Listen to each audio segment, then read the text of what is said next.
Thrifty. And yeah, a lot of upgraded cards. We got like 2x in that one. Membership card first relic, preserve insect into double egg. And you think that, honestly, looking at these relics, you would think that the run is like very easy. But somehow it really wasn't. Like, honestly, we were like probably below the power curve the moment we step into Act 4. And that's pretty ridiculous because we can preserve potions with the back, and then we also have like free energy from Coffee Ripper, and we start with these relics. And yeah, you see that the whole deck is freaking upgraded, but we are still so weak in Act 4. But of course we're still good, so doesn't matter too much.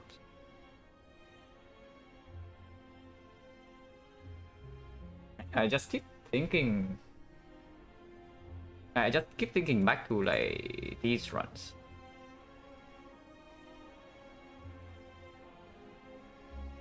And I feel like I have something I want to try out in the runs that are going like complete garbage regarding like macro gameplay, but I don't even know. I probably cannot claim anything before I actually do it, because right now I don't even have an idea whether my idea is like remotely correct or not.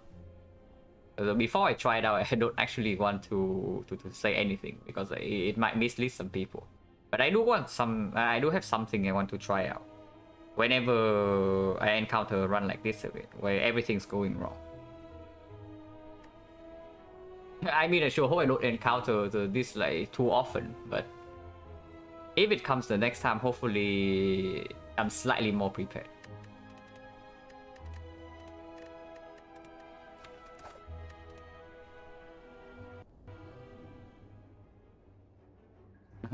Common relic, it failed me like the last 2 times, so surely it will surely it will do this time. Oh my god, Hexagons, I haven't seen this guy in a while. So there is a 4 elite path. So floor 6 elite into floor 8 burning elite into floor 10 elite, like no pivot option. Yeah, excellent path. If you want to die. So do we want to die or not? On the other hand, there's another path like 3 elite. This one is probably much better. The only downside is that you are forced into a floor 3 shop without a gold stat. But you can go here, upgrade floor 7 elite into another fire, can rest or upgrade, and into 2nd elite after the chest. And then 3rd elite is optional. And you can still get another fire. So that part is good, except for this node. But even this node is not so bad if we want to take floor 7. We commit to floor 7 elite, and this shop's not even so bad because we can buy potions. I think almost level looks examples, yeah. But just for this set of games, right? Statistically speaking, the easiest boss for us is the slime boss. We have died to Hexagons once and the Guardian once, but slime boss we have not died to. So just talking about our stats currently, slime boss is the easiest boss for the slime boss is the easiest boss for Sidon, apparently. But yeah, of course it's not. Of course, slime boss is not easier than the Guardian. It just happened that the run with like Mega Loro Act 1 happened to have Guardian at the end. Honestly, with that deck against all 3 boss, we probably die like, regardless.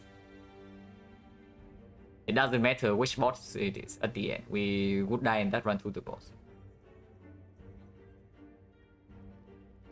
But okay. Because it's Hexagons, I am slightly tempted to take this 15 damage for Rare Relic. But the path in that case is like pretty bad, right? The 3 elite path has very high value and decent safety. And the 4 elite path has insane value, but we probably die along the way. But besides these 2 paths, if we start on the left, we still have to take either floor 6 elite or we only take 1 elite in the act. Which is a shame, because honestly, Hexagons might take 15 like way better than usual, and Rare Relic is absolutely stronger than Common Relic on average. I mean, we can still take the Rare Relic and go to the right. But if the rare relic is a brick, we would be quite sad. And yeah, there are some bricks. Not a lot of bricks, but the chance to brick on rare relic is still roughly like 30%. The chance to brick on common relic, by brick I mean that something that doesn't help us kill the floor 7 elite, is probably around 50%. But in exchange, we don't take the 15 damage. So maybe we can just brute force this fight after the show.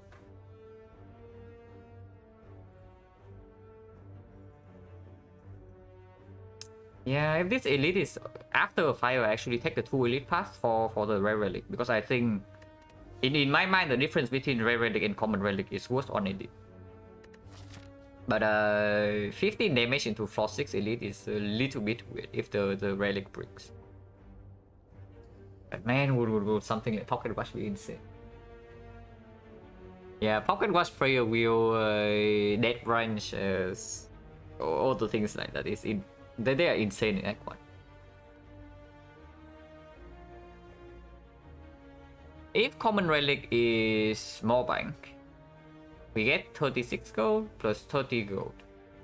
So 165 in this thing. We lost the streak, was it the Warpaint run? Yeah, it was the Warpaint run. We died to Automaton by 1 HP. After getting 15% by the book stabbing. Yeah, with the burning book stabbing, like decided to do 24 on turn 1, and we lost too much HP there. Like, apparently one too many.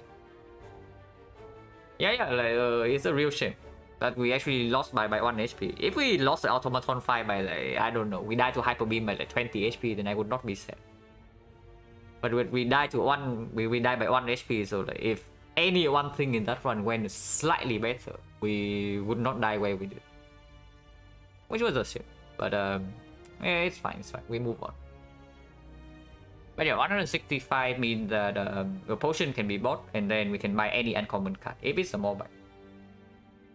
So I guess even Morebank would not be so bad. I mean, of course it is not good if you take like 36 gold as your Neo bonus, but what can you do, right? And people say max HP doesn't matter. Honestly, max HP did not matter because we never got to the max. Current HP would have mattered. So basically, if we misplay by even 1 HP during that run, the mistake is entirely on us, and that feels bad. Because surely there's 1 HP to be saved somewhere, you know. Like surely.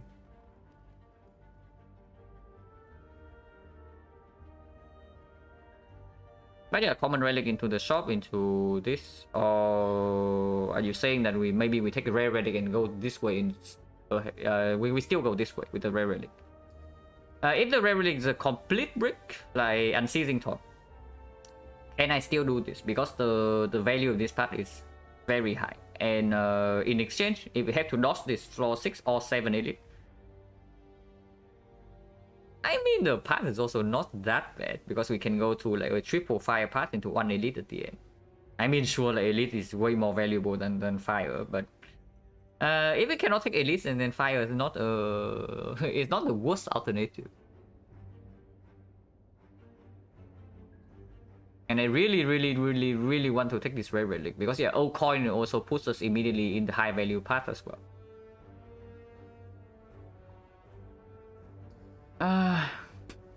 Hello, Papa. Yeah, 15 damage. How bad is it really? Like, we go to 44. Let's say we lose maybe 6 more HP in these fights. So we go to like 38. 38 is enough to brute force this fight, right? And then we can rest here. And then take a second elite. 2 advanced always into another fire. So let's say we go to like 38, and then we take this fight. We go to, I don't know, against the norm, maybe we take 2 hits. We go to 6. We rest again, go to 24. And 24 with 3 relics and a shop. We run into these 3 fights. That is slightly weird. Some relics and straight up save. Yeah, the high rolls of rare relic is completely nuts. I'm just thinking whether if it's something like Unceasing Top, can I still take this part? Because if it's a brick and it turns me away from this path, then that's the worst case scenario. Absolutely. Even if the common relic is a brick, I think this path is still doable. Because yeah, there are so many fires in along the way, and we can just brute force this fight with HP. And then with the shop, we never brick on potions.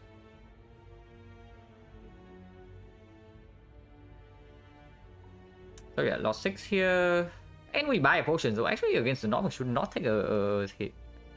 So maybe it's just Lagavulin is the dangerous fight. So maybe against Lagavulin, even with a potion, we can lose, I don't know, 25 HP? So maybe like, yeah, minus 6 here, minus 25 here, minus 15 from the Neo, so minus 46, we go to 13. We rest here, we go to 31. And 31...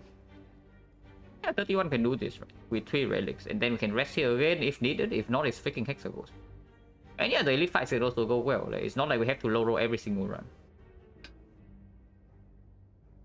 Maybe it's His Pipe, Giria, Shovel. Depending on the first 2 floors, I might be able to pivot to this path. If it's Wing Boot. Wing Boots, I guess with the fire layout in this deck, like Wing Boots, we can just jump into the elite. We take the elites, and if things go wrong, we just jump to fires because there's a fire basically every floor. So that's also fine. I think I take the rare relic here. I think I take the rare relic. Wow, very useful. Okay, this will be good later on, but hopefully we get to the later on part. We can still go here.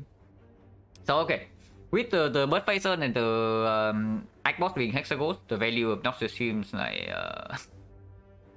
yeah, Noxious Fume has just gone up by quite a bit. So maybe if I see the fumes here, I can buy it. Because yeah, it also gets an upgrade before this. It prevents death against Lagavulin. Against the Nob, we can still take a big hit, and with this, maybe we can heal up. Regardless, we start here. Yeah. We start here, take these 2 fights, and then re-evaluate the situation. Oh.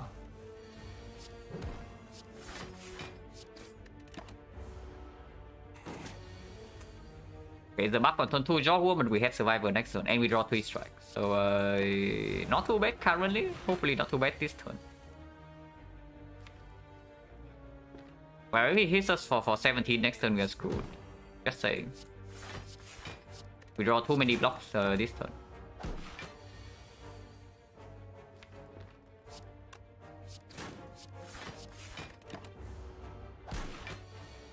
Okay, it's buffing again and again. We draw 3 strikes. So now double strike neutralize will kill, otherwise maybe we can block. Yeah, we have guaranteed lethal next turn, so not so bad.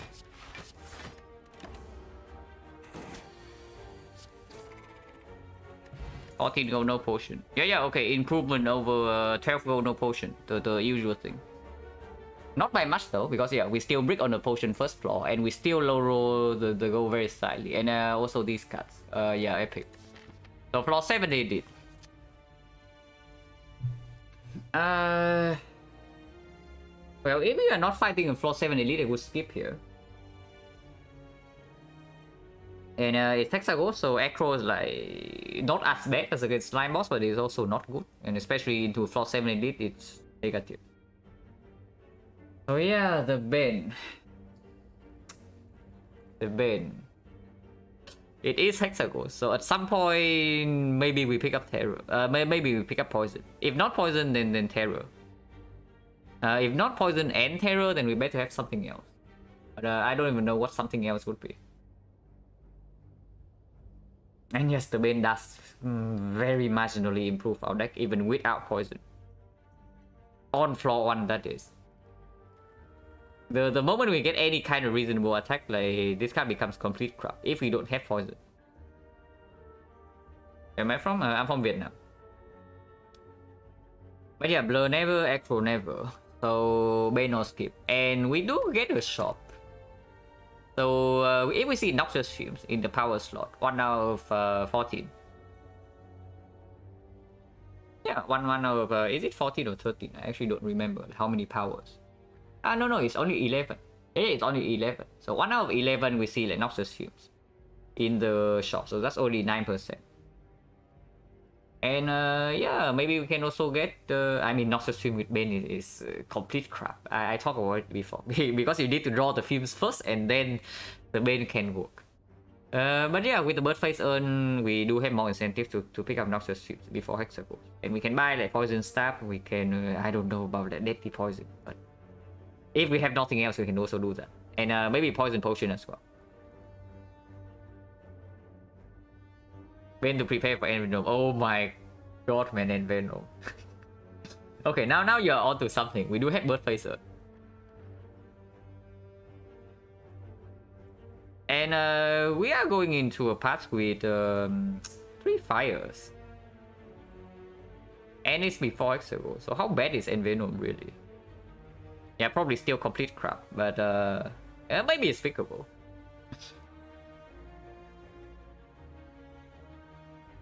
Now, I mean, the last time this happened, right? The last time we got Hexagons, and the first card reward had nothing, and the Bane.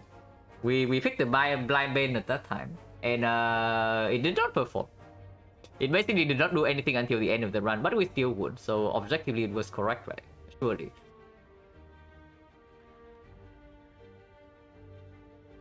But yeah, honestly, Blind Bane in this force is not that bad.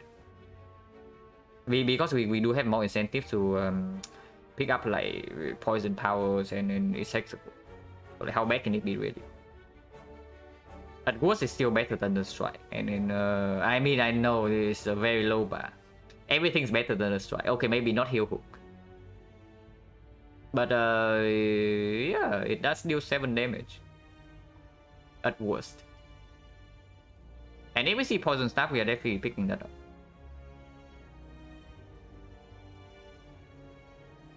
If we go on the upgrade path and take 1 elite instead, do I want my the Bane in my deck? Maybe. Because if we don't get many relics in Act 1 by taking like 3 elites, maybe we need some cards that actually has a much higher output than usual against the Hexagons. And then Bane is one of those cards. After you have poison, that is. But this fight is long enough that if we pick up any poison card, the poison will stick. And then the Bane will perform. It's probably okay. And yeah, I'm really against the idea of skipping on floor 1. If I can pick anything, I pick it.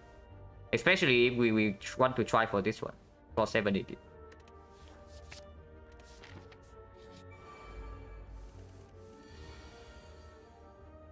Oh, these guys are rude. Once again, 50% chance that they both attack again next turn. Yeah, 75 here, 75 here. So, it's not 50%, it's like... How much is it? It's like 40... 56, right? Yeah, 56%.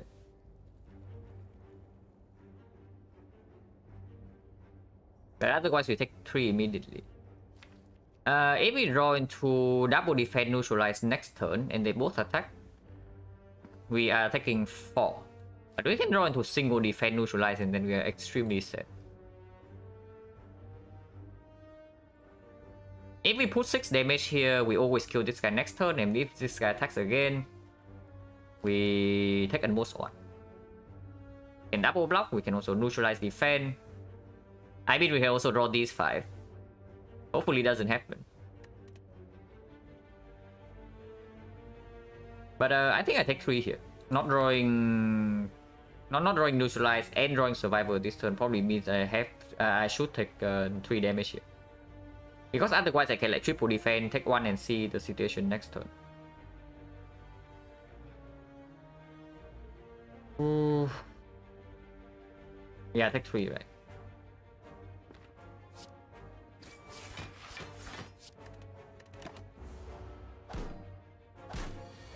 Yeah, exactly like this.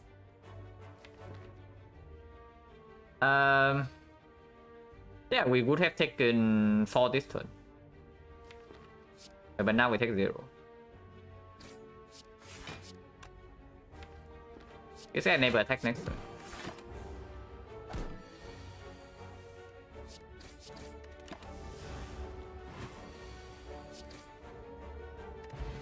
Fire potion, okay, finally. Oh my god, poison staff after the bin. Yeah, there was also dagger spray, but not interested, right? Because the dagger spray also doesn't do anything against this guy. It's complete crap, and it also requires an upgrade. So if we upgrade here and then we cannot upgrade here, the dagger spray might not be the highest priority upgrade, and then it also leaves the bane as like complete garbage in our deck. Envoy is that Sarah? Wait, who is that? I actually have no idea. But yeah, with fire potion, I don't know.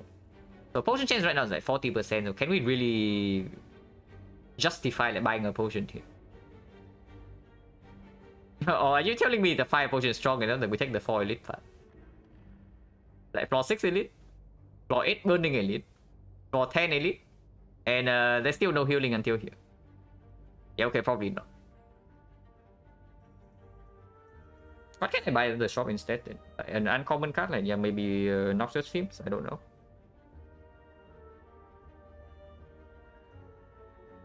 If not a potion, it's only either a card remove or an uncommon card.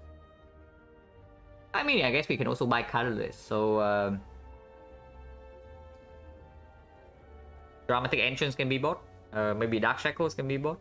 Maybe Swift Strike can be bought, but Swift Strike is very sad if we have to spend 100 gold on it. There are the finished StarCraft 2 Pro. Okay. I do not follow the StarCraft scene, though, yeah. Makes sense that I don't know.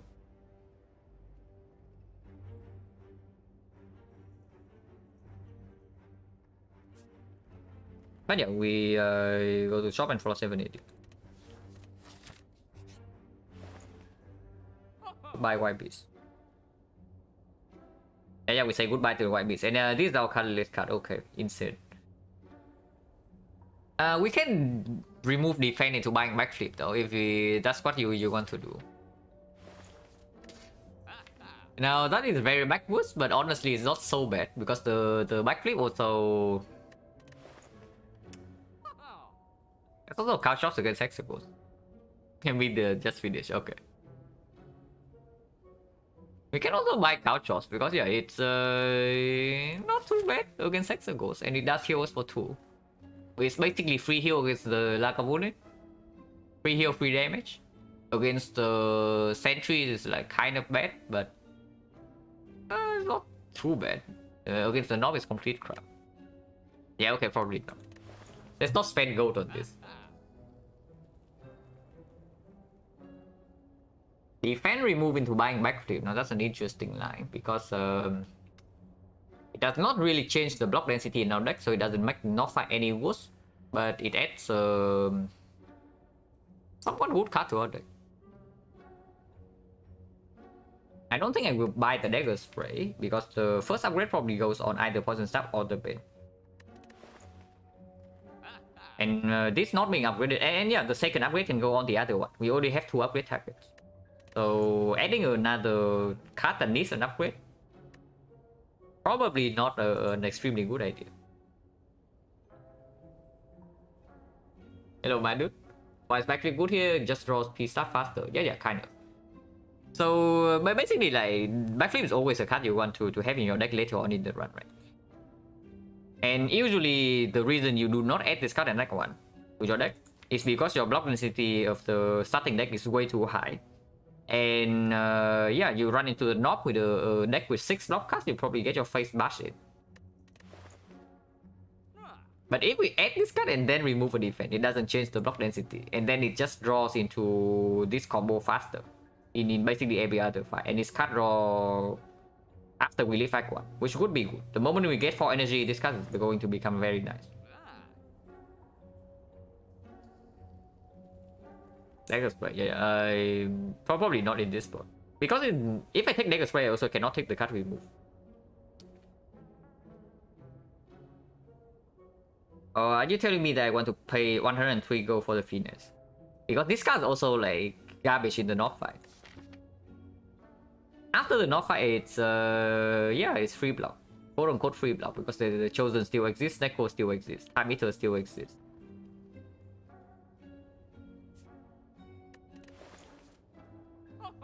And if not backflip removed, then there's nothing else we do in this shop, right? Or you're telling me that we buy this quick slash.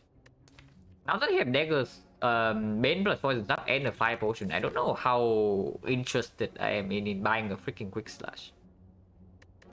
Because buying quick slash also makes this combo lines up less often. I say less often, it does cycle itself, and these cost like 1 each, so it really doesn't block the combo. But quick slash also doesn't see an upgrade, and if this card doesn't get an upgrade, it's also kind of bad. Another line is that we just buy a potion here and we say that we yeah, just don't get a potion here.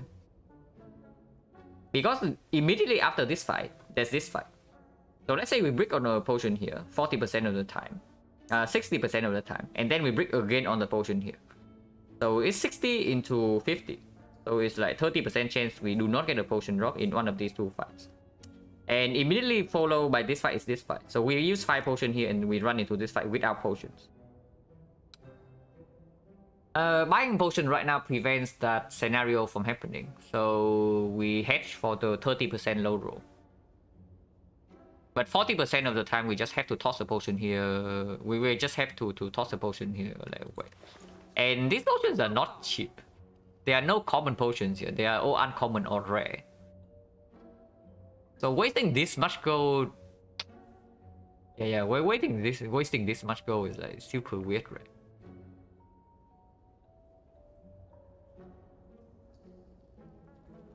It's really super weird, wasting this much gold.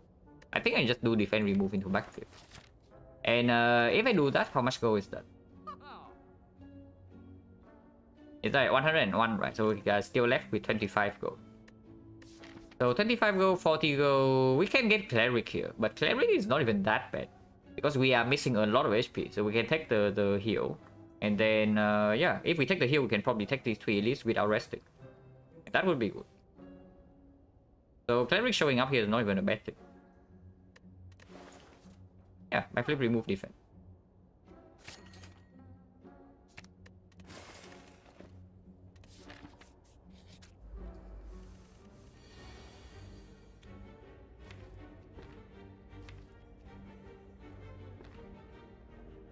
This guy attacks every single turn. This guy is guaranteed to attack next turn. You can kill this guy immediately with poison stab, strike, and then we can put a strike here.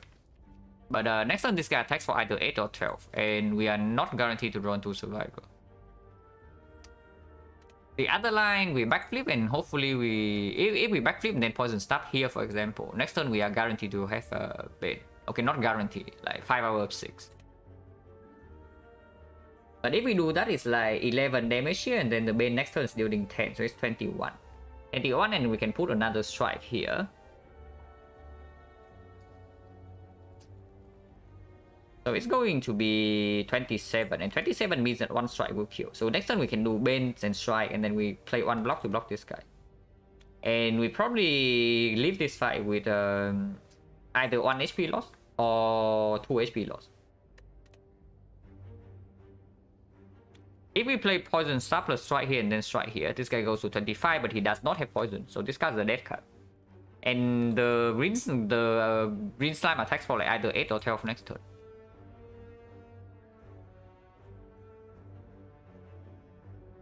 And yeah, we can just not draw the survivor, and instantly we take more damage than whatever line this is. I think I backflip first and then see what happens. If that's the case, we just like, hey, poison stab Bane this guy, then it's clear.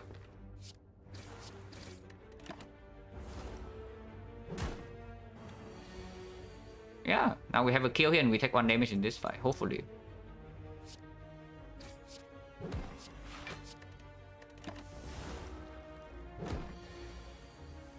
Hello, Jammer, and thank you for the good luck. Yeah, I'm going to watch the boss after. I have a good time. But yeah, backflip already playing, right? If the backflip in our hand on turn 1 was a defense, we could never go for the line we took. And how much damage would we have taken? It's weird, right? Because on turn 2 we actually don't take damage. But we are weakened. And we block for 8, and then now we get slimes in our deck. And this turn we don't draw enough block. So I don't think we would have taken less than 1 damage. Because yeah, the 1 damage is all that we take in this fight. Going for the backflip line on turn 1.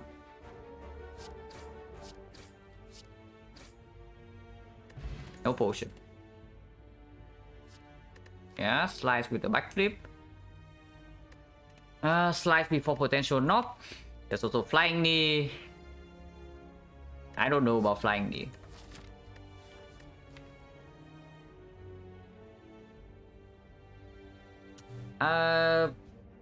Flying knee. Flying knee is just such a weird card. Because it's like it technically costs 0, but it really doesn't. It costs 0, so you think that it like it gives energy next turn, so you think it has synergy with like card draw, has synergy with expensive cards, but you draw it on the wrong turn and it's like extremely weird. On the other hand, there's the slice. Okay, how's our knob damage? We are upgrading Bane most likely. And okay, bad case scenario, the Bane doesn't line up. And we add the slice here. So in 3 turns, we draw everything minus... we draw everything plus 1 card. And if the Bane doesn't line up with the Poison Sap, it means that we have to draw the Bane before and not after. So the Poison Sap at most takes for 2 turns. So let's say we draw Bane on turn 1, Poison Sap turn 2. That would mean it's like 11 damage into 10 damage here. So it's like 21 plus 30, 51, 71, 74, 80 from the slides plus 1 card. But we can also play backflip. And yeah, we have enough HP that even taking 2 hits from the knob does not kill us. And if the Bane lines up with the Poison Sap, and then the knob just dies in 3. Flying Knee does not meet the threshold. The slides... Basically, having the slides in our deck might allow us to play the backflip if these things do not line up. Because I play the backflip, also we shuffle back into the Bane and the poison is still ticking down. Because poison lasts for 3 turns, right? So we do not draw poison on turn 1. It means poison starts from turn 2 and then turn 3 and then turn 4 there's still 1 poison. And yeah, if we don't kill by turn 4, we die ourselves. So anytime we redraw into the Bane, the poison is still there. If we can redraw into this Bane, that is. I mean, I take the slice.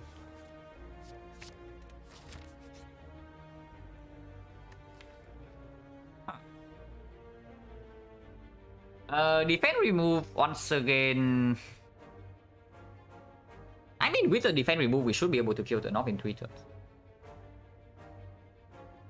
It does make us slightly worse against the Lagavulin. Against the sentries, we can 5 potion 1 sentry, and then with the backflip, hopefully you can do something. But removing strike in this spot is like complete nonsense, right? Because we already know that even with the 5 potion, we might still be short on damage against the knob if this doesn't line up. So removing strike right now just makes the situation worse. We can remove defense. And we can still upgrade here. And after this fight, we re-evaluate the situation and then we decide what to do here. Losing 7 kind of scary. Yeah, losing 7 definitely kind of scary. I agree. And we can remove a second defense because we added backflip. The main upgrade goes first because this upgrade is good against both the knob and the Lagavulin.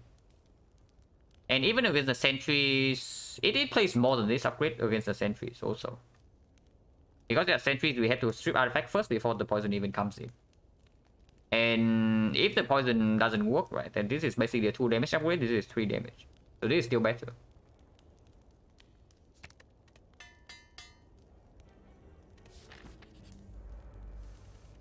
$90 HP knob. And we are floating energy on turn 1. Okay, we need to backflip, guys. I see this and I know that I need to backflip here. Oh my god. Are we dying here or what? And this is with 2 defense removed.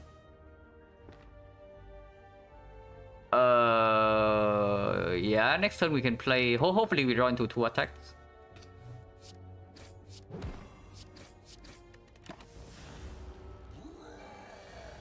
Okay, we draw into 2 attacks at least. We cannot take the next hit, by the way, yeah. But next hit we can play hopefully some block cards.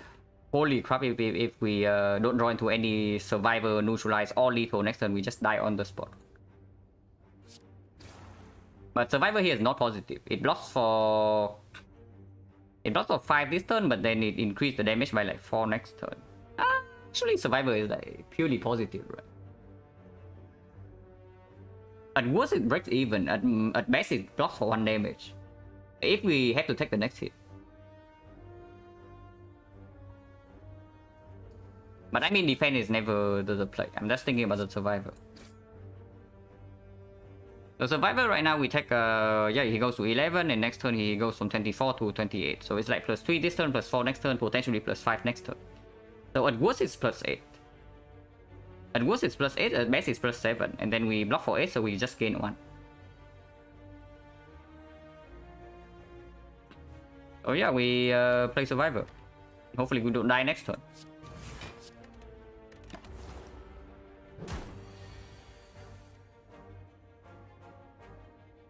Right now we die, so we need to play backflip and see what we draw. Yeah, we are still dying by the way, so we have to play survivor. Because the 2 strike +5 potion is not a kill. So now we don't die anymore. But then we can think about like playing defense over the strike. Worst draw possible next turn we bottom deck these 2 cards. So at worst we have 15 damage. 15 damage, 35 plus 3 is 38. 38 means that we need to strike in order to secure the kill. But oh my god, this draw is insane. So we have to rest here. And this is after 2 defense removes as well. And then 2 defense removes, we play backfield on turn 1 and we still draw like this. Like, are you kidding me? Yeah, someday I will have a good floor 7 indeed. But maybe not today. Right now we go to 4. If we play the defense here, it goes to 12 strength. So it's 28, 42. So this defense gets nothing. Okay, this defense gets 0 HP at the moment, so we absolutely don't play the defense, and we just kill next turn.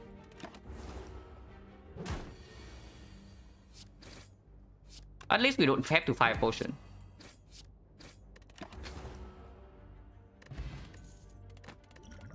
Okay, good relic at this. Like defense doesn't do anything for next turn. It doesn't even do anything for that turn. Because we block by 5, but he also gets 5 damage. Yeah, this run certainly something. I mean, we pick up the glass knife here, but I am scared.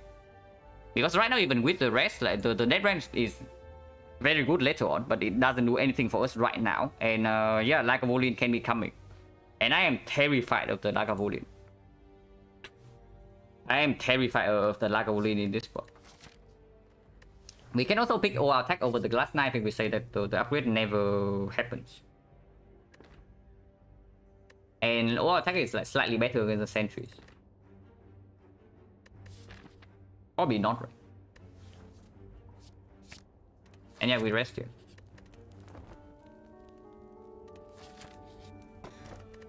Ooh, we can jump to safety, guys. Are we jumping to safety or what? I mean, we take this relic, but oh, okay. Now it's time to evaluate the risk of taking this edit. Because yeah, if we don't want to risk our neck right now, we can jump here, and yeah, no elite here. Oh, also rare relic bar, yeah, all rare relics. Jumping to more elites, yeah. But okay, how is our Lagavulin fight?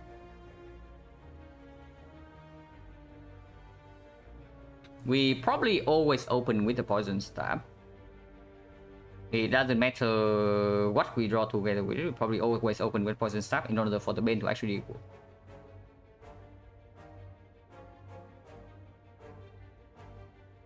So let's say we open with Poison Stab, Double Strike. Okay, how much energy do we need to spend on blocks? After this fight, we can still avoid the Advanced Sword and jump here, and we have Safety of the Fire. So if we can take this fight afterwards, we can jump here.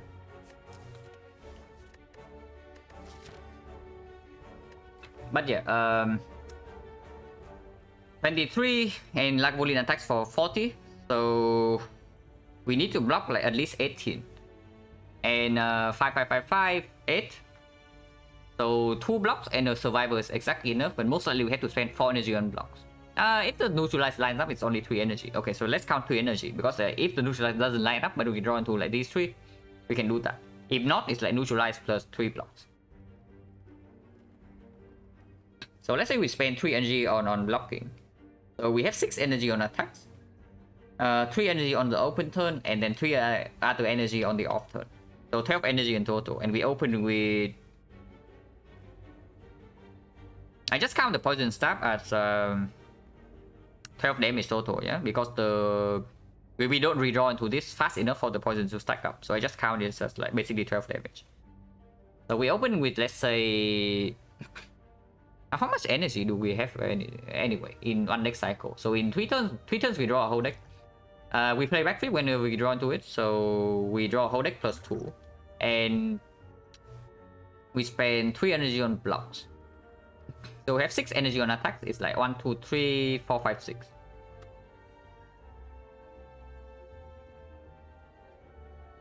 Yeah, so one attack cycle is like this.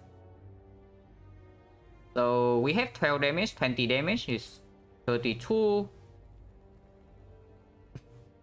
32, this is 14. No, this is 12 on average.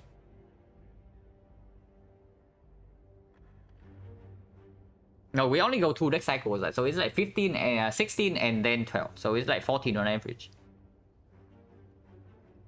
So we count this as 14. So it's like 46 here. 46 plus 3 strike would be 62, 62, 65, 65, 71. 71, 91. 91, this happens in 3 turns.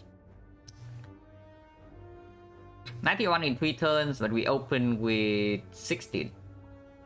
So it's 91 plus 16. 107. And then we have like 7 damage left.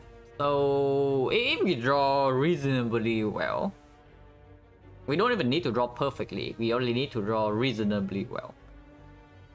The Lagavulin dies before he attacks again. Oh, wait. Dead Branch give us 1 card, so we actually don't cycle our whole deck in 3. Dead Branch can actually ruin us right now. Weird thing to say, but it can happen. But honestly, most of the time with 2 potions used, we can live against Lagavulin. But okay, Sentries. Against Sentries, we have Dead Branch. So normally Dead Branch solves the Sentry instantly. Unfortunately, we are also at 23 HP. So I don't know if we can last long enough for the Dead Branch to perform. Because yeah, when does the Dead Branch solve the Sentries fight? 1 turn after we draw to the Daisies. So first we need to shuffle the deck.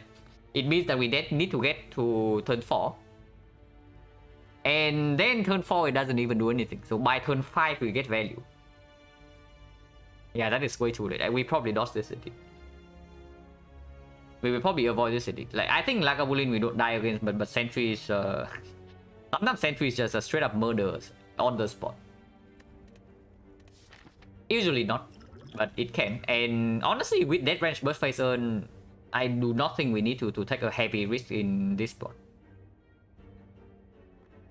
But yeah, we jump away. And if this is healing event, sure, we can go here. And if we need more healing, we can jump here. If not, we just take Edit and preserve 2 charges. And yeah, I'm not interested in hallway fights, right? With 2 potions, and this is still advanced forward. Yeah, this sucks. I mean, it sucks a little bit less, but it still sucks.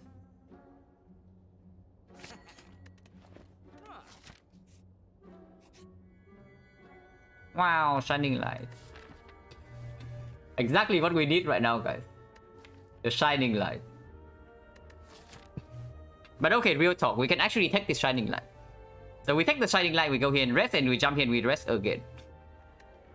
And then this Elite is like probably completely safe. And before Hexagons, we can upgrade. Because right now, honestly, there are plenty of hits. Yeah, 1, 2, 3, 4, 5 hits. Potentially 6.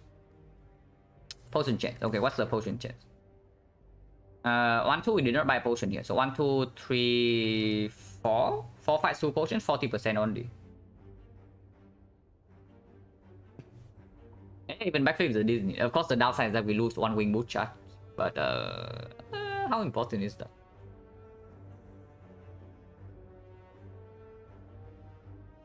Yeah, because otherwise we go here, like, can we still... We probably still rest here, right? So we're just like 2 upgrades behind. We might be, honestly, we might still be jumping here either way, regardless of whether we take this Shining Light or not. Is that better than untargeted upgrade of the 5+1 rest? Yeah, if it hits any decent hit, it's absolutely better than 1 pinpointed upgrade. Because right now the pinpointed upgrade most likely goes on this. But I also want to get this upgraded before Hexagons. And with the Death Range now, the Terror upgrade also absolutely plays. Because yeah, normally when you are floating energy, right, then this Terror upgrade is like complete garbage. But with the Death Range, it gives another cut. So yeah, we can spend the energy right away. Yeah, I think we take this Shining Light. Wow, amazing. Yeah, cool. Whatever. I mean, we can still rest twice into the Elite.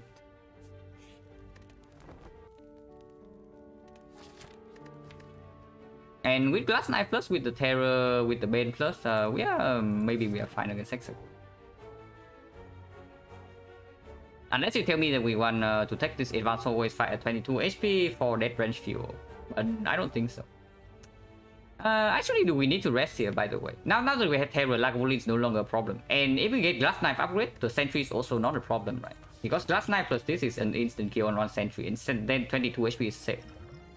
Because we also have Gambler's Brew to get a block. Yeah, we probably actually just go here and upgrade Glass Knife, and then take the Elite. Let's do that. Because yeah, upgrade the blocks as well. Now that we have upgraded the blocks, the Sentries are also less threatening. And the Lagavulin.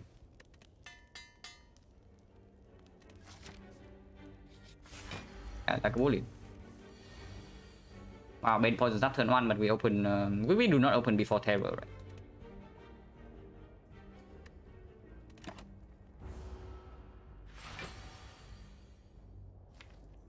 Yeah, I can open right now. Next turn we take 2 damage. Oh.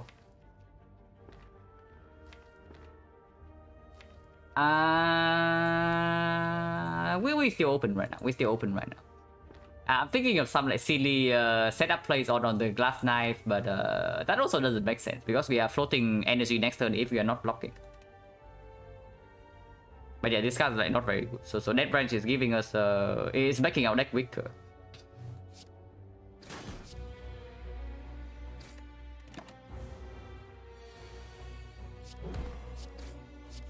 But yeah, Death Branch also gives 1 more card here.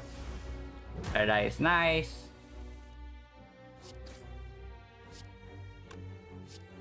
Yeah, it's just a kill.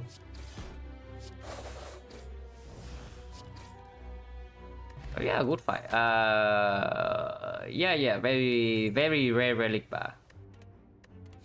I have to say that this relic bar is looking like pretty rare. There's a Dagger Spray to work with the Giria, and we are probably lifting here over upgrading Terror or Poison Stab. Is that even correct?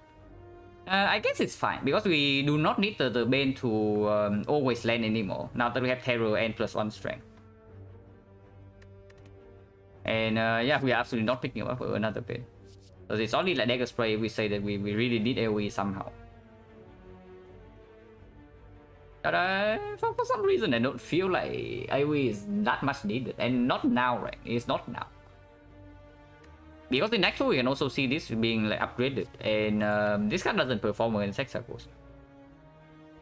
Okay, before I die stupidly to Hexagons again, let's actually count damage. Because mostly we're lifting here, and then let's say absolute worst case scenario we bottom deck Terror. What happens?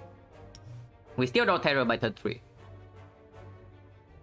With the Gameless rule, it might be turn 2, but I don't know if I want to use the Gameless rule because we are still at 20 HP, so 9 times 2 is still sometimes a threat if we use the potion immediately. Dagger Spray Regalia. Yeah, it's not a bad card after we live 3 times, but now we live 1 time. I don't even know how good is it. Because right now I don't even want to add that card. If I add the card right now, it just makes the Poison Stab Bane combo worse, you know. And with the Death Range, I also, if I add any attack, I would like it to be maybe Blade Dance. But okay, so Terror on turn 3. So before that, we deal. Let's say this also doesn't line up. So this video, like turn 2 is 2 times 6. If we line this up, we only need 1 energy to block. If we draw this, we also only need 1 energy to block. So probably can count maybe 1 energy block on turn 2. So 1 energy here, 1 energy here. We have 7 energy to attack.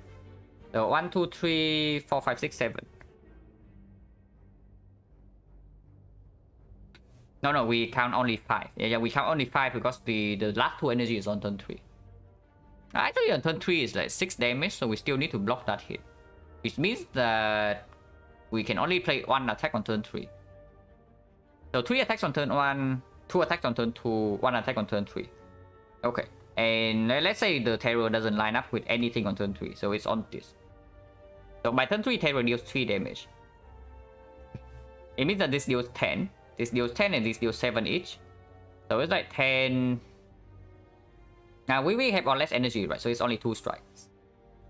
So it's like 10, 14 is 24, 24, 28. 28, 11 is 39, 39, 46. 46 is 13. 46 plus 13 is 59. 59 plus 26 is 85. So we still do 85 damage by turn 3, even if we actually bottom deck the Terror and the Vulnerable doesn't line up with any premium attack. So it's slightly below like 30 damage per turn. But after that we have Terror online and we still control 5 potions. And we have 1 strength. Yeah, should absolutely be okay, right? Against the Hexagons. Right, yeah, we have 0 exhaust at the moment. So first of all, the first thing we need to do is not to die here.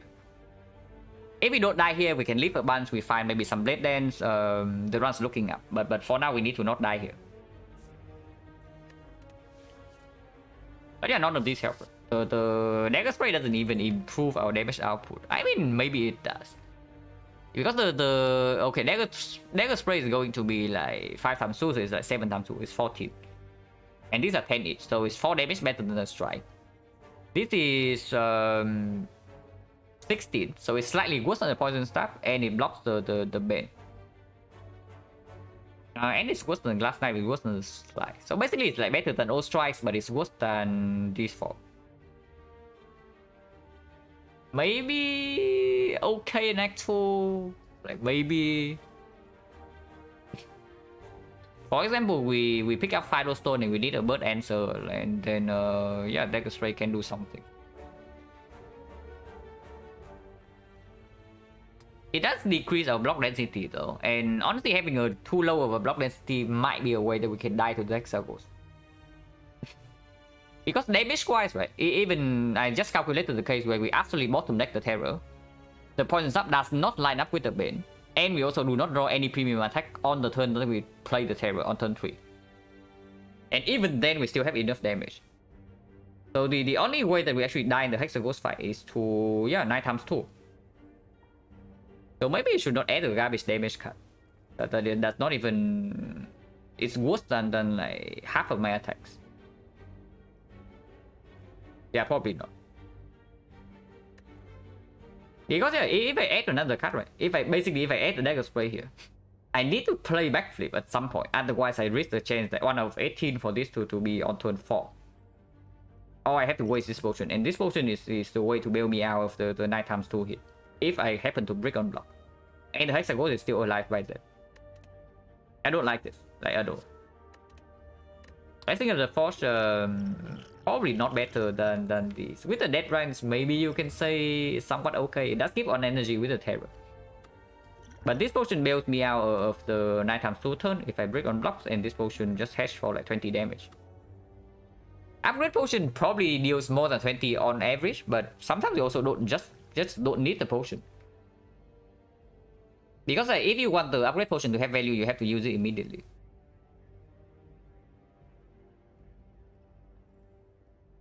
And yeah, we already have 1, 2, 3, 4 upgraded cards. So the value of upgrade potion also goes down a little bit. Like maybe it only upgrades 3 cards. And then it's bad. I don't like it. I think I want to keep the potions as is.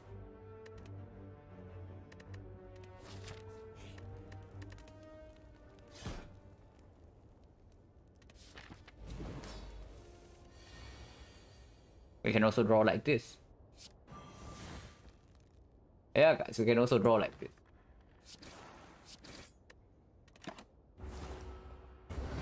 So damage-wise, we are probably absolutely fine. This shuffles out the Glass Knife. If I play backflip here, shuffles out Glass Knife. If I don't draw into it right now. So that's not very good. But if I don't play this right now, I take 4 next turn. Because I have 0 blocks in the deck. So I just straight up take 4 damage to my face next turn, and there's nothing I can do about it. I mean, -4... Not so bad, right? Because we also get a random card for the time it attacks for like 6 times through. So this can also be a block card.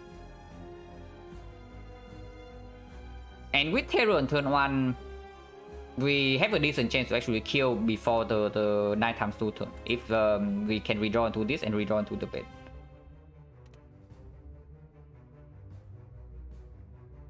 And yeah, we can take -1 here, play Survivor double strike, and then we take -4 next turn. We go to 15, and 15 is still... 15 is still safe. Okay, 15 is still safe with this. So I want to do that.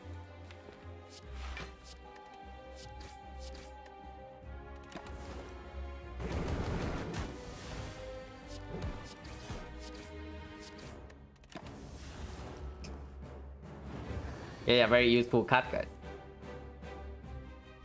And yeah, redraw into Glass Knife. Move everything away, get a random card.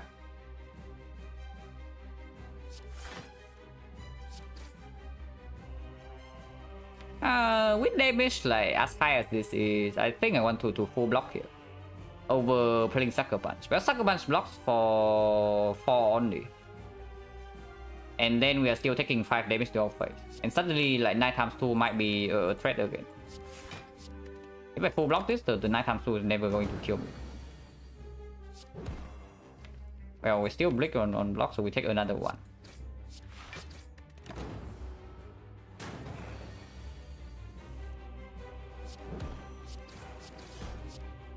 And yeah, even if we don't draw into a kill next turn, we just 5 potion. Even if we completely break on block next turn, we can still 5 potion to kill. If we draw into main, we kill immediately. Oh, we can just full block this. Yeah, full blocking also pretty nice.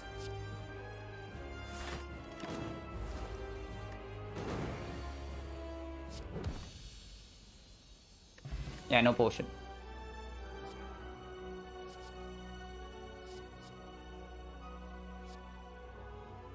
Yeah, we picked that right. I mean, I don't know like if it's actually better than Corpse Explosion or PK. Honestly, PK with Gyria's 3 stack and Terror is like pretty insane. But can we really turn down a Storm of Steel? With the Death Rush. I mean, honestly, it's not even good. Because right now the only positive card draw we have is the backflip. We have no Death Range Field otherwise, so we cannot fill our hand. And if we cannot fill our hand, we are basically trading our hand for like 4 random ships. So 4 random cards. Can we ever actually justify doing that? Yeah, okay, actually not. Oh, okay, the Storm of Steel is actually looking quite bad now that I look at it. Hello, Tiburon. And yeah, it's freaking Divinity with like 3 strength, man. Why do we need Death Range when we can go like Divinity with 3 strength? Because honestly, like, playing having 4 ships in our hand is actually just a pipe dream. What will actually happen is that we are being attacked for a bunch. We play our block cards and then we play Storm of Steel for like 1 card. Or maybe 2. And yeah, then we get 2 random cards. Yeah, okay, cool. There's also CE. And honestly, CE is not even bad. Because the CE, right now the Bane only works with the Poison Staff, right? The CE immediately improves the output of this Bane. And we also have no AoE damage at the moment. Was Bane transform? No, I picked Bane on floor 1. Over nothing. Okay, not over nothing, over aggro. But it was Hexaghost. And we were running into a floor 7 edit. So I really did not want to skip on floor 1. And yeah, there was also a shop along the way which I could have bought some poison. Yeah, I would have slam aggro. I know. I know what you would do. I know exactly what you would do in that spot. And honestly, if the boss was the Guardian and not the Hexaghost, I would never click the Bane in that spot if the boss was not the Hexaghost.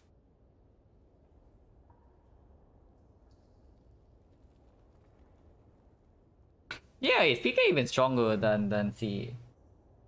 Like, what are we doing against slavers now? Hate it when I go on full analyzing mode for 1 mistake. Okay, good thing you did not catch the beginning of this stream then. Or maybe the end of the last stream where it was like going on and on about the freaking automaton run.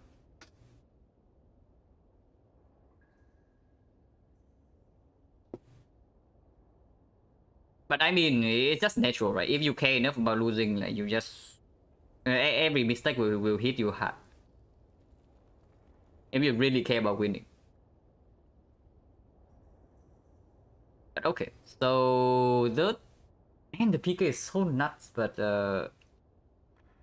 we know 1 slaver only if we draw well, right? Because like, don't forget, we still have 5 strikes.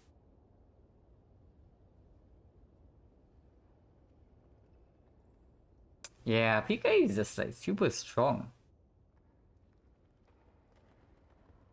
Kind of like lack of Vietnamese silent wheel camera, yeah.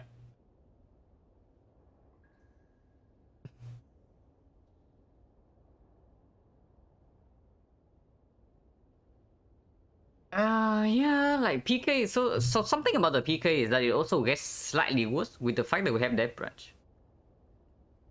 Normally with the PK, what you want to do is that you just cycle back into your PK like over and over, and you have like almost permanent double damage.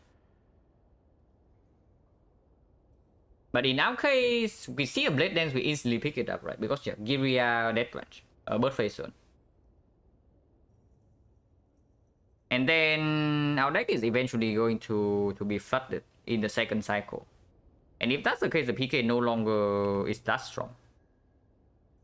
And do we really need triple damage? Like we eventually have 3 strength and the terror. Do we need more damage? Because honestly, right now I don't even know if the PK actually makes our damage higher than the CE, you know. Because yeah, CE enables Bane, and Bane is the second best attack in our deck. It also double scales with the Giria strength.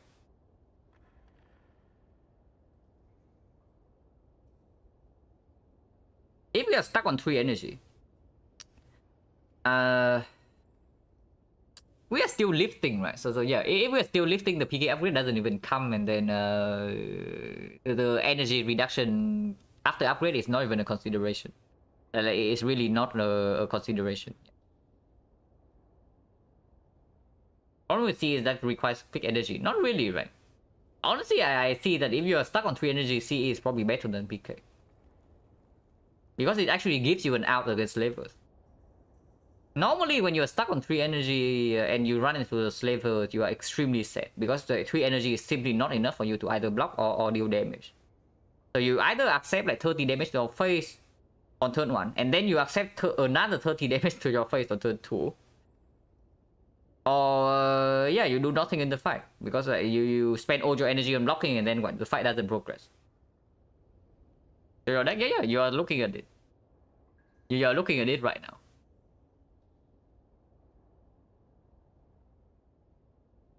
But with the CE, you can trade one turn against the slavers. Like you take 30 to your face, but then turn 2 you kill all of them. So you take one time damage and then it's over.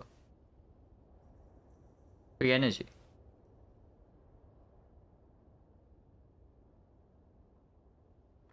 Yeah, I don't dislike CE at all in this spot, because the book stabbing we have like Terror, Guerrilla against the Grim Leader, like same story.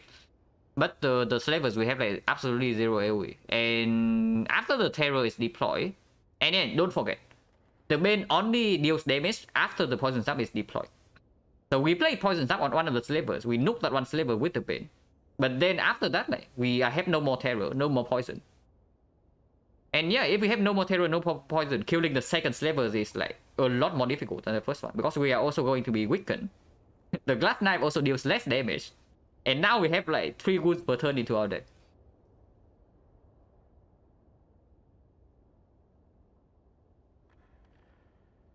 Looks like poison deck even with Terror. No, we have 3 strength. We have Terror and the Guerrilla. So of course we can always pivot to counter this later on, but this is absolutely not a poison deck. If you are thinking that poison deals the main poison is the main source of damage, it's absolutely not right now. The other slaver. Yeah, but that's assuming we can preserve this potion, right? Maybe we have to throw it against the burst or something. Like for example, we see Philostone right now. We pick the Philostone, and we see the burst first fight. Yeah, we see it and we have nothing to actually kill the burst, and then we throw 5 potions to not take 36 to our face. Like, how about that? Yeah, this is a discard deck. Yeah. But it's true, energy always plays with branch. So the energy cost from the CE is like a slight downside. But for now, we do not have a lot of branch fuel. But for now, we only have Ascender's Bane and the Terror and nothing else. That exhausting on deck. So before we actually get a before we actually get a Blade Dance, I don't think I want to lean towards the death range too much. And yeah, that's not enough reason to pick this, because we also don't have card draw. And without card draw, the Storm Seal actually doesn't generate a lot of shifts for the death branch anyway. So it also doesn't go.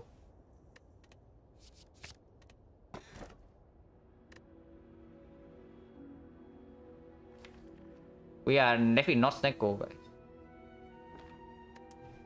So yeah, Coffee Ripper with Bird Phase on free energy. we have like 0 powers. Death Branch will whip powers eventually, but eventually it's not now. And we don't have Golden Idol. So Bloody Idol is a pain. We do have 5 strikes.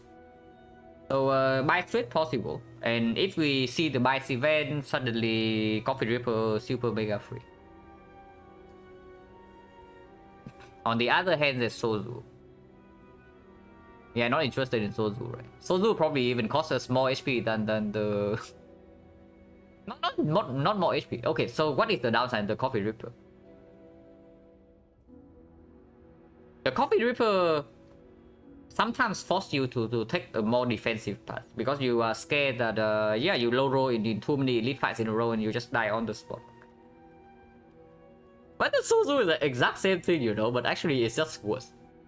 Because it also brings this advantage all over to like even Act 3 and then Act 4. With the Sozu, you also cannot be like ultra hyper aggressive. And with the Coffee Ripper, we also can dodge one time the elite with the Wing Boots. Snecko was a Ripper. I don't think it's ever Snecko. With the Death Branch, right? The Snecko instantly make our best possible cut pick right now, like Wave Boots, which is the Blade Dance. And this deck is not like very good for Snecko anyway. Like there's only CE that costs 2, every other card. Like the Bane also is useless. The Bane is useless before we play another card. So we need to play at least 2 cards for this thing to be useful. So even if this costs 0, but this costs like... Okay, not 0. If it's 0 and 3, we can play both. But if this costs 1 and this costs like 3, we actually cannot play both of them. And then this also doesn't line up. It's just Ripper. Like we just pick the Ripper, and hopefully yeah, we don't get garbage by Act 2, because that can happen. Let's try Ripper. Yeah, we are picking Ripper here. This is probably not the best energy relic that I hope to see. but it's pickable. I would say Fusion Hammer is probably my top choice in this point. But Ripper is fine. And if we survive Act 2, Ripper is going to be free energy because we do have the...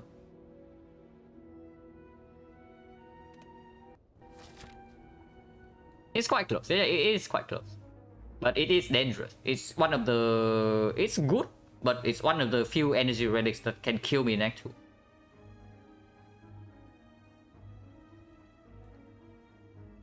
Okay, so we still have one Wing Boost charge, so no pressure to take the Burning Elite yet. I do want to go to Fires to live before the Elite if possible. There is no path that has 2 Fires before the Elite. Yeah, okay, cool. Unless we also spend a Wing Boost charge, but I don't know. It's probably super weird as well. I don't really want to go to the shop. But I mean, maybe we can do that. For Elite path? There's no 4 Elite path. There's only 3 Elites. Yeah, only. I mean, 3 Elites is acceptable, but of course, first Elite we take without the lift. And after this, if the fight goes badly enough, we can still avoid this by jumping here. And then afterwards, we can dodge completely. Like 2 late question marks into another fire. So I guess it's okay. Only boot for fire lead, yeah. I don't even know whether I want to spend the boost just right now. But I guess if we don't go to this shop, then really this axe pathing is like kind of garbage. Unless you tell me that the path that we should take is this. So we start here, right? 2 question marks, 1 advance always, and we lift here. Followed by a jump to the second lift. So we lift 3 times, and then we take this elite into a second elite. I mean, that doesn't sound very good. Because the second half of this cycle also flooded by advanced always. And we want late question marks and not advanced always if possible.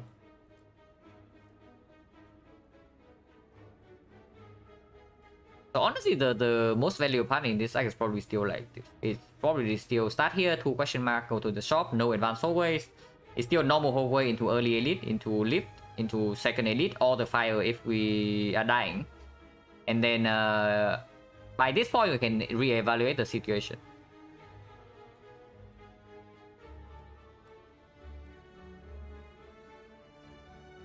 That part will only take 1 elite, no jump. I don't know whether I want to take only 1 elite or not. 1 elite is also like kind of weird, right? If we are strong enough. But I mean, regardless, right? We should probably go to this node. I think this node is always happening, and if it's this node, it's like not the 2 fights, because it means that this is going to be advanced always. So we start here, go to this node, and then by this point we can re-evaluate the situation. If we go right, we go right. If we go left, we go left, and then we can still have 1 chance to jump. Yeah, that path can deviate into different paths, exactly. Like go here and then we can decide afterwards. Oh. So the Punisher of Coffee Reaper, guys. This is the Punisher of Coffee Reaper and he's here. So we take 5 immediately unless we use the potion.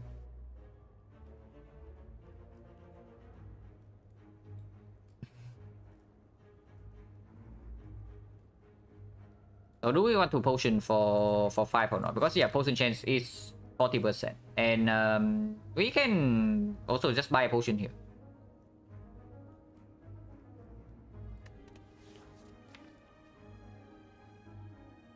Because gambling right now also maybe let us to do terror before glass knife, and that would be sick.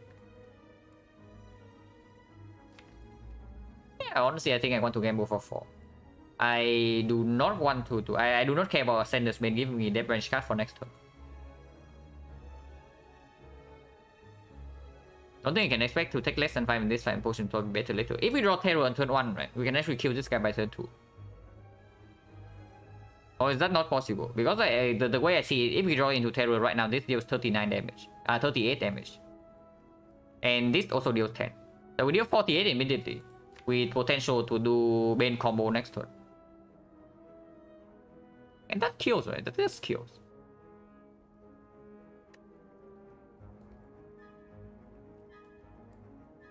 Because if we don't get the terror down this turn or the next turn, right, we have to potentially face this hit again on turn 3.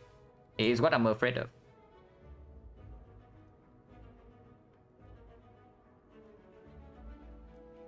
And it's not like our blocks are bad. We have upgraded blocks, but the block density is low. The block density is very low. We only have 3 defense, 1 backflip, and then 1 survivor. Yeah, I think I want to potion here for 4.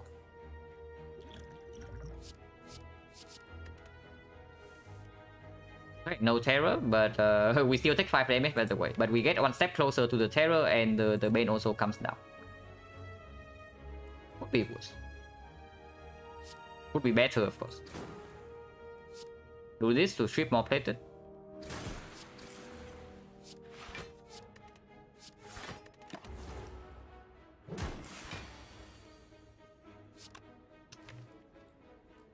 Yeah, okay, very cool. If we draw to backflip right now, terror comes down. And then we... 32... 52... We just kill this turn. If we draw terror, we just kill this turn. But we did not. So now we take another 3 damage.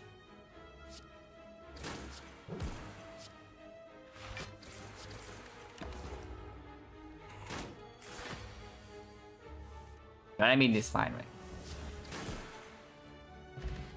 Yeah, potion. Okay, with the fairy, with the fairy, it probably means that we are fighting elites. The fairy probably says that we are fighting elite. Bouncing plus. I mean, it's green, but it costs 2, and it doesn't exhaust. Does not work with the terror. Works better with the bane. Instantly opens up catalyst. But saying no catalyst, yeah, no catalyst right now. If you have watched me enough, you already know that catalyst pivot is always available in Act 4. It doesn't matter what is in your deck, like whether you have like divinity damage or whatever, like who cares? You can always pivot to catalyst in Act 4 if the spy allows you to. Ultimate catalyst, yeah, but I don't even know. It's not even good right now for us. Because the way I see it, this card is terrible against the slavers and the Gremlin leader. And against Move Stabbing, we only have terror plus strength.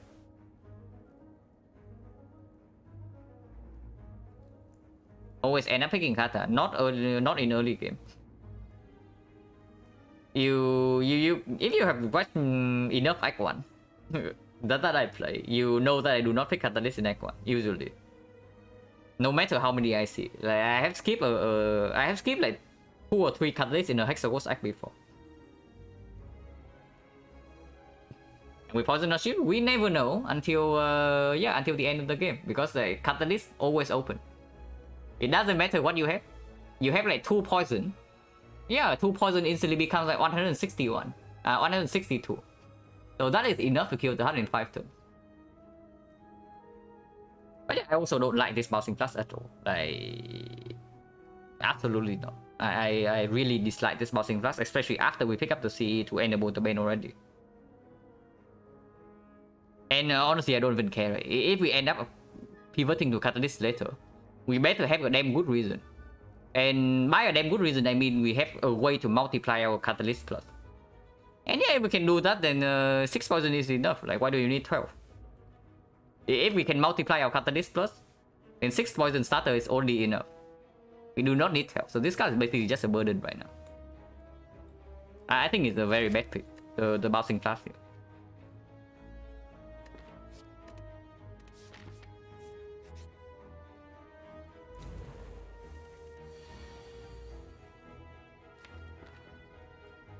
We can kill Bear on turn 1. We can also just draw T at some point, but with our Count Gamble with only the backflip, I cannot bet on the possibility that we always draw the CE next turn. Potion chance right now is like 30%, but we also have a shop, we also have another fight. So it's like 30 here into 40 here. The chance that we miss the potion in both fights would be 70 into 60, so 42%. So 58% of the time we get one more potion here or here. Because right now, Glass Knife Double Strike does not kill this. We are 3 damage off. So Neutralize also has to come here, and then we take 4 damage. mean 4 damage is not that bad. We just kill bear instantly and then we see the other two, right? 4 damage is not that bad.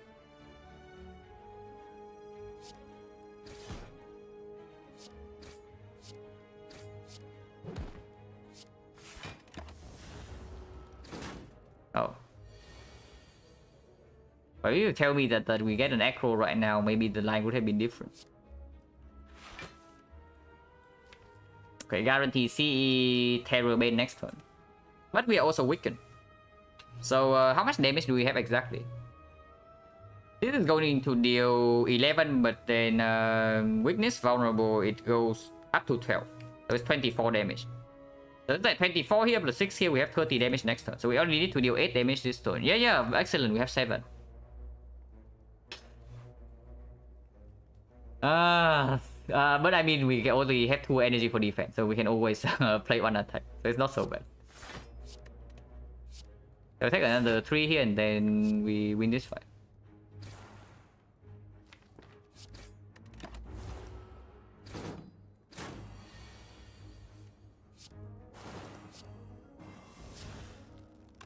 Almost still is here, guys.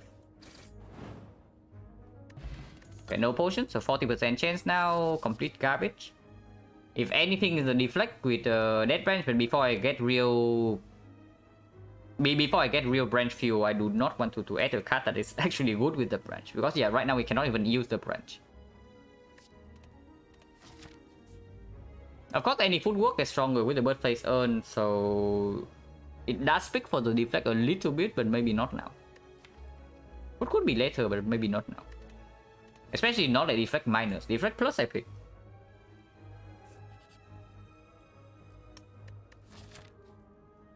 Right before the shop as well, huh? Well, bad timing, my guy. I mean, we probably still take this, but it's really bad timing. And we cannot take a card remove, by the way, because card remove in the shop now costs 100. So the shop is effectively a dead note. We do not buy a potion, we cannot remove a card. And we cannot buy a relic. If there's if there is a Blade Dance in the shop, then maybe I buy that. So uncommon card maybe sometimes we can still buy. Not always, but sometimes. And then any common card we can also buy. Is there any way we take this and then pivot away from the thing? Like we go right instead. And take this elite into this elite into this elite. Wow, advance away, advance away. No, easy away, advance away, advance away, advance away. And no lift. But that seems bad. But this one is also not better if we don't use the boost in this side. I drop the poor guy, yeah, no. If we drop him, we also get poorer.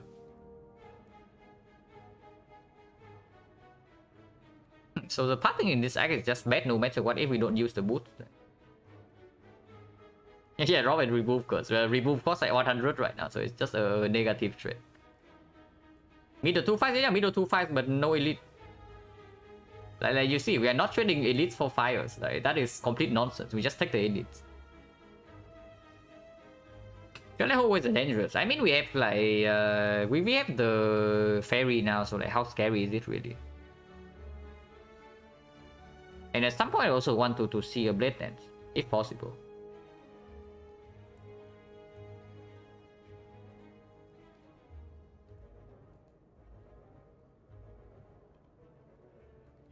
Honestly, I think we might actually use the boot charge in this spot.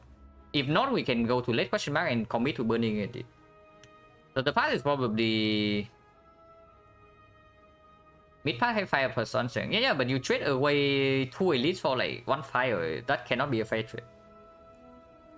Because we also saw the red mask good event, right? And another not negative event.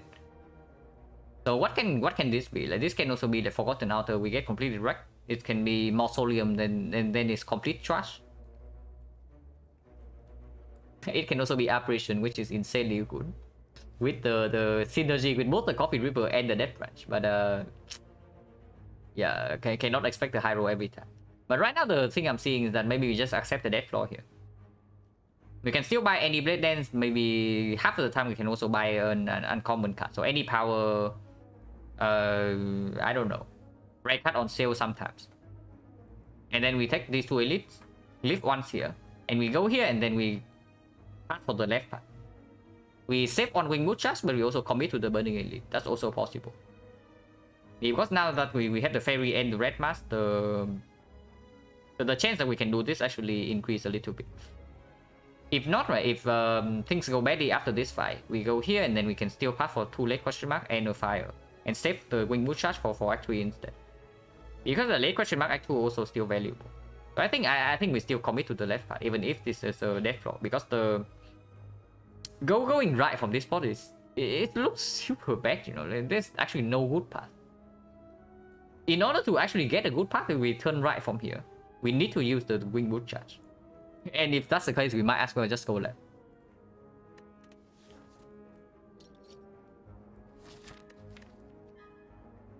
Bouncing plus would be good here. Okay, maybe not. But yeah, and Venom. And Venom is now on the table, guys. With the Birdface Urn, with the Steko Skull, and we are probably picking up any Blade Dance. By the way, go here. Okay, I kind of need to make comfortable with this. Then yeah, right now Blade Dance, and then after image. 1 Blade Dance, 1 after image. Okay, maybe 2 Blade Dance. 2 Blade Dance, 1 after image, and then suddenly we are insanely strong. And it also that basically those 3 cards probably it would be enough to carry us all the way through until maybe Time Eater. And then we need to figure out something else. But there we go. I know would be good here. Ocean Bell would be good here. Pocket Watch would be good here, but I don't buy this. Yeah, Garbage Shop. Okay, wait, hang on. Is this actually bad or not? Just leaving the event, no. Because 171 gold is also not enough to buy any uncommon or rare relic, right? So you need to see either a very good shop relic or a common relic in the shop for that even to be worth it. And then you also pay double the price. The random relic can be basically anything. It can be a rare relic. And we have seen like 4 rare relics already, so the premium one's still on the table, for sure. The tough bandages, the incense burner, and things like that. And the man is so slow. Is it really so slow? It heals 2 immediately. And then it gives me a card that deals 7. And a random card every single turn. Yeah, like how bad can it be? Like yeah, it's true. It's infinite healing. That's not even wrong. I don't know how many fights can last that long, but we can play the Infinite Blades and we can sit in the fight like for basically forever for the death to generate more powers, and then we full heal. Yeah, I know paying 79 gold for the Infinite Blade feels very bad, but in this fight it's probably going to be good. Yeah, it enables the net range. It enables it works with the Birthplace Urn immediately, and the ship is not even bad with the Gyria. So that if you don't take Infinite Blade now, when do you take it? Yeah, probably in Act 1 when you are dying, but here we can also take it. It's not bad at all. And surely we are just going to get Mummified Hand later, right? Then this is free.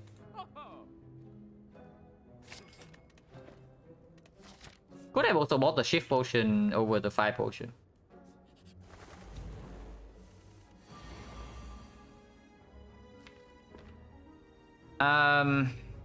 Explode this is kind of weird because then they all die and then I want to play Infinite Blades beforehand. But if not, this guy is buffing and he attacks next turn. Whatever, we still down this, right? We still see this and then down it.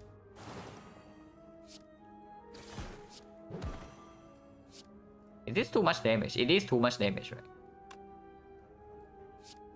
Deal 3 here and then 7, 6 is 16. So technically you can leave this alive next turn, but we can also always kill. So yeah, I do this in case they both buff next turn, or if I can full block and delay 1 turn for the Infinite Blade. How many times I bought it for 80 gold deck too? Probably never. I know that I have bought Infinity Blade for full price in Act 1 before. But in Act 2... in Act 2, this is probably the first time. Exploded right one. I mean, yeah, you can leave this alive, but it also attacks you for potentially 12 next turn. I mean, that's probably also okay.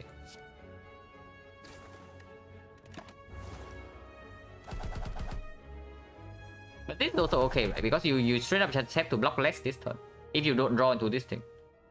Because otherwise, right, you explode this. Or are you saying that you kill this immediately?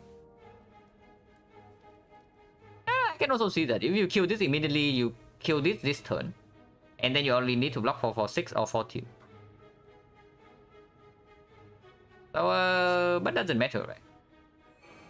And yeah, we play this first in case it gives a power. But no power here. Ah, potion. Yeah, bouncing fast is back, but I don't know how interested I am in that. Because this one is not green. And now we have red mask, so we took 0. So blocking not relevant.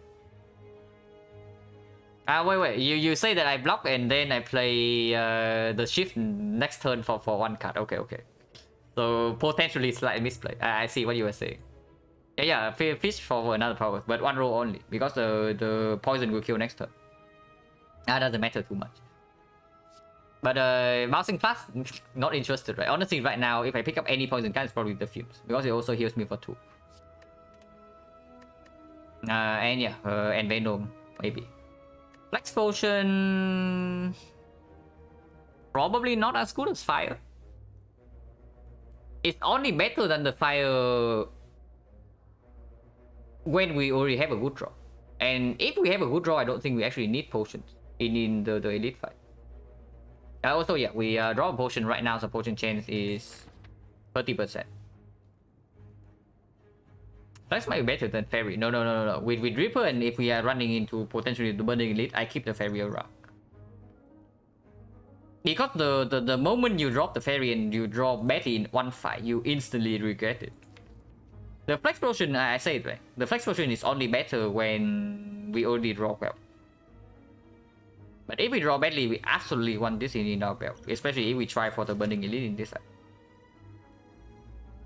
You Glass Knife, yeah, but then you need to draw Glass Knife, right? And if you have Glass Knife in your hand, the draw is only a good one.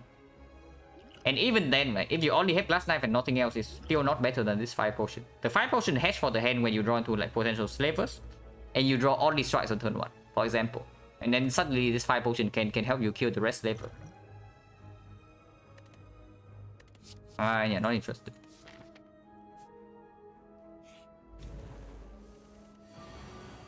Yeah, like now the Flex Potion would be the same. It would not have been different.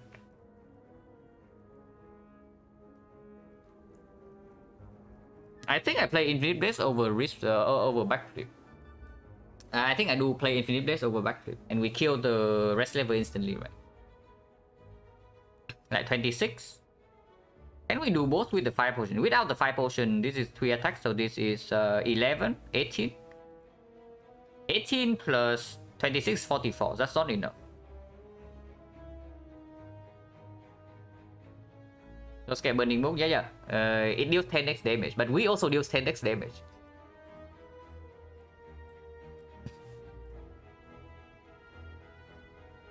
Yeah, if we 5 potion, then we only need to attack twice. It means that we actually do backflip, Infinite Blaze, Glass Knife, Poison Star. If we backflip exactly into the Corpse Explosion, we can still kill. Yeah, we draw into CE, and then suddenly CE deals 7, right? CE is 7, so this is 53. And then we can explode this one. Okay, so everything's fine. Yeah, backflip first. Does this change anything?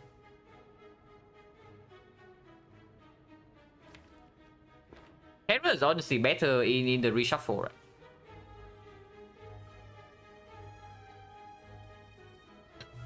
Yeah, because we still have to play yeah, 2 attacks.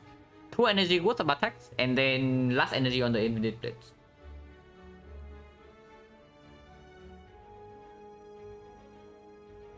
So I think the line still stays the same. We do Glass Knight, Poison Staff here, 5 potion this, and then play the Infinite Blades.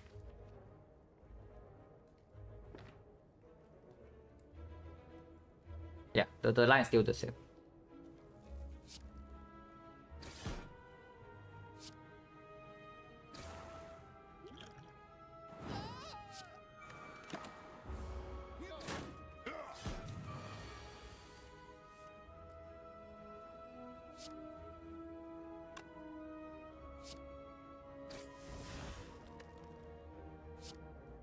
So yeah, we take another 16 here.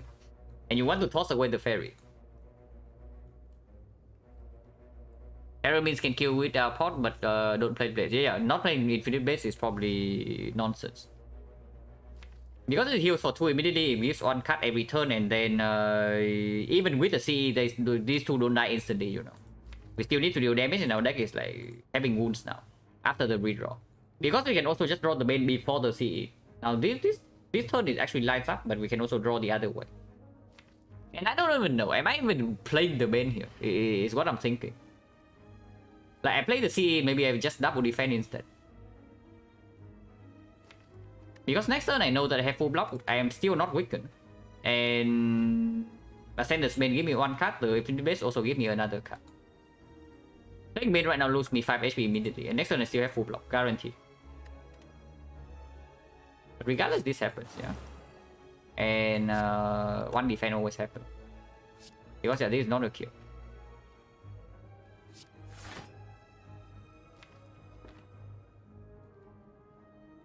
Okay, this is like 7-6. So it's 13.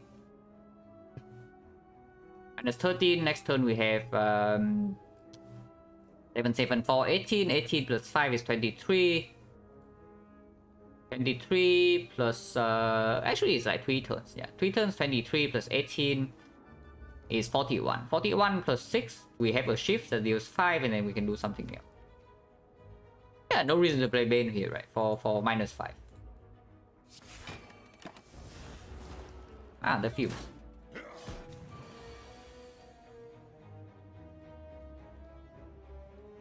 So I guess we play the fumes then. Okay, maybe we don't play this one. This one costs us HP currently to play. So the healing doesn't the healing doesn't really work.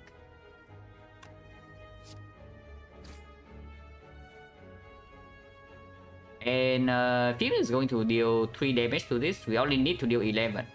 The Films deal 3 here. Ship when weakens deal another 3. So it's 6 damage already. We can still put all the damage here. And no problem.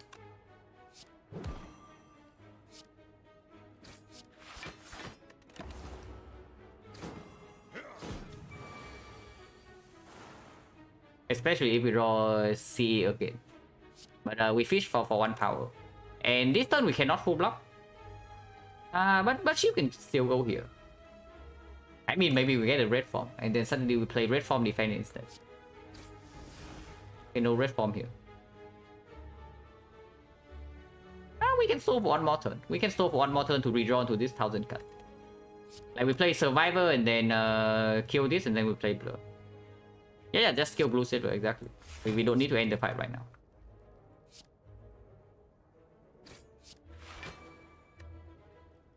And this guy goes down to 8. He goes down to 4, and next turn Poison always kill him. So okay, there's no risk that we actually lose any HP here. Can even play Shift first. And then 1000 cut. Oh, rewarded. Mega rewarded this time. The plus 2 HP.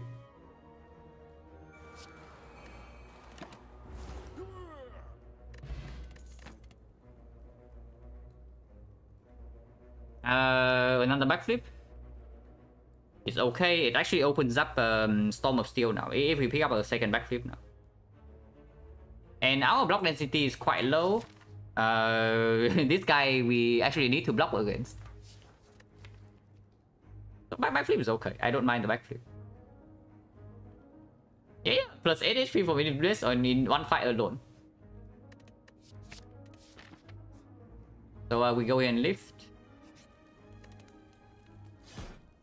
And yeah, no potion. So potion change right now is 1, 2, 3, 4, 5, 2 potion. So 40%. Stabbing.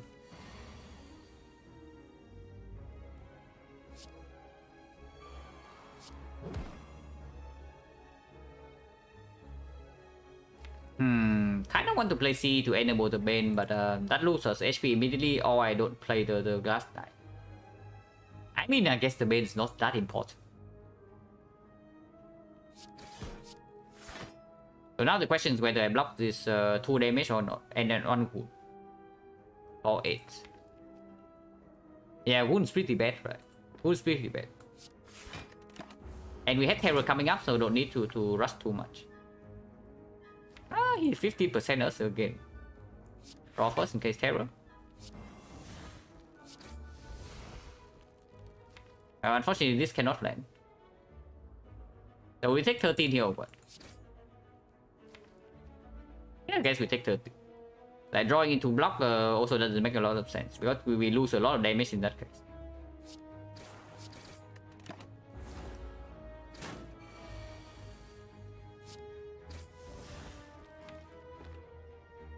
We take another damage or what? Or is this a kill? 21 plus 24 is 45. 45 plus 6 is 51. 51 plus 3 we're 2 damage off. So we have to take 1 more hit. Is that true? Like 24, 24, 21, 45, 45 plus 6 is 51. Yeah, we are 2 damage off, unfortunately. Because we also break on the backflip. So yeah, minus 12. But good thing we have the fairy.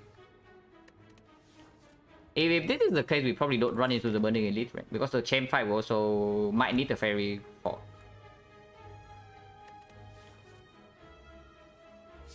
And this just deals more damage, right? It's like 20... No, this is only 24, but the choke into double block is 25.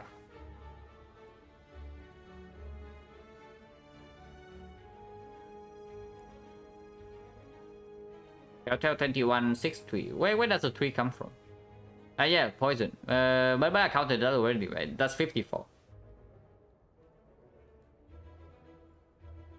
Yeah, that's 54. So we are 2 damage off.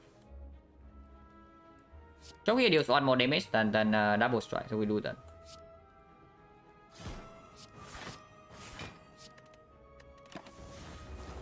Power.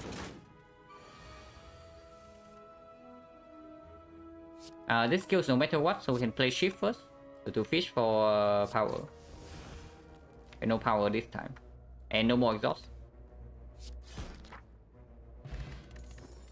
More strength, you say? They come onto the same screen. They really come on the same screen, guys. But it has to be Blade Dance, right? Now that we are going to have 4 strength. We have 4 strength, we have Blade Dance, we have Death Branch. Like, footwork is like nice and all with the Bird Face Urn and it's decent with the upgraded blocks. But it cannot be better than this.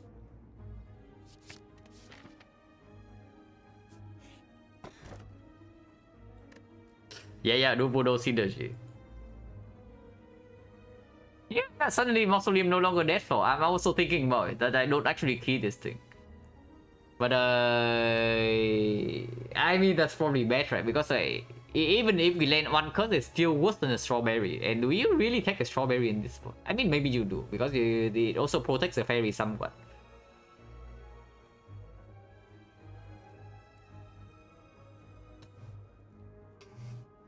I mean, not keying this.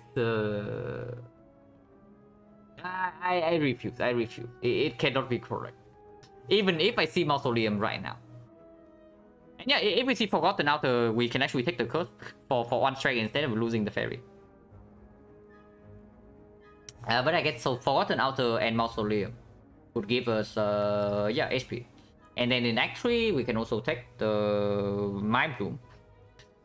Yeah, take 1000 gold for Darkstone PF value and the Dubudo. Yeah, okay, whatever. But in this part, I probably don't think I want to go here. We go right instead.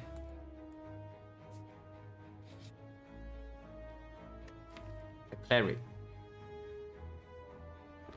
Yeah, you know what happens, right? We take the Cleric's offer, and then we see the bites here. So we waste 75 gold for nothing. That is what's going to happen. But I mean, we still remove a strike. Yeah, Cleric is good, but only if we don't see bites right now. Okay, that's not the bites.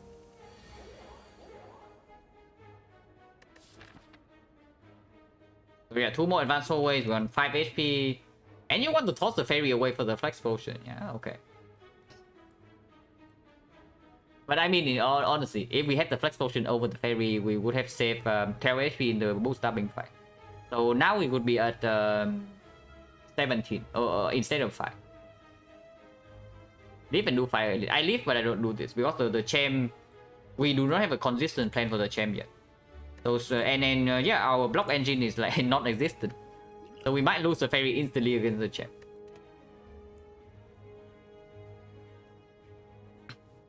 But we can full heal this. We can maybe full heal this fight. Highly unlikely, but it can happen. Because we okay, that was a reason to pick up footwork then. Yeah, that was the real reason to pick up footwork. Okay, I see the misplay now. But I mean, Blade Dance is still a very good card, right? Yeah, the real reason to pick up the footwork is that you can actually store in this kind of fight.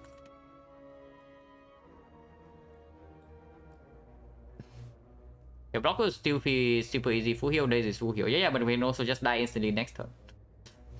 Like, you're talking about the full heal, we can also just lose all our HP next turn. Honestly, I think I want to start with backflip in this spot. Because yeah, this guy needs to die. I don't want to be frail. Well, that's not a very good draw. It's still not a very good draw. It's slightly better than before, but it's still bad. We can strip both layers here and then can deploy CE neutralize, I don't know.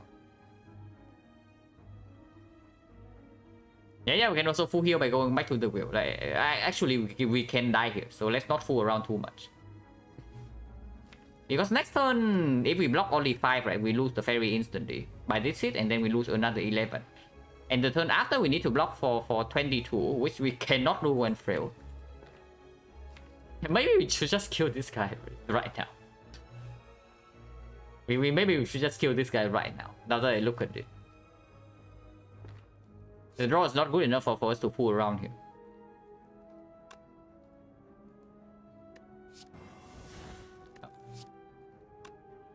Change the plan or what? Oh, okay. How greedy are we right now? We can play footwork and we can go back to the stalling plan. But I mean, okay. Even if we are stalling, right, we are still killing this.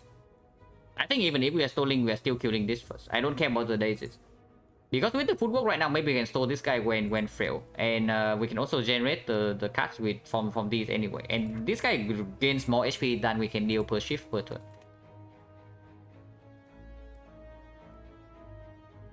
Yeah, I think I do that. I still kill the sentry first. Yeah. And we also get like 3 daisies in the deck. It's not like we get no daisies. Even lose fairy worth it, it can full heal. Yeah, but only if we don't die.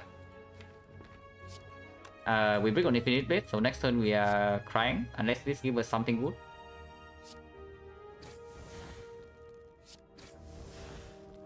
Okay, maybe something good acquired. Oh, something good definitely acquired.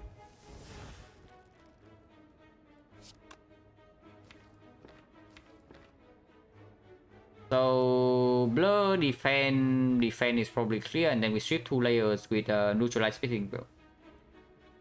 See for strip, no, we play triple block because like we have blur, so we play triple block and we strip with Piercing Veil neutralize.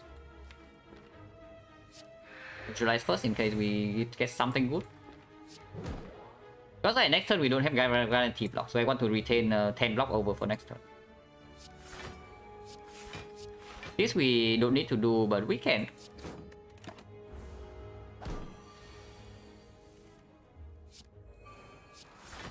Yeah, full block.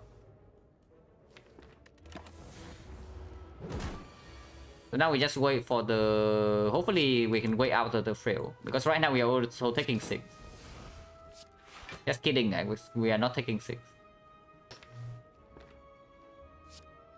But next time we can lose the ferry. Next turn we have a small chance. Okay, not a very small chance. We can lose the ferry next turn if these also do not give us anything. Do I push damage for potential lethal? No way, right? I just stay here until I'm full HP, even if the ferry procs.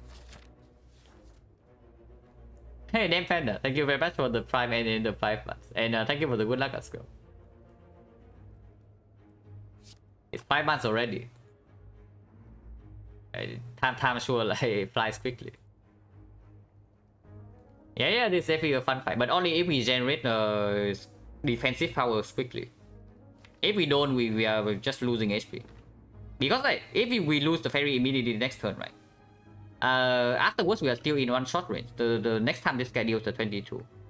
So cannot fool around like too much. Yeah, only a fun fight when we win. It's true. I think I want to put a little bit of damage in case that I need to kill this guy in an emergency. If we can sit out, we can just wait like forever, right? After the fail runs out. So he can regen back like his block. Otherwise, we can also have an option to kill.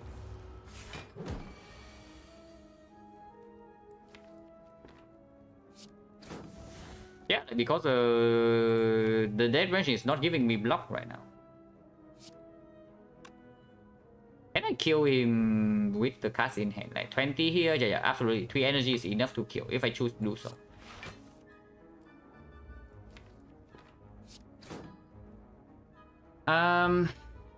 This is 1343, so 2 energy is still a kill. If I don't draw into neutralizing some blocks right now, maybe just kill this guy and then leave. Oh, money. Thank you very much for the raid.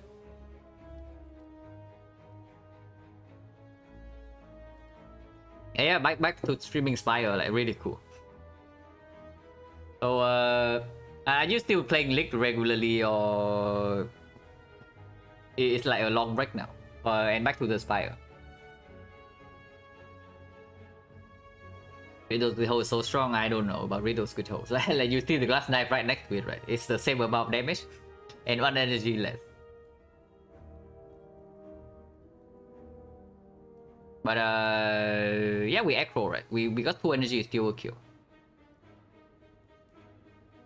I don't know how long can we stay here really. But we can start with this. We lose nothing by playing this. Oh my god, it's baiting me, guys. Guess I'm playing Spy for now, okay. And yeah, back to the real competitive game, I see. And then leave the children's esport like the League of Legends behind. But man, it's really cool to see you back to Spire. Next time we have no block, but we can kill. We take 1 damage right now. So basically we pay 1 HP to see a few more cards, so to hopefully store. Yeah, the best competitive, non-competitive single player card game. We pay 1 HP to see a few more cards. Probably worth it because the potential upside is like full heal. But the range is only given us damage cards. That's slightly annoying. Let's get into both the rest of this shit. Yeah, but if the dead bands give us block cards instead of these garbage, right? And it's actually not bloated. It actually just improves on deck. Unfortunately, it's all damage cards. Like it slices and then attack, red finale, Riddle's good host. But I guess I pay 1 HP. Blade Dance drawn. Drawing Blade Dance right now is like not actually very good.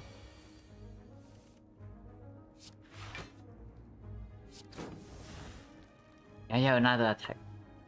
It's like all attacks here. I want to draw into maybe Blur. No Blur.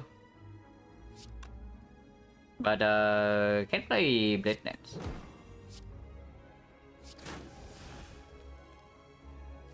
And yeah, I can play 2 more attacks. We still have full block this turn, so there's no risk.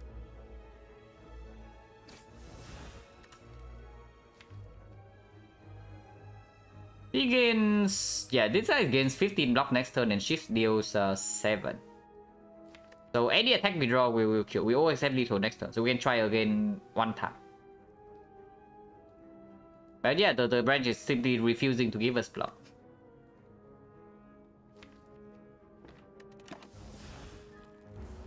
Yeah, once again, damage cut. Well, it's too late.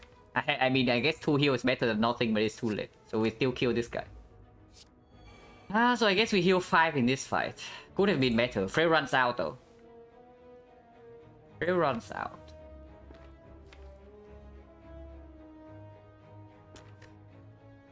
Yeah, the branch gives too many... Yeah, we just have too many damage cuts in our deck right now, right? And not enough block. So even with the Violet Fence, even without Frey, we probably cannot consistently block this. I mean, I can play this to see, but trading 7 right now super weird, right? Because yeah, next time we don't even have block. Like Violet Fence or not, next time we have no block, so we take another 4 to our face. Yeah, we just kill here. Yeah, need new resource, the real healing experience, it's true. Footwork, please come back. I would like a footwork, please. But okay, its blade is actually better than Count Gamble. The blade is actually better than Count Gamble. Because Count Gamble also gives 1 cut. Count Gamble gives 1 cut, and if I can completely breaks it, yeah, it gives us like new cuts. But a second blade dance opens up potential accuracy pick, potential after image. It's not like we are not picking after image in the first place, but after image is good. It's better with the second blade dance, and then yeah, accuracy. And we already have terror. We have, I mean, accuracy is like not necessary, right? We have force strength. So force strength, this is dealing 21 damage before terror. With the terror, it becomes no, it's like 24 damage before terror. With terror, it becomes 36. And yeah, if our damage is not super set against the champ yet, then second blade is just good. How bad can it be anyway? So we go here and live, and then there's still nothing to do with this fire. But if we basically right, if we go here, then the wing boost cannot bail us out anymore. The last floor of this act is always an advanced forward. Yeah, live and bonding elite, yeah, sure. Honestly, it's doable. Because 50% of the time is the Gremlin Leader, and Gremlin Leader, if she does not attack in like 3 turns, we probably kill all of them. But yeah, only 50%. The other 50, there's a book of stabbing waiting for us, and we cry. Actually, no. The first fight was the slavers, right? Yeah, first fight was slavers into second fight, both stabbing. So this can be slavers. Or the thing. Slavers, even if we draw CE on turn 1, we do not kill them. So we have to take 1 hit, and taking 1 hit means the fairy always dies. Now I'm just thinking like how scary the advanced always are really.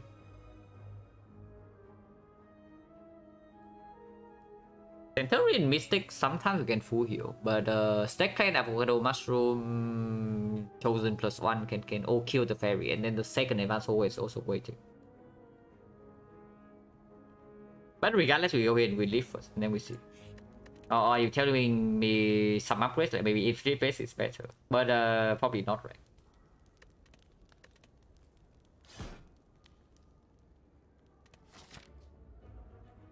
Yeah, we just saw Baseball Sentry, and that's the first advance over in this side. So everything else is open. Stack Clan, Avocado, Mushroom. Stack Clan only hits for 18 on turn 1 at most. yeah, free pathing, sure. Or we can also just use the boost in the Act 3 instead.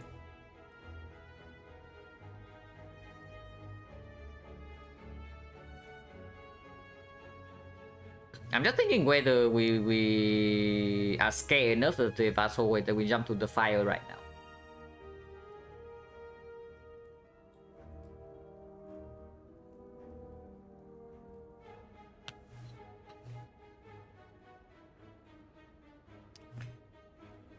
Yeah.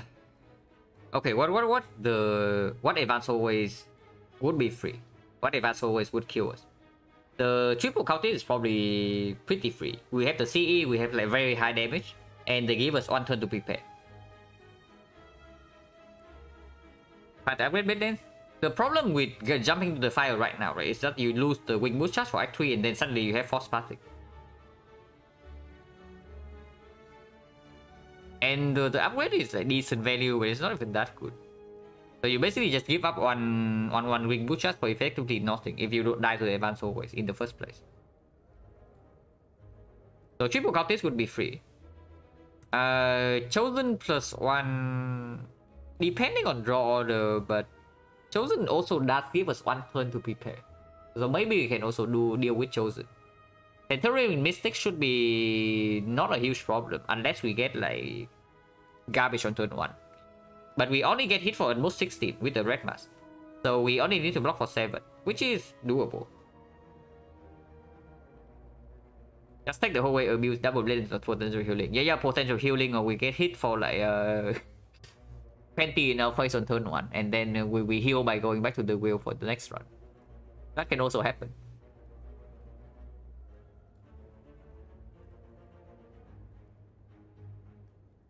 So what fights are dangerous? It's like Snake Plane dangerous. Snake Plane is not a fight where we can stall. We don't have Piercing Wheel, we don't have Willet Plans, we don't have Malaise. Well, the branch can give us something like that, but not very likely. And the plan also counters our multi-hit things, like the Blade Dance or the Glass Knife.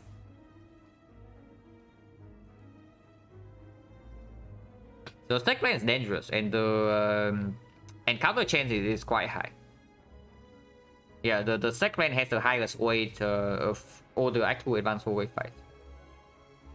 The same as Centurion Mystic. I don't know like why they have different weights that drastically. Like in Act 1 I can understand. In Act 1 I can understand that why the Slavers plus the Slime is like so low, so rare to encounter, because that thing just kills run if you are not strong enough.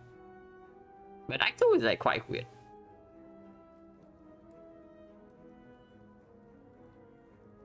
But yeah, Avocado Mushroom, how bad is it? Turn 1 we get hit for 15 plus 4, so 19 only. Okay, 19 is actually not only, 19 is quite big. But with 4 strength, maybe we can kill the Avocado on turn 2. So Avocado Mushroom would also be bad. But Centurion Mystic, maybe we can sometimes full heal. Very rarely, but sometimes it can happen. And now I actually like super regret the not picking up the footwork, guy. Because honestly, I just completely forgot about the potential to infinity store for full heal, you know.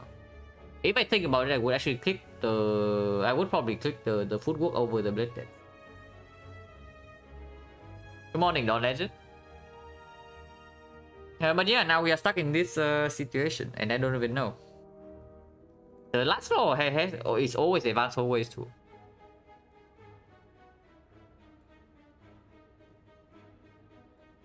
Yeah, 5 HP in instant brilliance. I just completely forgot about the full heal potential. That was what happened. Without the full heal potential, it's always the brilliance there. But yeah, with full heal potential, with the Coffee Ripper, I absolutely should think a bit more, and probably should have picked the footwork. Because we already have an infinite to generate the cards, so we don't need this as our dead branch fuel anymore.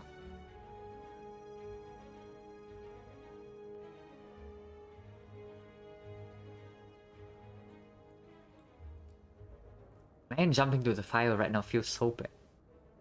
Jumping to the fire right now also feels completely awful, because actually we have a lot of things we want to do. Having force sparking in Act 3 when we have Red Mask and when we have Blue Voodoo... I mean, I don't know. Are we actually picking up my Bloom or what? Because that's also kind of weird, but maybe it's possible.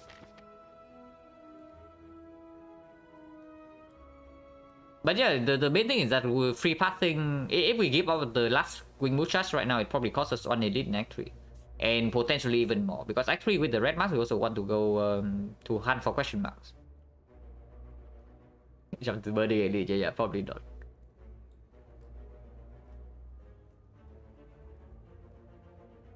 And also Advanced Hallway, there are probably only 2 Advanced Hallways that are really dangerous. The Snake Plant and the Avocado Mushroom. The ones that deal heavy front load damage and we cannot burst down instantly. Would be the dangerous ones. Even Chosen Cultists, if we draw well enough, we can burst them down by like turn 2 or turn 3.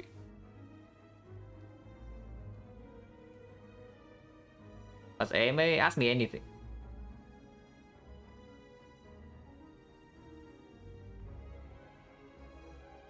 Yeah, there are only 2 dangerous things. And it also gives card rewards, you know. With question card, the value of this also increase a little bit if we don't die. Potential good power to kill the champ like Nightmare Footwork, Wallet Plan. Yeah. With the question card as well. Which advanced hallways are stallable? Technically stallable, a lot of them. But realistically stallable, probably only Centurion Mystic. Like Avocado Mushroom is technically stallable. You just kill the mushroom first, and then you sit out the avocado forever because he doesn't scale. Even with Mystic gaining strength, yeah, absolutely. You scale faster than her usually. And she can also just attack once every 3 turns instead of buffing. Yeah, we take advantage always, yeah. With the red mask and the question card. Nice, and the red Mystic. And we do get a hit for 16 on turn 1. Are you serious? Are we actually losing Fairy on turn 1 to this crap?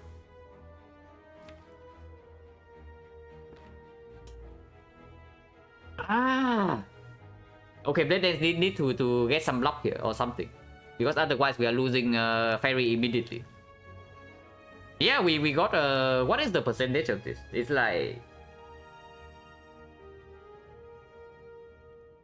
I don't remember, but is it like 18% or something? For both of them to attack on turn 1. And we also need to completely break on blocks. We draw 2 block cards or any of the upgraded blocks, we block this hit. But yeah, now we have to rely on the freaking Death Branch. Of course, we can also kill this one first, but I don't think killing this one is ever the play in this spot.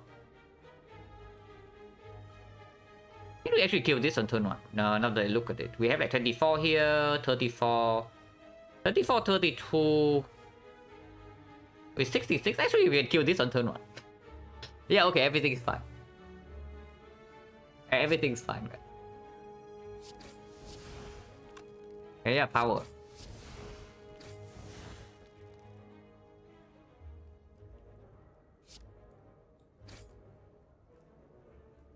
We can still kill this, but then we cannot block. This can stay in our deck until the next cycle, right? I think so. This does not need to be deployed yet because it also costs HP immediately.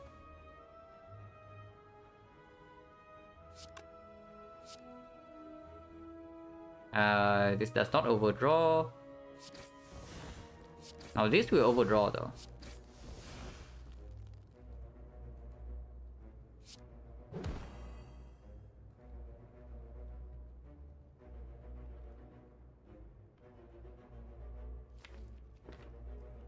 Yeah, I can just glass knife this. Then maybe do this first. Another burst. Okay.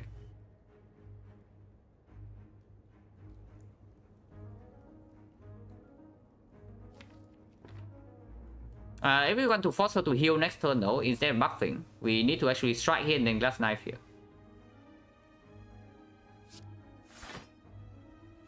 And let's do that. We can also play another Blade Net to fish for more powers. I probably should actually do that.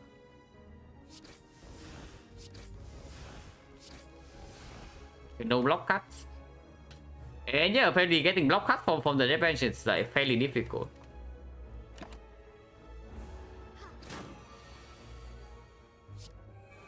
And yeah, we need to keep her HP low so that she keeps healing.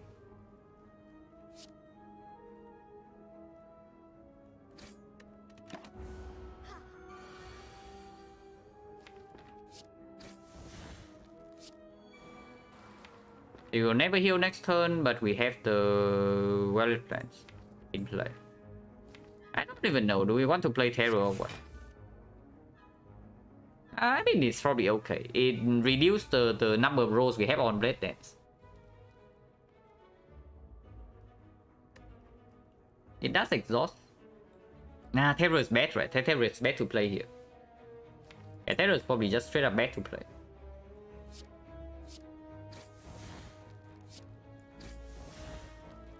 This is okay. I don't want to play another one because it means I cannot play the shift next turn. I mean, I don't know, it also doesn't make sense, right? Because they are floating on energy, so might as well just do this.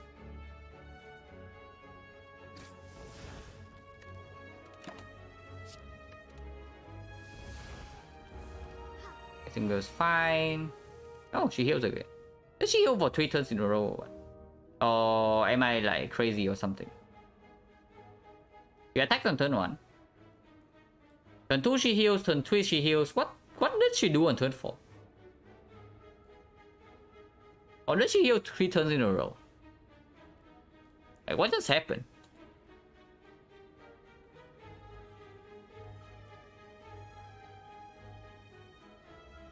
Power up? No. She has 0 strength right now. And we are not frail. Oh, that was very weird. But she always heals at half HP or lower. No. She heals when the total missing HP is like 21 or higher. But as far as I remember, she cannot heal 3 times in a row. So something very weird just happened. Or I just like remember wrongly. That doesn't matter too much. Oh, this is very good though. Psycho Scout and Venom seriously pickable. Yeah, maybe. If we can have an upgrade for it, it's fine. It heals for 2, it applies 2 poison per attack. Actually, she has no strength, so this is also full block. And it exhausts.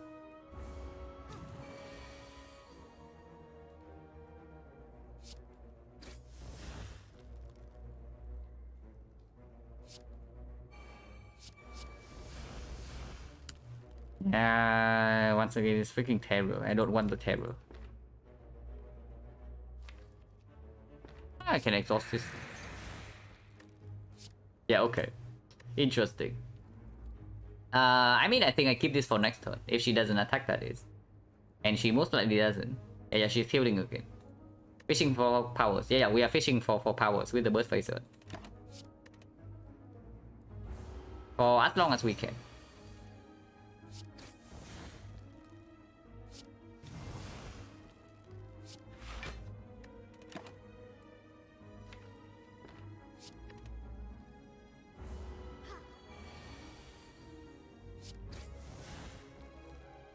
Okay, maybe not this one. I don't know about this one, guys. Approaching full heal, only if we can only if we can consistently block. But I mean, we can play another Blade Dance. Okay, more malaise. More malaise is good.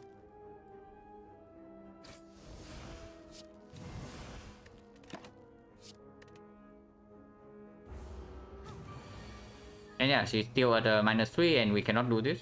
We play the Envenom. Now we can play Envenom because it doesn't cost HP anymore. And whole Clone Dagger, I guess. When we play Envenom, playing Envenom is fine. It doesn't really matter too much. Because we play like 1 shift per turn anyway. And she heals for a lot. Like, if you exclude Envenom, right? You exclude Noxus Fumes. Obviously, Noxus Fume is the one we don't play. So you exclude Noxus Fume, you exclude Envenom, you exclude Red Form. Then what power do you actually play? The accuracy, even accuracy is bad right now. Because we generate with ships. So then there's only after base, there's only footwork, there's only... I don't even know about 1000 cuts. Like, then Silent does not have a lot of defensive scaling powers. So there's only like footwork after image. And Violet Plants. Those are the 3 powers that you play. Oh, okay, 2 to the 3, so the 4 powers. But then, I don't think Envenom actually deals damage, so we don't have to worry about it. As long as that we can keep things in moderation.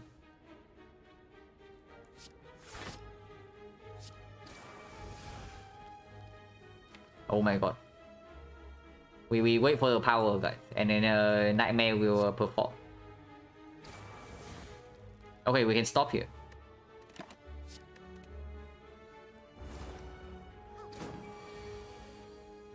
This is 10, so she heals and then everything's fine, but we can also just wait for 1 turn for the poison to tick down.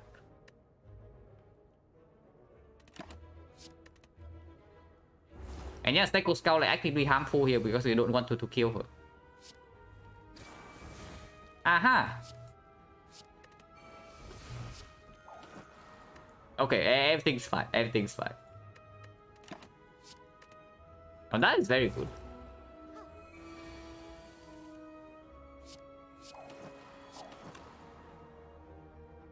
Can play this. Oh, even more well played.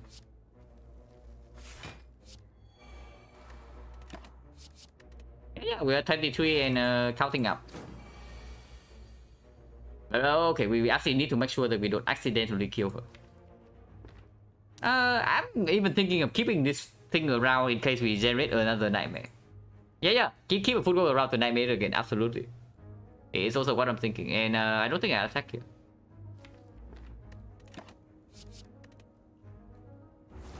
But a slight problem that I also see right now is that we are producing more ships than we can play. So our deck eventually has like low block resistance, but she still has like -3 strength, and we have a 6 dexterity, so probably should not care too much. So degenerate, yeah. Also, what's up, veteran? And we have to be degenerate here because we have like freaking Coffee Reaper, and then I want to keep the fairy, and advanced away coming up before the champ.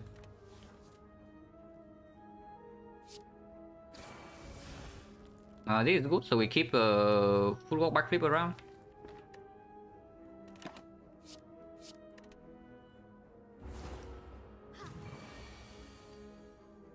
Nightmare Ringer, Nightmare, yeah. Can also do that. Can attack another time, can also wait. 7 poison now, that's too much, We need to, for her to heal up a little bit. So we don't play this shift here. No more exhaust after, instead the shift. Only shift and shift deals too much damage. Maybe we shouldn't have, maybe we should not have lifted. Exactly because of this.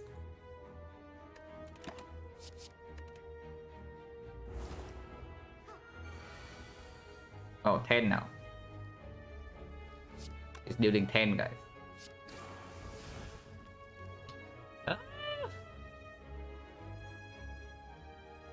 Should I play Venom too greedy? Yeah, maybe.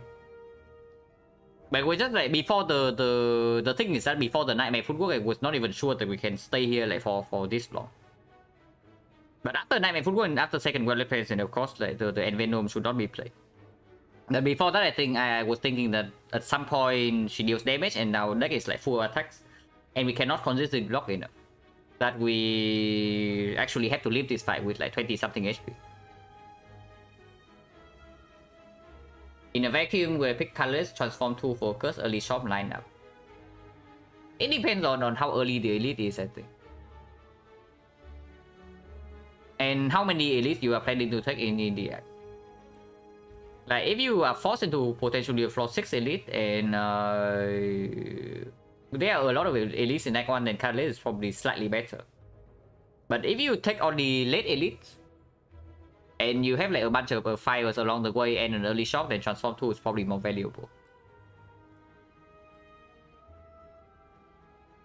But what are we doing here? Yeah, we play Backflip 1000 Cuts, right?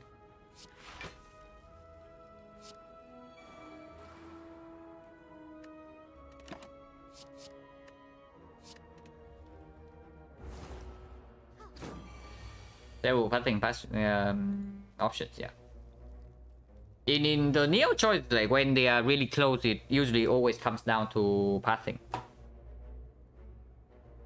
But man, we deal so much damage now. Like this card deals 9, it deals 8, deals 1 from 1000 cuts, and then it deals another 2. So it deals like 11 damage per shift. You cannot heal fast enough. Like can she heal faster, please? She heals like way too little. You can still play this, right? This doesn't kill.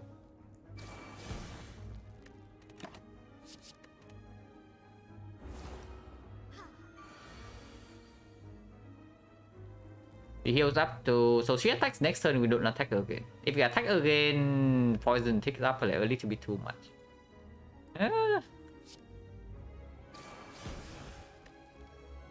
Okay, this card is good though, but I don't know if I can actually hold it. We can wait until we redraw into this. It's the same as the shit. Yeah, we don't have accuracy. we actually have force strength.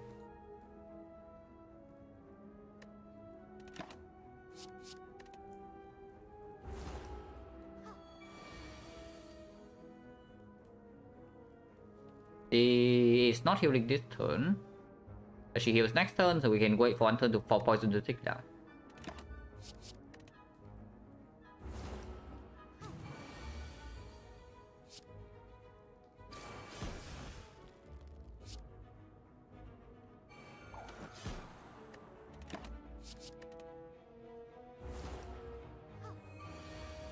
We have to wait again. She's dying, guys. We cannot let her die on us. Oh, 14.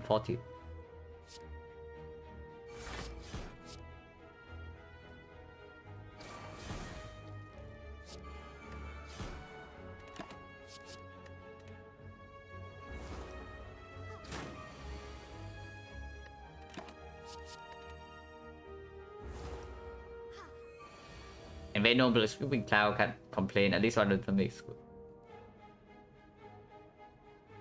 If you upgrade to both of them, not even holding. Oh yeah, we can hold 3 now. We can hold 3 now, so we hold 3. I forgot about it. But basically.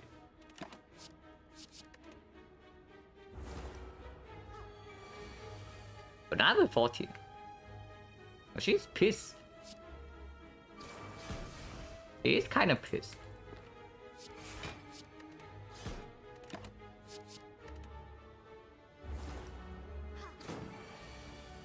Burst of potential burst nightmare. No, we need to keep a block card in hand at all time in case she attacks for too much. She heals like 46 and poison ticks down to 7. So one chip we play one chip, or she doesn't heal again next turn.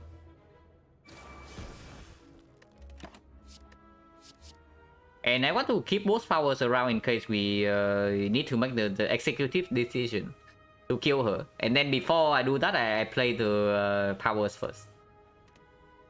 To heal like one more.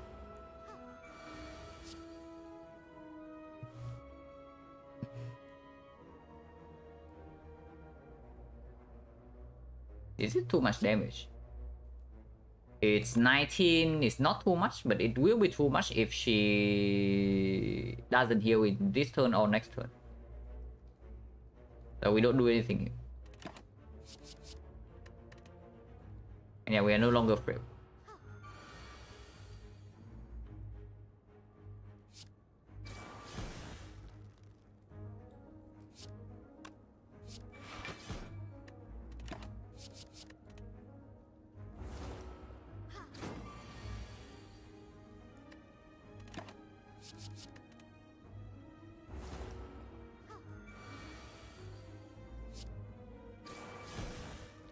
But yeah, we get one roll every like 2 turns or something. Oh my god, she's attacking again.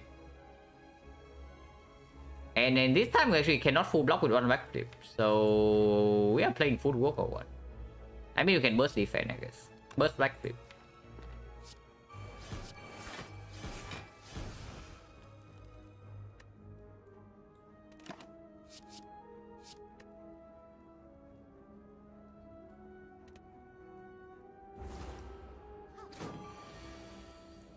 Yeah, I think we might need to leave here soon. I think we might need to leave here soon. Neutralize, no, neutralize deals way too much damage. We don't want to do that.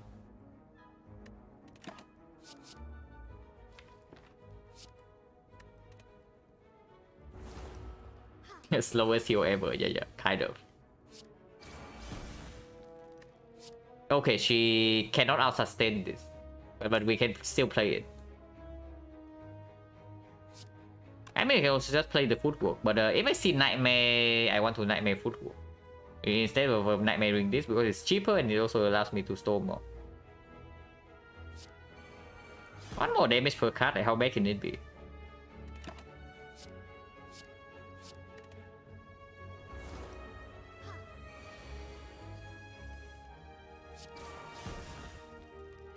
Dodge and roll is quite good.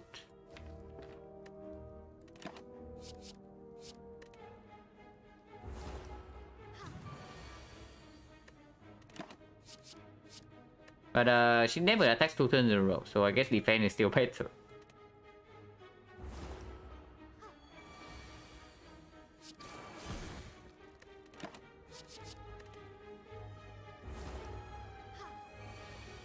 Oh my god, 18 now. She's like really upset. And then also, yeah, we high roll fairly... We high roll quite a bit by getting 2 Malaces like very early on in this fight. Because otherwise we cannot even like kickstart the store.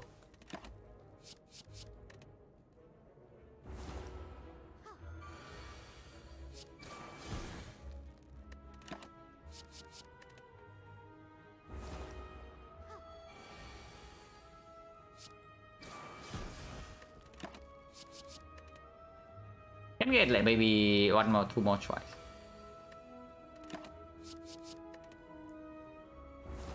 Should have the survivor. Doesn't matter too much.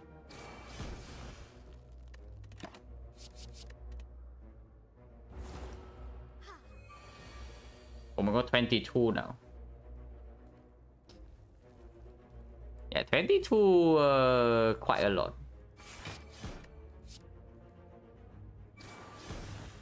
Wait, she dies next turn. I guess we leave then, whatever.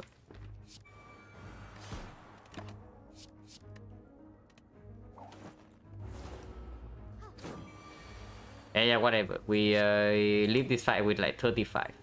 Good enough.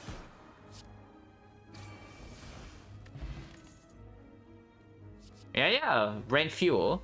Block card. Steko Skull Bouncing plus, but I don't really care. We picked the Cloak Dagger plus here.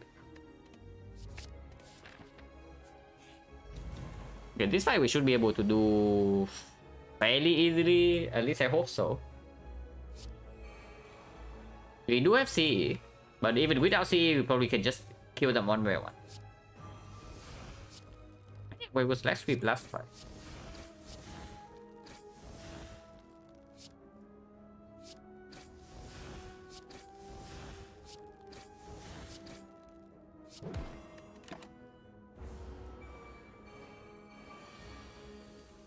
Yeah, CE is here. We would like to do so, but honestly, don't need to. Because this still allows me to roll for powers. Yeah, like this one.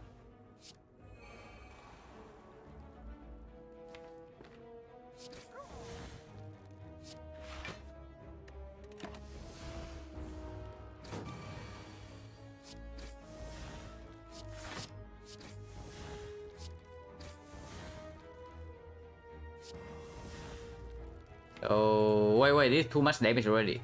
So Terror was bad. Yeah, we cannot get another roll, so we just leave this fight. Heal potion. Yeah, I turned down the first full work, guys, because I know that this one will come upgraded. It was all planned. There's also Backflip Plus, which is quite good, but we don't turn down Footwork Plus in this spot, right? With the Bird Face Urn is already good enough. Footwork Minus is already what we want, and now there's Footwork Plus. And yeah, it's also like very good into this fight. What are we upgrading? There's the Blade Dance upgrade, there's the Terror upgrade, there's the maybe the Neutralize upgrade. Neutralize upgrade gets super weird with the Death Branch because yeah, second cycle doesn't even really work anymore. We don't redraw into this. But the first cycle fun load, we also have the Red Mask, so it's like at least 3 turns of weakness for the very first next cycle, which is honestly not too bad. Because I don't even know how strong the Blade Dance upgrade is. We in some hands we are already like super overdrawing. Infinite Blades upgrade for India. No, we are not wasting an upgrade on Infinite Blades, guys. We're absolutely not. Because Infinite Blades is nice and all, but then you run into the Time Eater and the Heart, and then you wonder what the hell is doing in your deck. Everything's decent, yeah. Terror upgrade, energy always plays. I absolutely agree. If we took first football, can upgrade here. Okay, sure.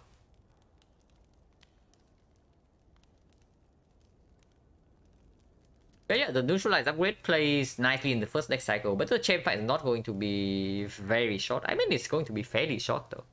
It's not that long because we have nothing to wait for. Like we play our powers, we play the Terror, and then we go instantly whenever we draw into a good Blade Dance hand. But if that's the case, the Terror upgrade does not play for the champ fight because yeah, we deploy Terror first, and then afterwards it doesn't affect the split turn. So the Terror upgrade is only good if you say that we have zero problem with the champ whatsoever, like never. So do we really never have problems against the champ? How much damage is one Blade Dance anyway? It's like 36, right? Yeah, 36 per cards, and we also get some random stuff from the thing. And Infinite Blades is 12 per turn. Yeah, we probably never have problems against the champ. It's true, we probably never have problems against the champ. And even if we do, somehow we still have the fairy and the skill potion. Yeah, I don't mind Terror upgrade here because we have already seen Snecko, and even if we see Snecko right now, we don't pick it anyway. I don't dislike this at all because in Act 3 this upgrade also plays. The moment we see Malaise or Leg Sweep, this upgrade no longer plays. And yeah, Creeping Cloud we can also sometimes pick up with both the Psycho Skull and the Death Branch, and also the Red Mask.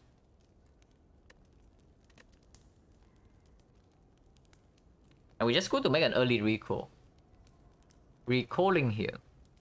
But if you recall here and see Fusion Hammer after this sack play, what do you do? It's just wasted, right? Because we lifted 3 times already. So I don't know. I don't know about like early recall. Because we also have the we also have the wing boost, right? If the fires are bad for us, we just jump away from the fire. Like I know only one charge into Burning Elite, but most of the time we will still have enough like freedom to choose.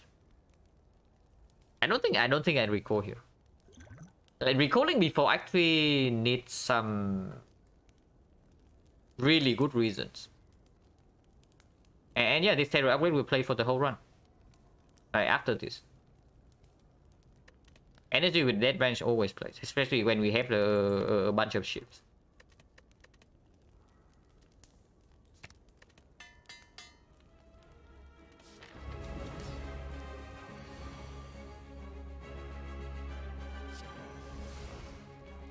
Yeah, okay. I don't even know, is this good? It probably is okay, right? Oh my god. Oh my god. No energy, guys. If we have energy, this fight is going to be a short one. But unfortunately, we don't. So this guy gets to live for a few more turns. Looks like fight is over. No, we cannot line this up. In second deck cycle, we cannot line this up. We have no well-lit plans, and we have a million cuts with the Death Branch. But of course, we deal a super heavy damage here with the Envenom and Terror and such. Oh my god, we can deal so much damage on turn 1. I don't even know if that's good or not. That we deal this much damage on turn 1. But whatever, right?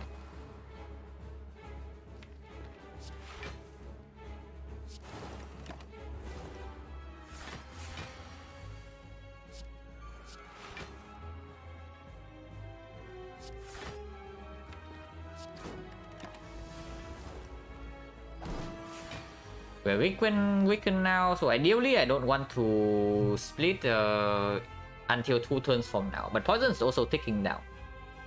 We can also just go right now, but then yeah, going right now is a little bit weird because we are weakened for like 2 turns. And I'm scared that if I attack here, it's like too much damage. Honestly, it's probably way too much damage already, so maybe we just kill. Yeah, we can probably just go in even through weakness, right? It doesn't really matter much.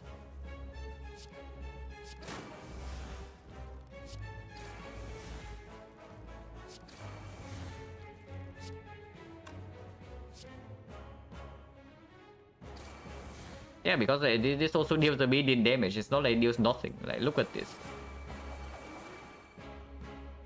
Our damage is quite insane. Yeah, weaken or not, like, who cares, right? He's just dead this turn. No more powers.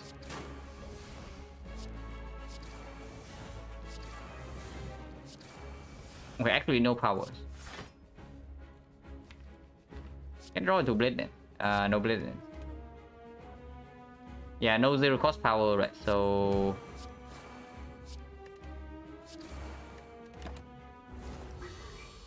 Overstalling for not. No, it's not for not, because it does convert into HP into the next act.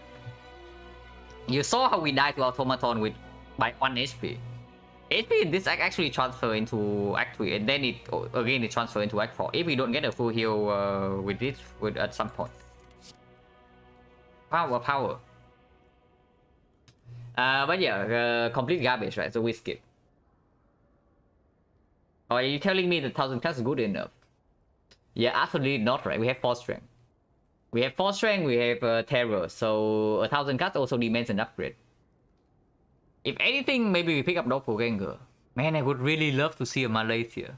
But yeah, no Malaise. And yeah, even with question card, like the rare card is still complete trash. Doppel is nice. Doppel is like okay, but we overdraw. The main thing about the Doppel is that we overdraw and we also don't, basically never have energy to spare.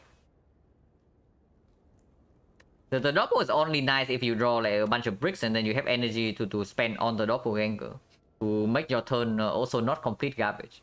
But in our case, like, we are spending energy like crazy. So without Chemex, I don't think the Doppelganger will ever play. And yeah, Doppel with Dead Branch also not a real combo because you spend all your energy already. So you rely on the thing to regenerate 0 cost. So that doesn't work. Fire Potion cannot be better than this because this can also exhaust. And maybe we can even carry this until Act 4. Because yeah, we are stomping right now, but this deck right now gets mega owned by the heart. It's not even close. Against Time Eater, maybe we have enough damage to burst through the Time Eater. But against the heart, we are super mega dead. If we don't find something else. And yeah, After Image would also be insane here, like, of course. But where do we see like, this crap? Wow, Choker. Exactly what we need. We have 1 Wing Boot charge, so technically Black Star is pickable. Even with Force Parting in Act 3. But that's also the bug. Without Alchemize. Back without Alchemize, usually I don't like it too much. And especially if we don't have a Ghost Energy installed already. Like, Fairy is nice, but Fairy Double, I don't even know. Like, how good is it? Because we also passed Potion Belt. But Potion Belt was seen in an earlier show already, so we cannot even see Potion Belt anymore. Is it actually Black Star? Just to fish for potential, I don't know, maybe Tungsten Rod, maybe Incense Burner. And we want Elite anyway for rare card chance. Like, looking for something like After Image or Malaise is super crucial. Black Star go Elite Hunting. Yeah, normally in this spot, Black Star is probably a very bad pick because we have Force Parting, but we also have Wing Boots. So it's probably okay. It's probably okay in this spot. And yeah, we can also pick Choker to instantly end the run. Not in our favor. Okay, where's the Burning Edit? Wow, would have been pretty bad without the Wing Boots. I mean, it's only -1. But basically we jump here and not we do not start on the deck. So we start here or here and then we make the jump here. So even with unlimited wing boot charge, we can only take 3 elites here because like they are all on the same row. It's actually ridiculous. Like these 2 on the same row, these 2 also, like these 4 on the same row. So we cannot actually get more than 3 elites in this, like even with unlimited charges. That's pretty funny, but at least we can still take 3 elites. How much do I care about the shop? With 138 gold, shop also before the question mark, like quite bad. Yeah, shop before question mark also quite bad. But card remove also still costs 100. It's expensive, and card remove is less valuable in the dead range deck anyway. So I think I just avoid the early shop. And if I avoid this shot, it means that we start here 3 fights. And after 3 fights, we evaluate. But most likely, we're just going for question mark because of the red mask. So 3 fights, 2 question mark, take this elite. After this elite, we can evaluate. Okay. But potentially, it's into fire, into chest, and then jump here. Yeah, so 3 fights first. And see what happens.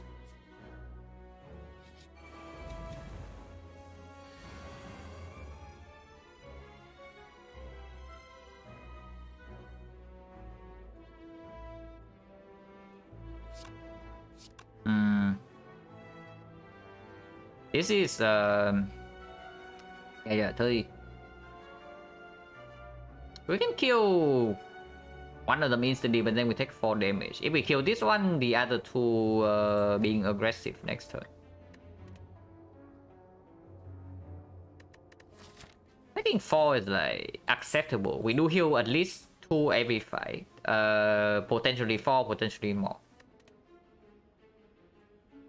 Yeah, without piercing mills in the deck, without draw consistency, I do not want to risk getting complete garbage by these 2 next turn. So I just kill one of them. Unless you tell me that this is enough to kill already. So this is like 14. 14, 46. Oh my god, we have so much damage. We actually can kill this guy with 2 energy and then we full block. Okay, let's do that then.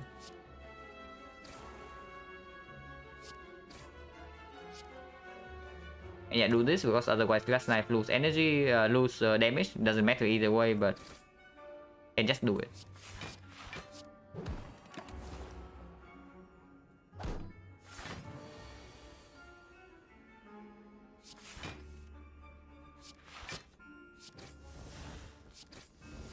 Plus 2 HP if we get to play this. Maybe we don't play CE. Yeah, playing CE ends the fight way too fast. Then maybe we don't want that.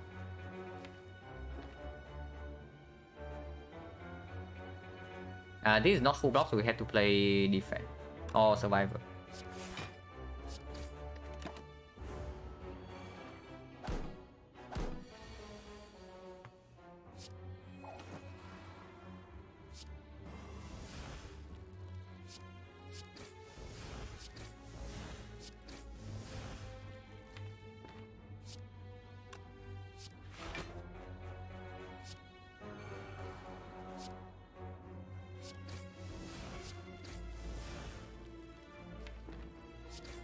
Only have 2 strikes next turn, so maybe we need to set up for potential lethal.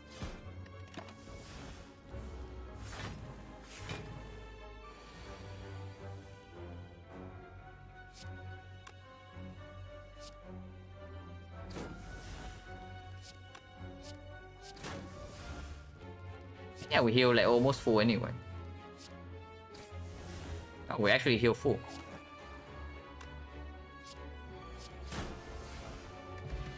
Decoy, not over this. Setup plus.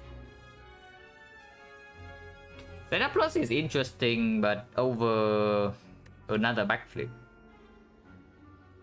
We do have footwork plus, so backflip gets better. Card draw gets slightly worse with the dead range, but it's still reasonable because we also have 4 strikes. Setup is only good when we have actual card draw, right? And right now we only have like 2 backflips.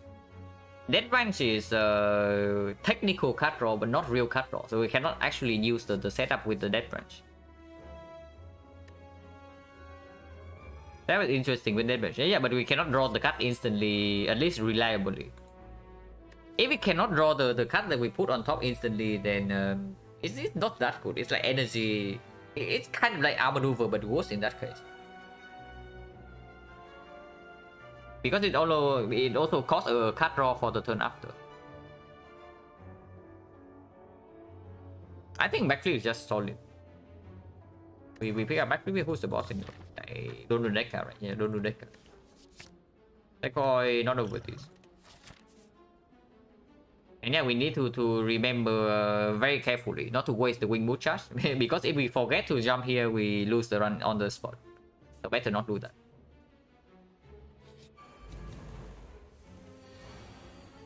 And yeah, we're already full heal, so we just kill every fight like as soon as we can.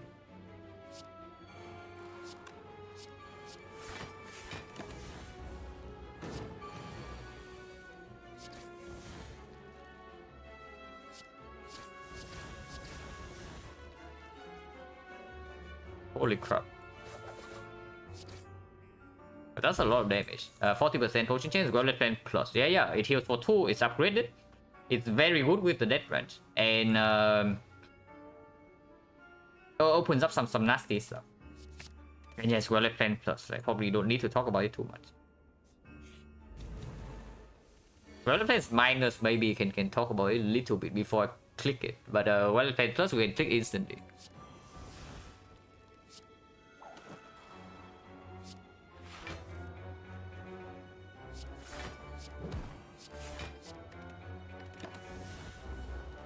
Grand Finale, excellent. Surely this will be useful.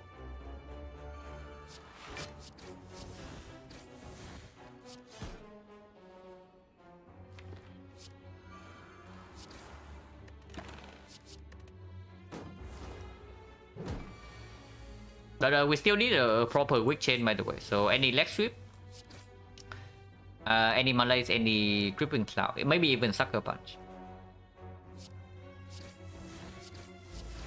And also piercing wheel we also want to pick up. And not rely on Dead Branch to give us everything. Gamble? Can pick another backflip. But Gamble is already a good card. It works well with card draw, which we have, and works well with big hand size, which we can also have with the Dead Branch.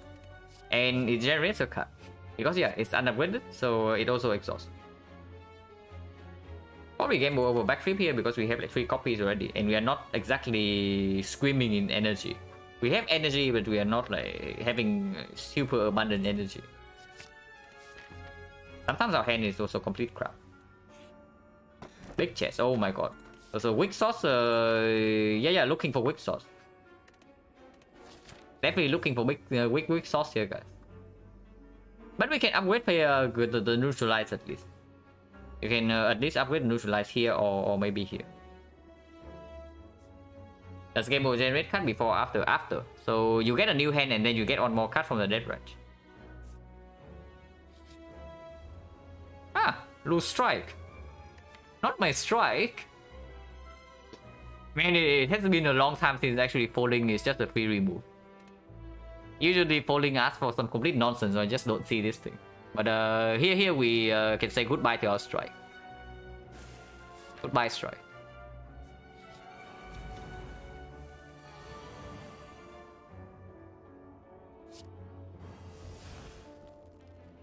Adrenaline. I'll probably start with this first because Adrenaline also overdraws. After image, okay. This card is like insanely good for us. If we can get 1 copy for real. Oh my god, Storm of Steel. Probably also want to play this though.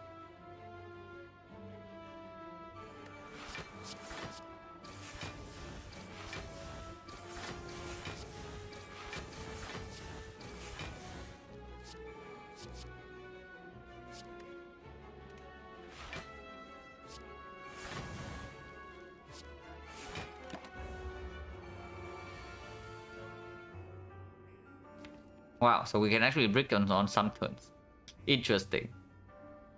At least we have Paper Crane, so the Malay is weakened, so like a lot this turn.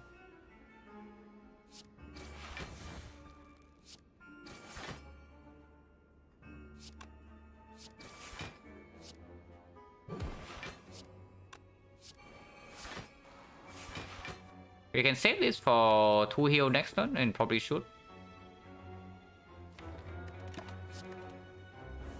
Is still weakened from the Paper Crane.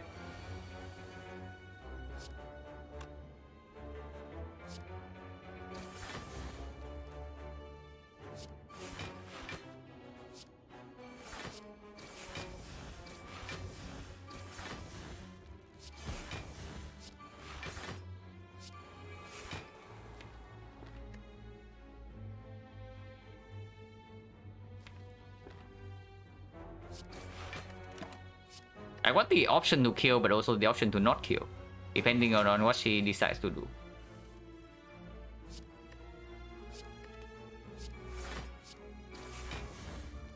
Yeah, because generating more power is also good, right?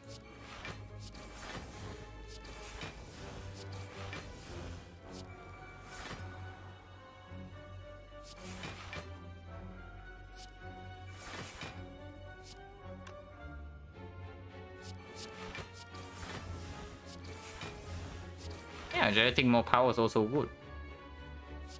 So we play these 2 powers and we kill with 1 shift next turn, and that's lethal. Yeah, we have a blitz, so always have a shift.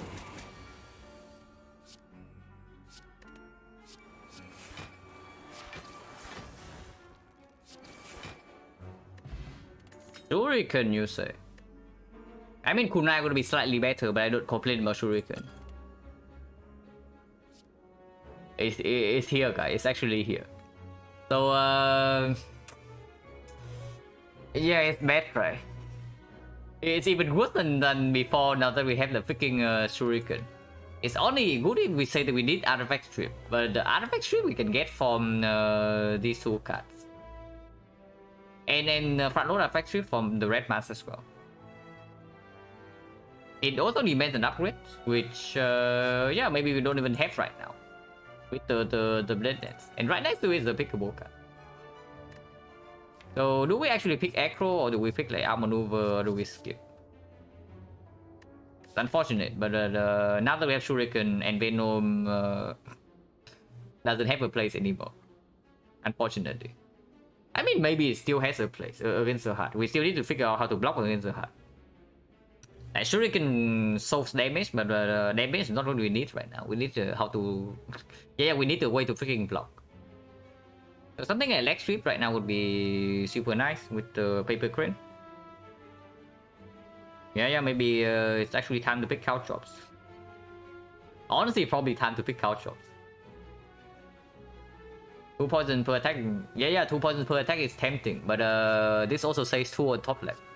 And we only have 4 energy.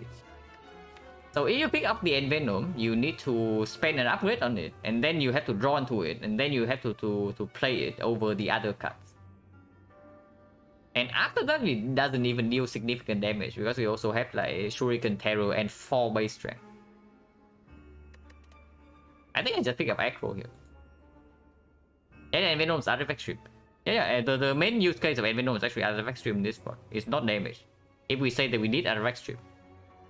But we have these 2 already, right? And the branch can also give us more. So I don't even know. I don't like it too much. Mostly because I don't think I can spend an upgrade on it. I think 1 upgrade right now definitely goes on Neutralize now that we have Paper Crane. So how many upgrades do we have really? Like we go this fight and question mark, we still have not encountered Red Mask or the Rarity. So maybe question mark's better than Fire because we are forced into 1 Fire here anyway. So we take question mark, take this. Like depending on what this is, if it's good, then maybe we take the 5. If not, we take like 2 more question marks, and then we have 1 upgrade, and then we have to recall. So I don't think we can spend an upgrade on this, because if we see something like, I don't know, maybe maybe Red Fog, maybe not Red Fog, but After Image. Okay, After Image I actually want to upgrade. So Arthur image can be upgraded, like Malays or leg sweep maybe sometimes can also be upgraded over the Envenom. And that is just straight up better, right? Because right now we need to figure out how to block and not to attack. So if we see a strong defensive upgrade, we take that. And if we cannot upgrade Envenom, then it's just a dead card. So yeah, I don't like it too much. If anything, you can maybe convince me is outmaneuver over the Acro, but I don't think so. Because looking at the Retromancer fight, there are still potential hands that we bring. And then we have like no exhaust in hand, we cannot spend energy, we do not generate enough output. And in those hands, the Acro is like much better. And yeah, take the fight. Ancient, can we kill this guy? Maybe we can. Yeah, maybe we can.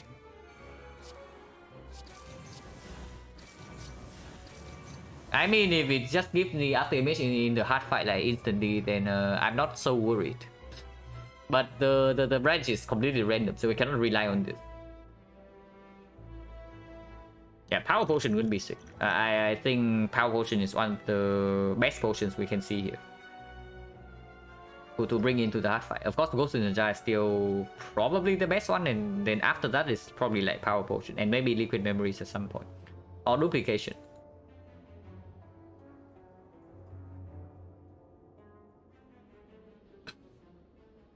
But yeah, we just play after miss PKO. Potentially take 1 damage, but don't really care, right? We heal back up with these powers anyway. And Loose Fairy? No, before we figure out a way to block the heart, I do not toss this thing away. Because you also see our problem against the heart, right? We cannot freely play cards. We have no bit of that answer. And we need to play cards, otherwise we cannot deal damage. So right now the plan for the hard fight, if we see nothing else, is that we just trade our HP. We just trade our HP into the hard fight. Next stable Gambling Plot better. No, Gambling Plot doesn't give you anything in the hard fight, you see, right? I am only scared of the heart at the moment and maybe the Time Eater. If that's the case, I do not toss away a potion that is good against the heart.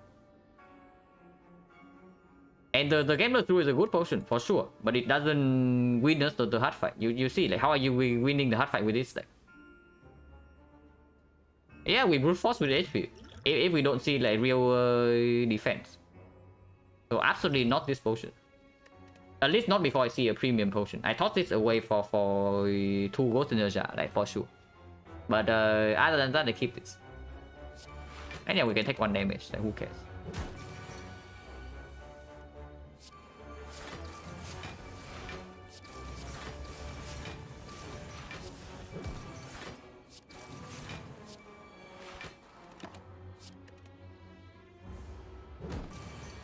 Maybe after miss hidden inside transient. Yeah, I also hope so. Can we grand finale or what?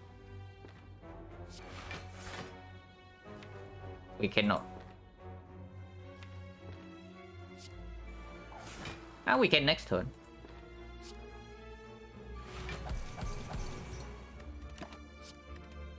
Could have held 2 cards. Oh my god. Yeah, we play double grand finale with Death Ranch, guys.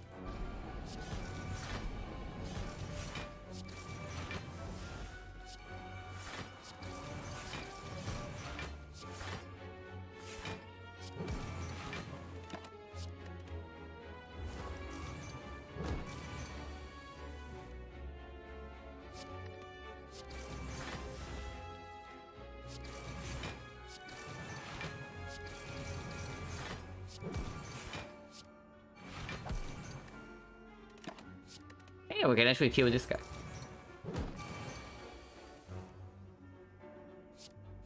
Probably.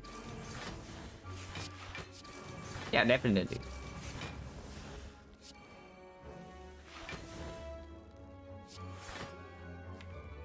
Cannot play finale again, no.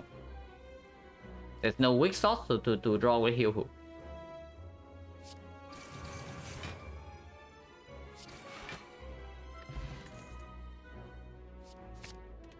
Oh, that's a stat. That has definitely a stat to something. Yeah, Yeah, I also saw a well-defense miners, but we have a well-defense plus already, and we do not have a single piercing wheel yet. And yeah, we worry about the heart, we worry about time eater. This guy's good against both.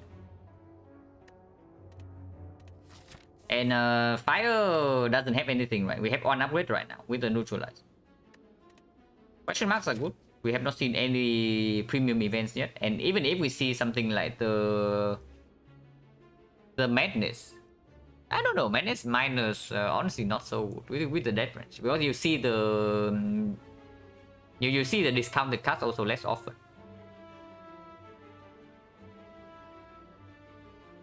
But taking the rise for one more strength. Yeah, taking the rise for one more strength. Honestly, it probably sounds like complete nonsense, but I'm thinking about it. It's probably just bad. Also, to boss, no, that's a shiny event, so we don't care about that too much.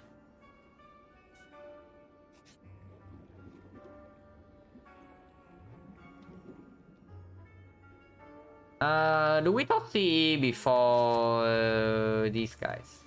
Because 10 max HP will play. No shop and act 3, yeah, no shop and act 3. All these shops were very early shops, and we did not have gold by then. CE is artifact strip though. Maybe it's actually glass knife. Now that's pretty insane because the glass knife here deals we have 4 strength. So it deals 16 times 2, and then with weakness it actually deals 48 damage in one cut. And are we actually tossing this away? Because honestly, I think that artifact strip and then poison application might be more important for the hard fight than this thing. And I actually toss a rare card here, by the way. Yeah, I don't toss the strike. Yeah, I think I guess glass knife can go. I guess glass knife can go. Like max HP definitely plays with the fairy. No, I tossed not the bait. Before I tossed bait, I actually tossed a strike. But I just want to toss the glass knife away to get 10 max HP. Because right now I'm seeing that we might have to brute force the heart with our max HP. And if that's the case, plus 10 here is very nice. Yeah, let's do that, right? Let's do that. This is still useful for both speed and shield and stripping artifact in the second cycle of the hard fight. And yeah, who knows, maybe we see Catalyst Plus and we make the full pivot. Because we do have Snecko Skull. Do we really have 2 rare cards? So this is what this is why we should have taken Doppelganger. Yeah, this is why we should have taken Doppelganger from the Act 2 boss. Now I see. But man, this is like 48 damage in one card play, and I'm tossing it. Pretty crazy. Am I talking myself into some garbage here, or should I just toss the strike instead? Because 48 is so freaking much. 48 damage on energy, one card play. Compared that to like maybe Blade Dance, we need 4 cards play for the less damage than that. So immediately in the hard fight, that already cost 6 HP. I mean, of course, it gives random cards and can roll for after image, but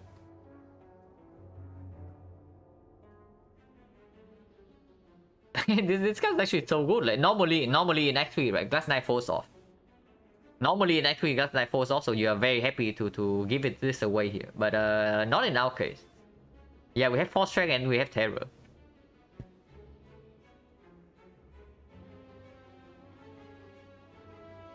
Yeah, probably complete nonsense. We just thought a strike. We just thought a strike because like this dealing this much damage can also maybe make us kill the heart in one less cycle. And yeah, if we kill one cycle faster, then it blocks way more than 10. That's also a thing.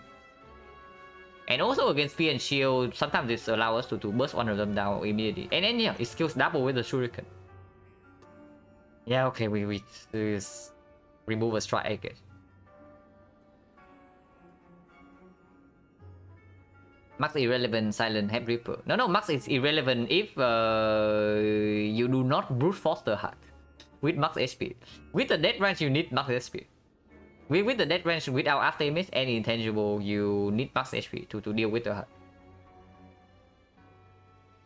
But yeah, this is probably still saving more HP staying in our deck compared to like giving us 10 max. Even if you keep the fairy. So if you keep the fairy, it's like 30.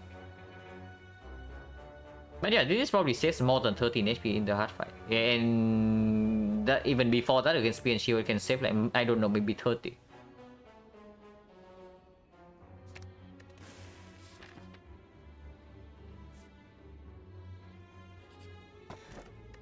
Oh, this is very good. The good thing we did not pick up the Darkstone Period in Act 2. Imagine picking up Darkstone Period, getting 0 curse, and then losing Ornamental Fan. Now that will be a very sad story. And yeah, question mark first and then jump.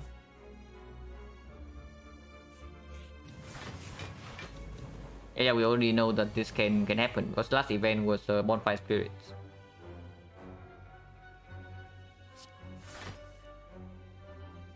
And yeah, we are full HP, so can just kill them as soon as we can.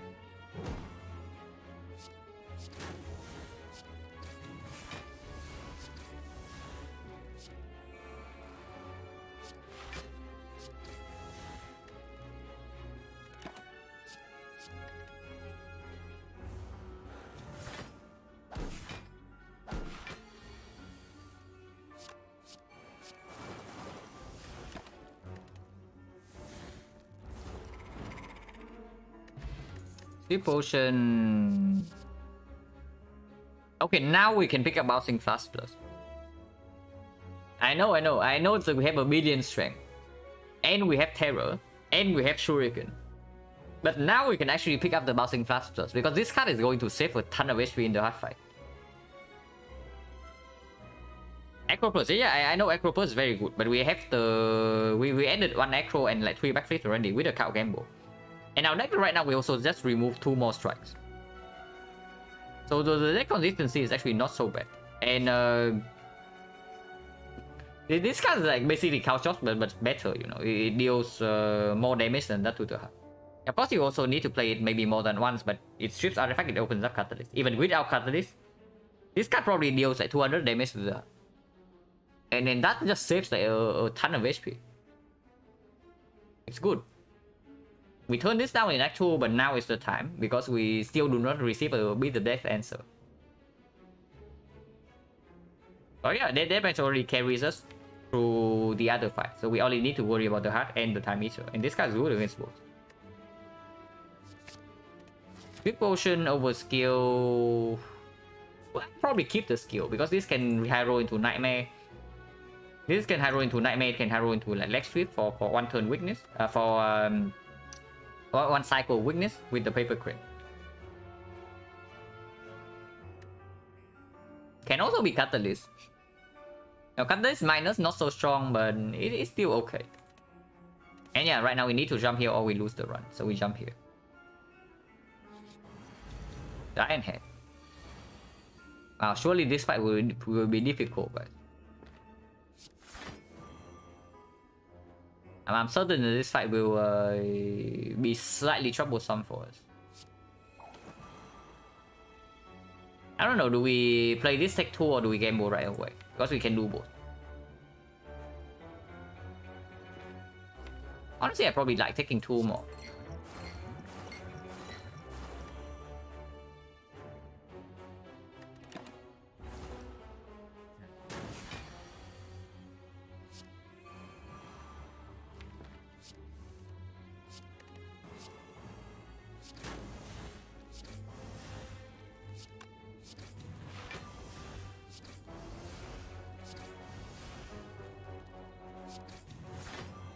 Accuracy or Glass Knife? Glass Knife deals 68 damage, but Accuracy have Infinite Blitz and then all the shifts coming up. I probably just play this because I also don't want to redraw into it if I don't play it right now. I guess if we bottom deck Terror then and Violet Pen, then maybe this fight can be troublesome.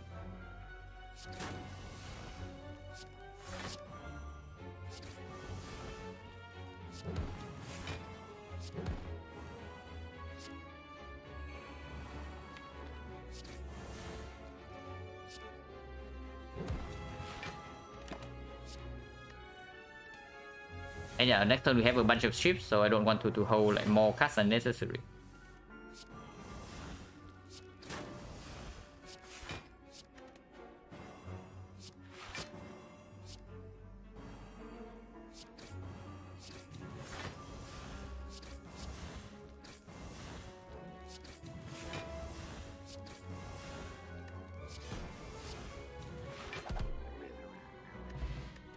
Wow, Omamori.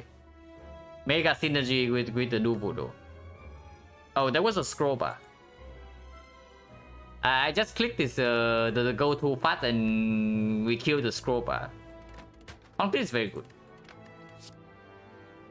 Concentrate plus.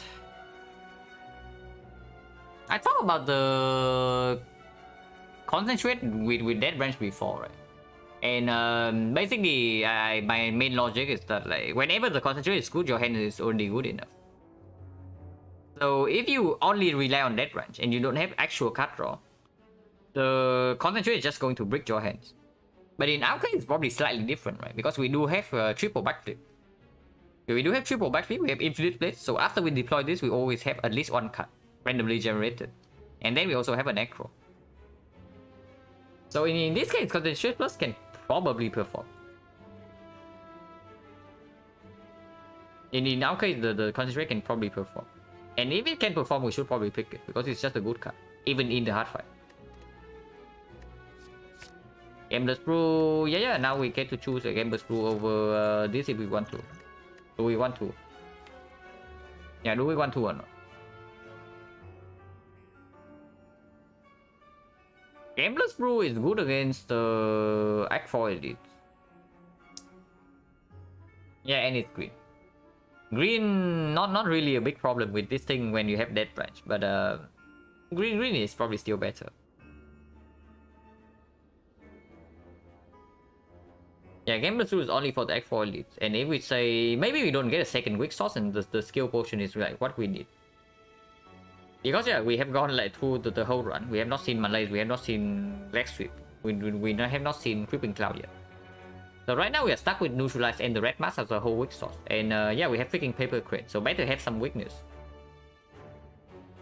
Yeah, it can also be Nightmare. And then suddenly we Nightmare Footwork and fight is kind of fine. I think I keep the skill potion over the Gambler's Brew. Because we also have only had 2 strikes, so yeah. Our consistency is not better though. Like even in the giant head fight, right, you saw that we bottom deck both the Terror and the Violet Plants. But we still dealt more than enough damage. And that's the thing, like even when we brick, we are still very powerful. At least in the before the hard fight.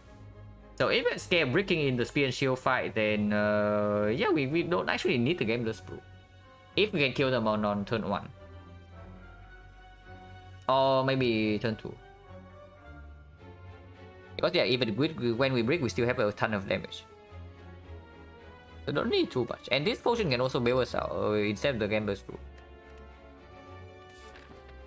Because yeah, I don't have second weak sauce yet, and I don't even know like how good we are against the heart at the moment. So I want to keep a potion that helps us more against the heart, and that is this. This potion gives us output. The Gambler's Brew gives us consistency, which in turn can give us short-term output, but long-term output it doesn't give.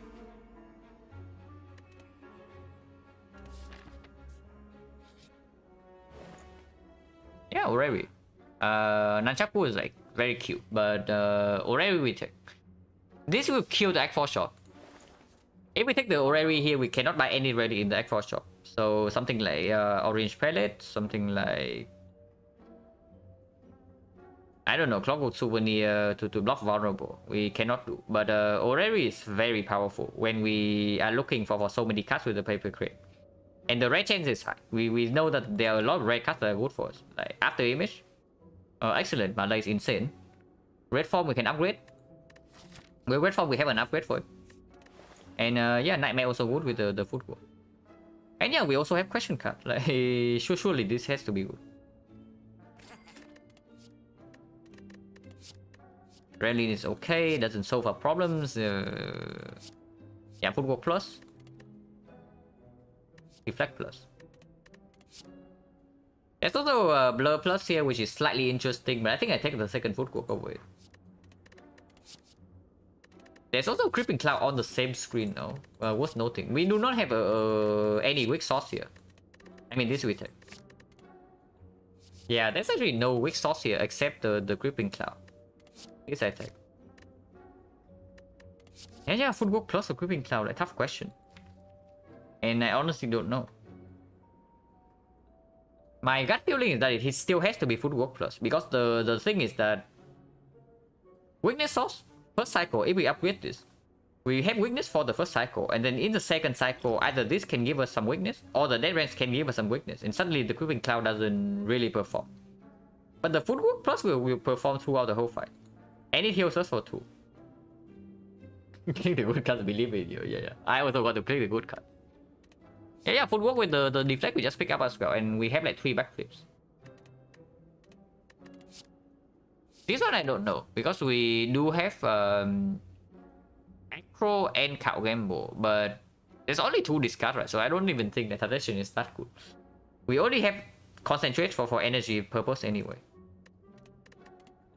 Dodge and Roll can be interesting because we do have 2 Footwork Plus, so at some point it blocks for like 10. But before we deploy Footwork, it's just a bad card, it doesn't exhaust, so probably not. Concentrate and discard. Yeah, but if you have Concentrate in hand already, then you don't need to discard Tactician for energy. You already have the energy. So I don't think I want to pick this, because without an upgrade, it's also somewhat mediocre. So right now, the first upgrade goes on this, and the second upgrade goes on... maybe we do have an upgrade for the Tactician, and then it's okay. But maybe our second upgrade should actually go on CE. Now that I look at it, if we say that we rely on poison as our damage in the hard fight, so we play Bouncing Plus and then suddenly we can play CE, and then that's like 30 poison in 2 cards. And then we are chilling. Blur doesn't really come close. Yeah, Blur, absolutely not. Because usually the biggest strength of the Blur is that... the biggest strength of the Blur is in the deck, where you can cycle back into it over and over again. Or you can play the burst with it. But here we actually cannot do that, because the Dead Range just flush our deck in the second cycle. And with our second Footwork Plus, I don't even think that we are overblocking the hard that often. Even with the second Footwork, I don't even know if we are overblocking or not, by the way, because we are still playing a billion cards to generate cards with Dead Range. But these cannot be picked, yeah. So we skip this. Pick 3 cards, it's reasonable, you know. This I said, I do not take a card remove here, because the saving gold right now allows me to still take a card remove in Nightfall, or I can buy a premium potion, or maybe after image on sale. A lot of things can happen. Or maybe, I don't know, I can see a more bang here. If I see a more bang here, it actually gives me a real Act 4 shot. Recall first, like neutralize upgrade. It's here if I don't see anything from here.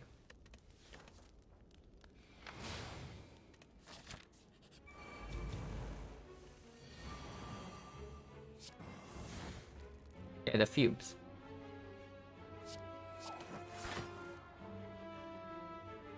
Oh, slightly problematic, yeah. Maybe we added too many powers.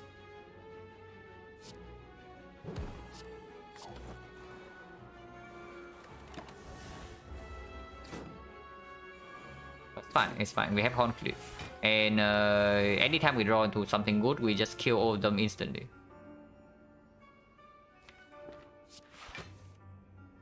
Like, I don't know, Blade Dance. Blade Dance would be nice.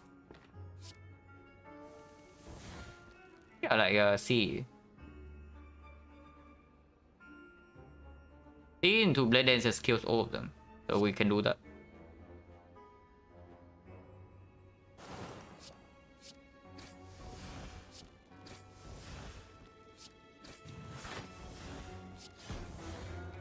Red form not needed. And don't really want to play Escape Plan, because if I hit World Plans right now, it would be bad.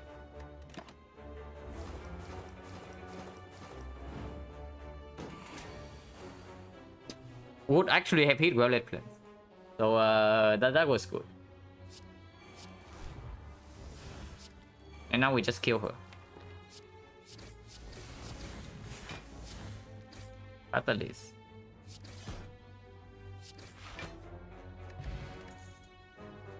Mega Prep is good, or Calcum not really. 5 potion cannot be better than this. I mean, it's left you over Adrenaline here, like for sure.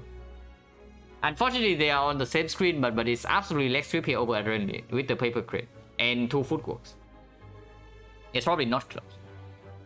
And with the leg sweep right now, maybe you can upgrade something that's not neutralized.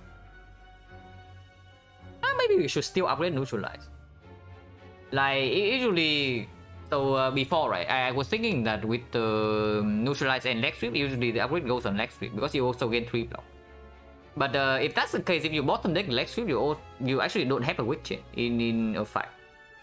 But if you distribute the upgrade between neutralize and the leg sweep, then suddenly, like, no matter what order you draw in, okay, not no matter what, they can both bottom deck.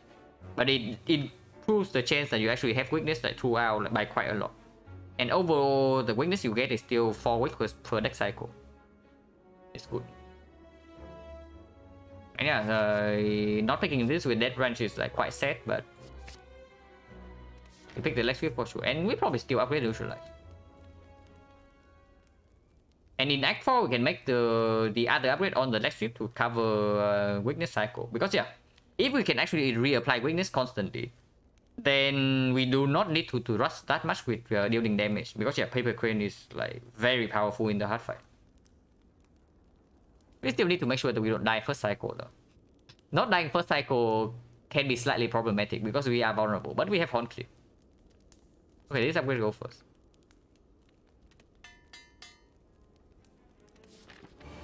This fight should not be a problem. I don't know if the second fight will ever be a problem or not, but it can be. Hopefully it's not. But it can be. Doesn't matter which one we target, by the way.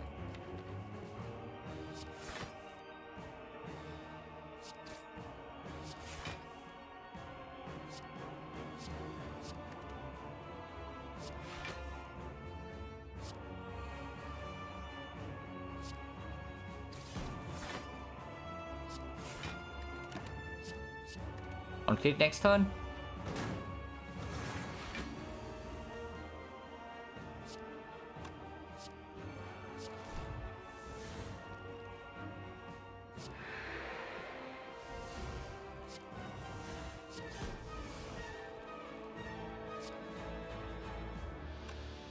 We can go down to what?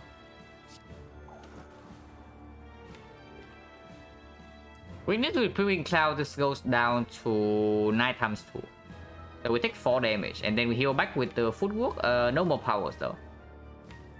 So there is a very small chance that we leave this fight with minus 2 HP. If we play the Cloud here instead of leg sweep. We probably should just play leg sweep.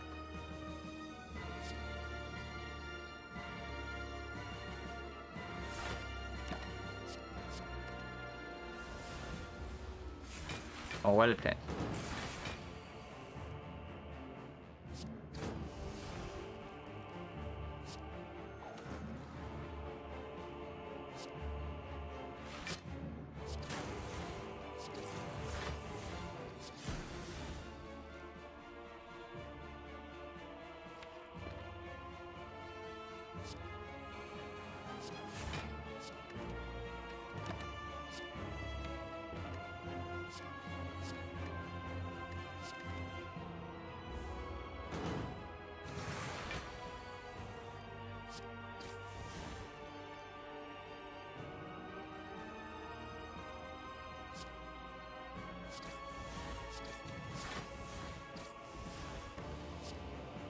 We can just straight up kill them this turn, and okay, let's do that.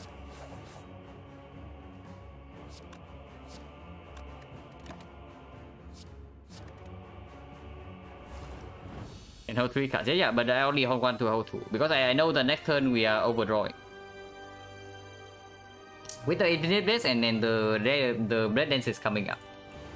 Okay, annoying fight. This one probably slightly more troublesome than the other fight. Because the other fight we also play a lot of powers, but we just burst it down. We don't care too much. But this fight we need to maybe pay a little bit of attention.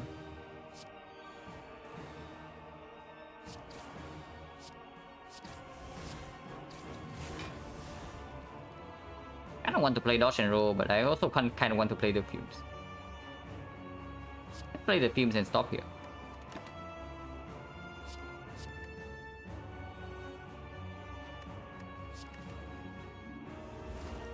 Yeah, I can take damage this turn.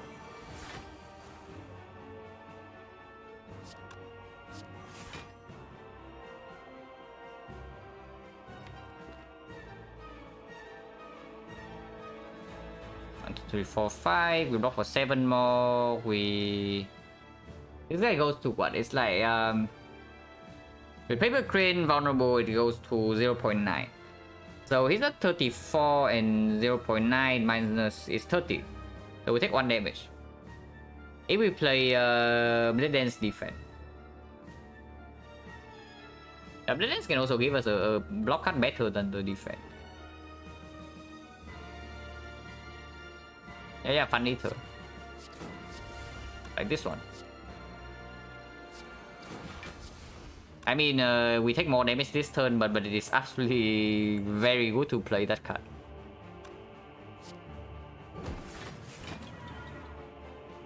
Cool.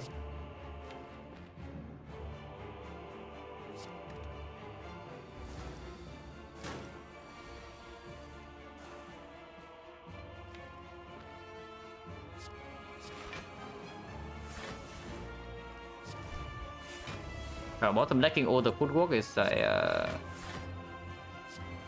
that good, but it's fine.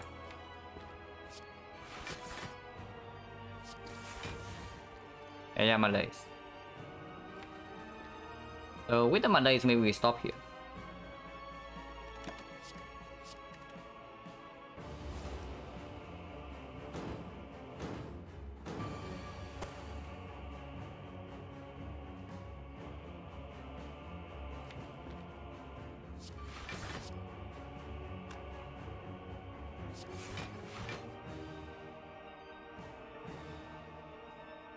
I don't really care about Terror second phase, right? So can play it right now.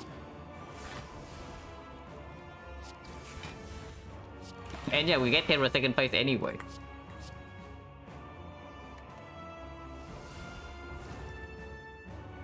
Oh, this fight is no problem then. Looking at what's happening.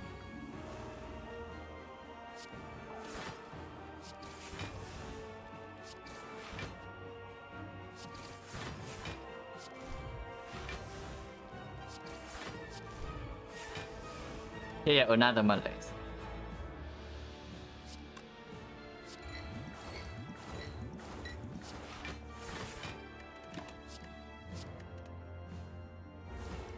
I play 3 casts, I don't really care too much.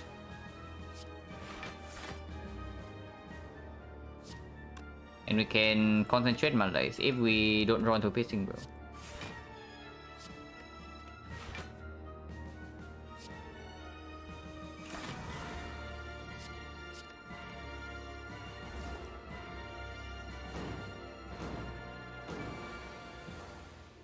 It did not draw into Piercing Will.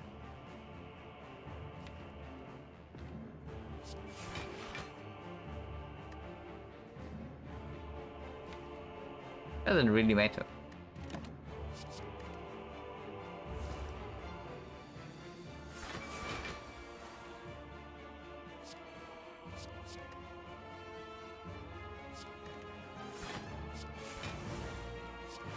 And that fight's over.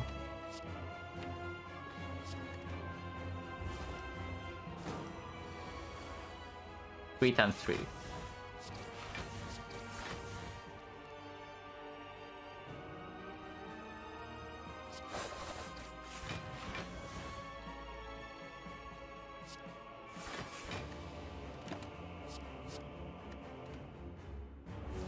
So nothing to set up. And yeah, if the Dead Ranks give us these insane cuts in the hard fight as well, then the hard fight is probably also going fine.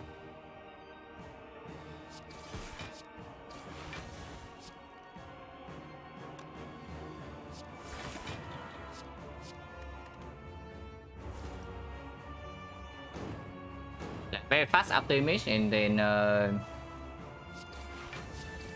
yeah, even a second after image into red form. That will easily kill the HUD if we get to do that.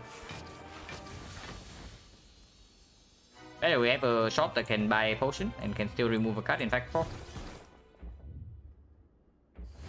Also, with the Lex we pick up, the deck got a lot stronger with the Paper Crane.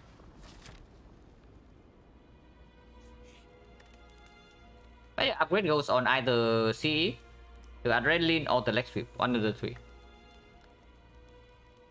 With the Red Mask on turn 1, and 4 weakness in our deck, if we draw into neutralize into the Lex Sweep, we have 5 weakness on the HUD. And that means that turn 1, turn 2, turn 3 is an attack, turn 4 is an off turn, and turn 5 is an attack. So we still have weakness guaranteed into second cycle, but we need to strip artifact and then reapply weakness. Otherwise, the second hit of second cycle, we don't have weakness. If we upgrade Lex Sweep, then that's not the case. If we upgrade Lex Sweep and play neutralized Lex Sweep before the effect comes down, weakness is weakness carries over into the whole second attack cycle, and that's probably very, very good. I think I like that over the Adrenaline, because our main issue in the hard fight is potentially the earlier cycles, not the later one. I think I like it to upgrade Lex Sweep here. Also plus 3 block.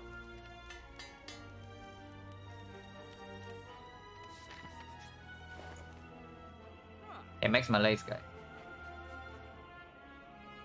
Cow shops, if we would like to do that. Now that we have bouncing flash plus, I don't even know. It's probably not necessary. And none of these potions are better than this if we say that we are fishing for a high roll potion. If that's the case, just cut remove. Yeah, can make doppelganger, but if we have doppelganger, it would be fed to the bonfires by now. It's just a removal caltrops, like removal strike, and then our deck is fairly clean. And now that we have double footwork with a leg sweep, we can actually just not play the shift in the hard fight if not needed. We block with 6 decks and Paper Crane, and then we deal damage with Bouncing Blast Plus. That's also completely okay. We just remove a card and leave.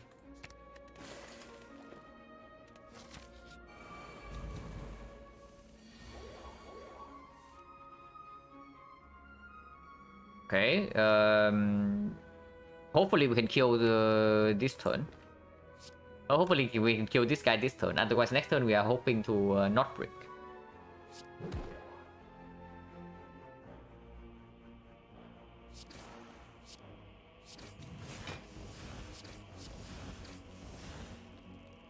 The damage does not give us a lot of good things, so now we have to decide. Because if we play Leg Sweep right now, it reduces the damage from this guy from like 40 to 24 next turn. So even if we have to take a huge hit, and yeah, we also draw like 3 backflips on turn 1, man. So next turn the chance that we actually have card draw is quite low. But I guess we can top this if we lose too much HP. Paper Crane should be the new cheat. Not really. Paper Crane is good, but it's not quite at the level of Red Form. Paper Crane doesn't bring you back from a complete garbage run into like a contender. The Red Form can do that. The Red Form alone can bring a run from like being complete garbage into like actually winnable, and that's pretty crazy. How much damage are we taking next turn at most? So it's like 21 here plus 24 here, so it's 45 plus 49. So we block for 14. So at most we take yeah, 35. With the before potion use and assuming we don't draw into the exhaustings. And yeah, not drawing into any powers on turn 1 is also quite bad because yeah, they can also break us next turn. So something about this fight though is that we do not need to play the CE. We can kill this guy and then store this guy forever to full heal with the Birth Phaser, and we absolutely should if we take damage next turn. Can never see we lose it. Yeah. I mean, I also rarely lose to Red Form, you know. Like it's not like I pick Red Form and I just lose. The win rate with Red Form is still absolutely higher than the win rate without Red Form.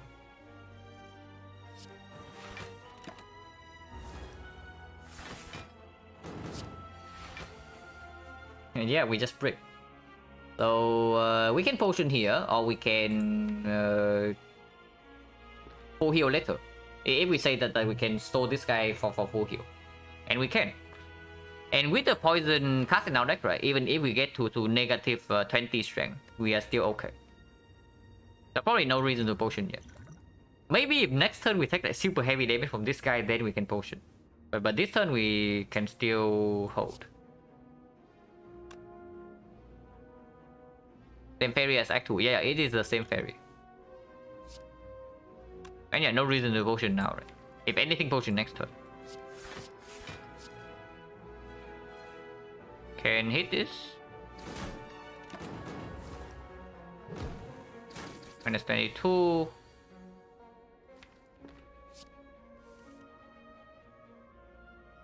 Yeah, I don't play CE here. I do not want to play CE actually.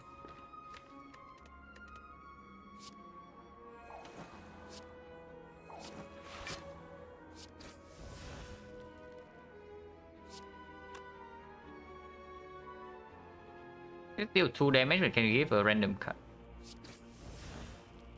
That doesn't lead anywhere. Actually, that was bad. Yeah, so should definitely have... No, it doesn't change anything. Yeah, because now I play Eviscerate on this guy. I mean, this takes a lot of damage though, regardless of what I do here. But I mean, I don't even want to deal damage to this guy, right? So maybe I should just not Eviscerate. Yeah, maybe I should turn around and put Concentrate on top instead. No, I need to play Concentrate to even play setup.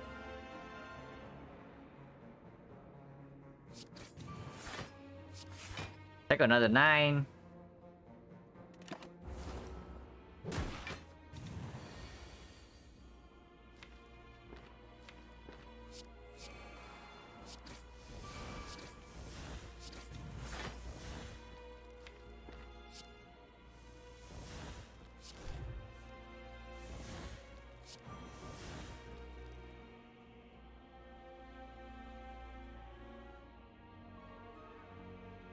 Some degeneracy. Yeah, absolutely.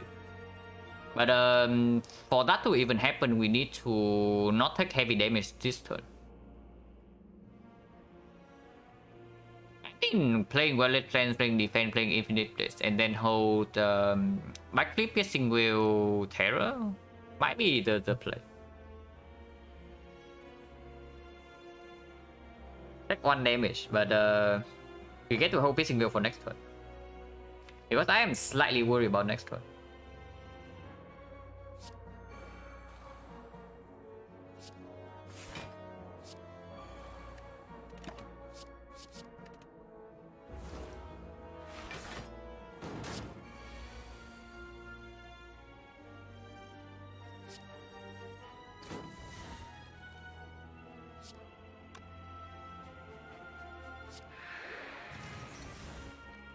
This is here.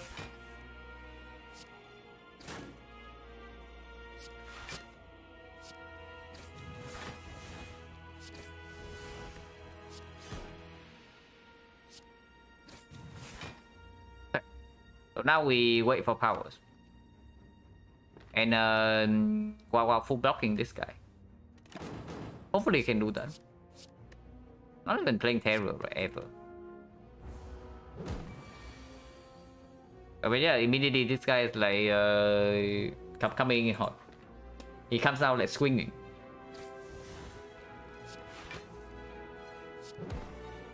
But it's fine. Paper Crane quite strong. Paper Crane is absolutely quite strong.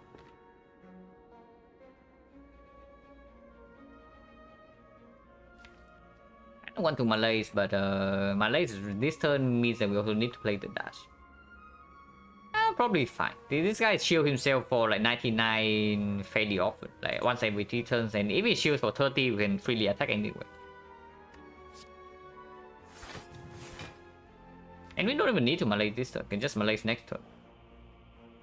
Yeah, can just Malaise next turn.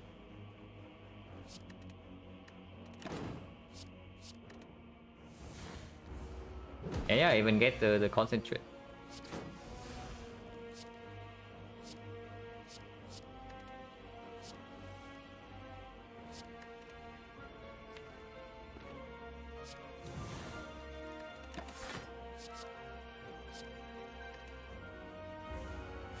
So he debuffs our strength, but we also debuff his strength. Fair trade, right? And one accuracy doesn't really matter. It really doesn't.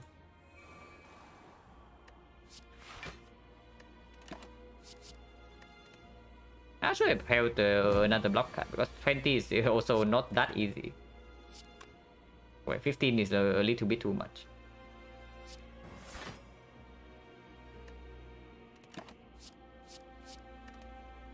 Now it blocks on 99.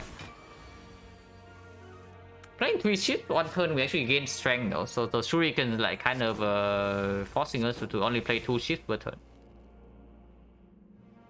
Better debuff strength. Yeah, it's good that he debuffs our strength, like for sure. And now I don't even play the third attack because I want to keep my strength lower.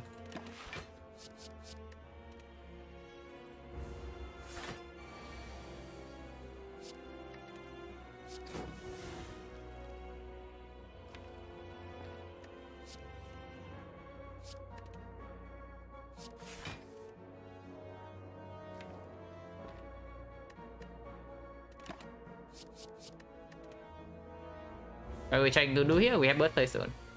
So we are waiting for Death Range to give us power to full heal before the hut.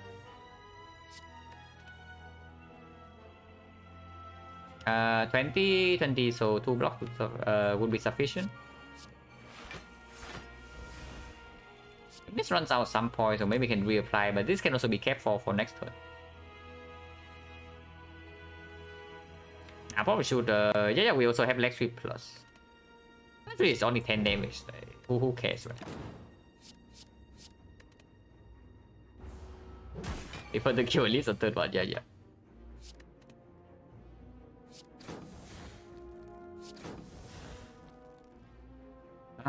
13.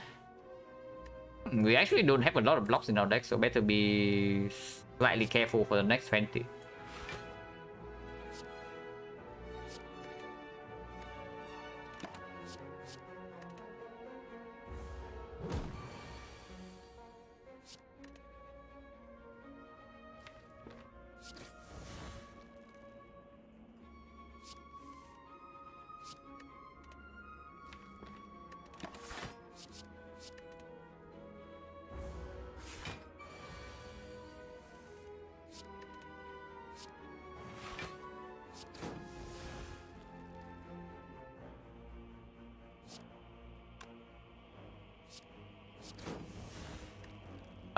Thousand cuts is fine.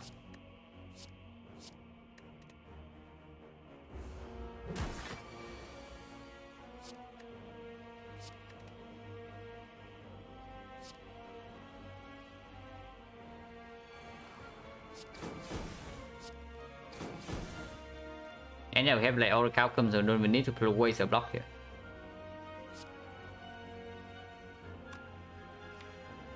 I don't want to set up anything here.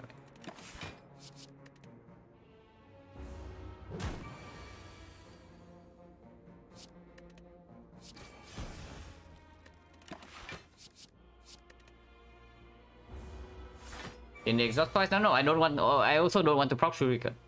Is the thing.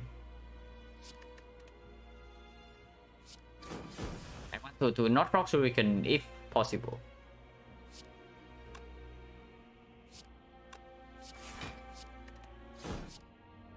So like in this case, they play 1 shift only, and keep the other one for next turn.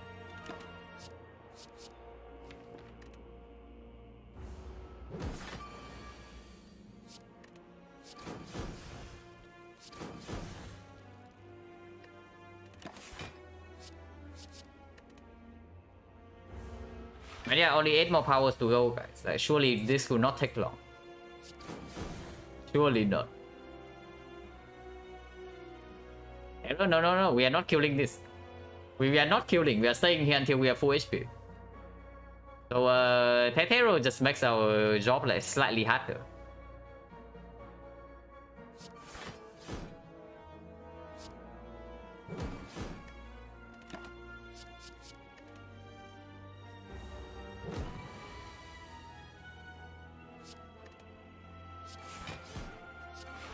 Oh no. Oh my god. Misplay, misplay, misplay, misplay, misplay. Ooh, better stop attacking. Because when we actually need to block this hit, we play cuts and then 1000 cuts will deal damage. So, okay, better stop reducing this guy's HP. That is bad. I better stop doing that. Yeah, please leave. I need you to leave, my friend.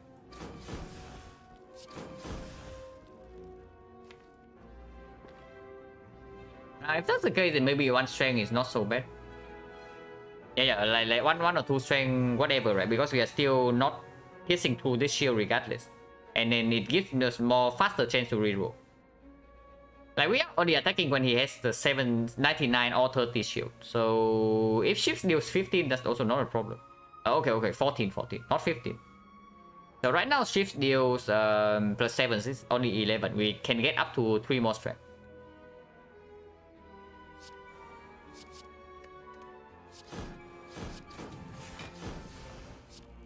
Okay, another power. Another power. Okay, this one will never proc, so we don't need to worry about like playing Envenom. Of course, we need to block for 2 more, by the way. Yeah, so better remember that.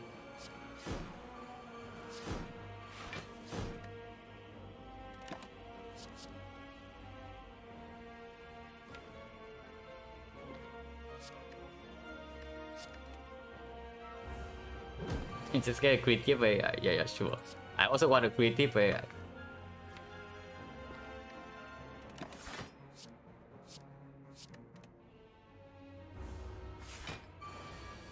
Oh my god, he runs out of weakness. Good thing we redrawn to leg sweep.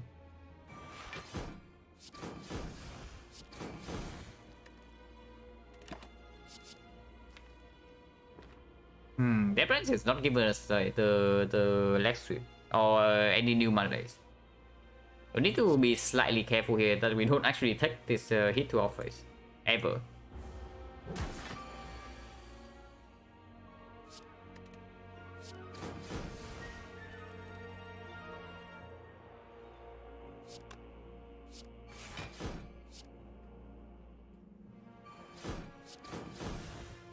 Okay, leg sweep.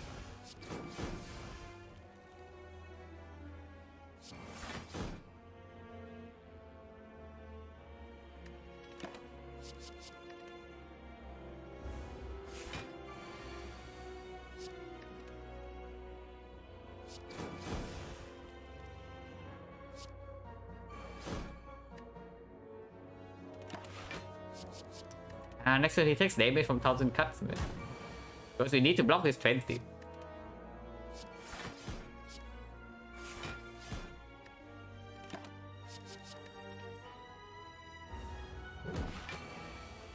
Yeah, good morning, someone.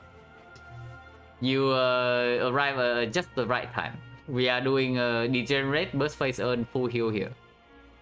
So the fight has been going on for a while, and it probably is still going on for a while.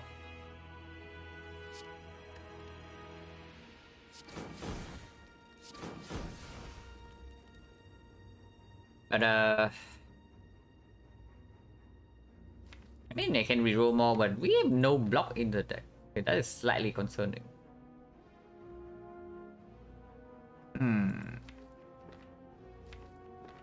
Maybe that should mean, yeah, maybe that means that we should do something like this then.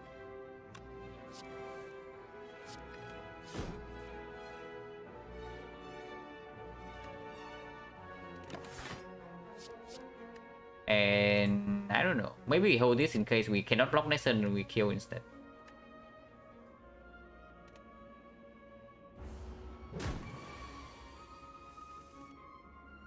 Everything's fine.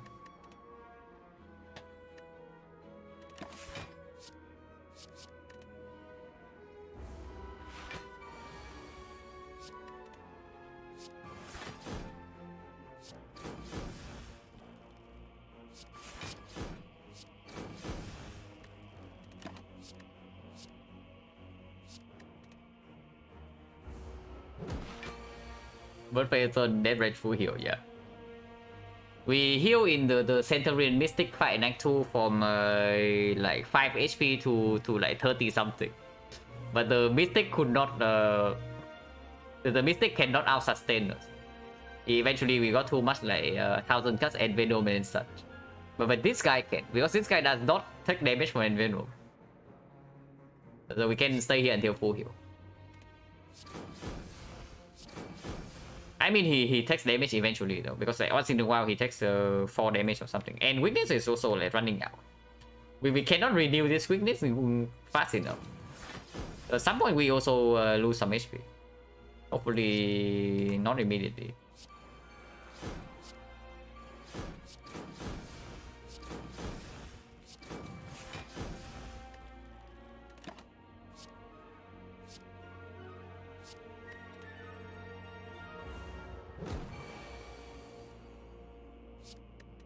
Yeah, next turn he's attacking for quite a lot, and we do not have him weakened, so we need to block for like 34.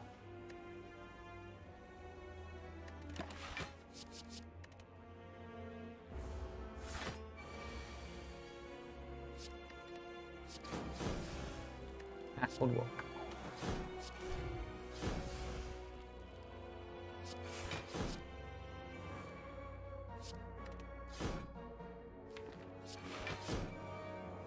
So yeah, here he actually takes real damage, because we still have to block, otherwise we are taking damage ourselves. But at least we also got a full work out of this turn.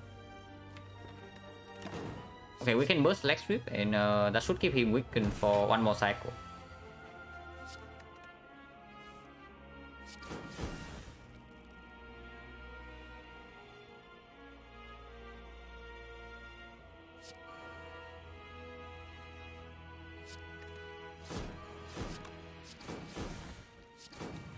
And yeah, Storm of Steel not really interested.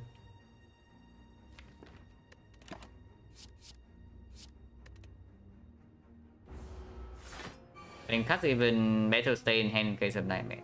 Yeah, it's true. Better keep a power, but for now I'm also like slightly worried that sometimes we do not guarantee a block. Because yeah, this guy's weakness is running out. So once every 3 turns we need to block for 34.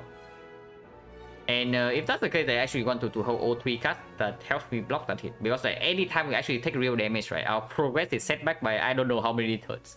And this guy is also like, slowly running out of HP. So I just want to be like, absolutely safe.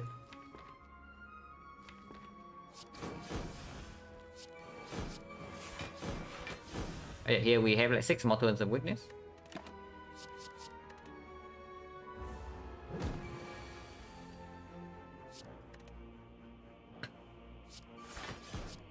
And yeah, he takes another 4. Wait, he takes another 6. Oh my god, we have 3 stacks of 1000 cuts now.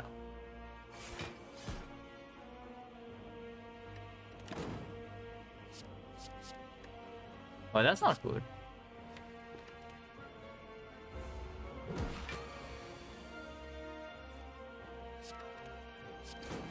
And this guy is running out of HP.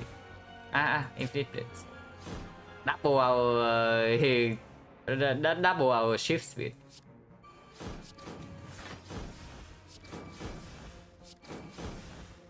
Okay. This one we can keep in our hand in case of Nightmare.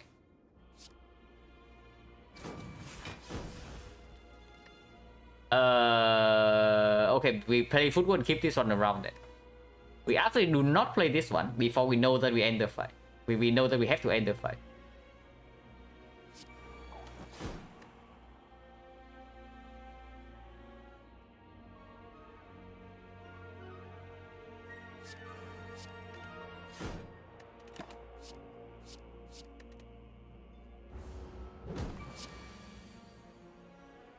They both are 64. No.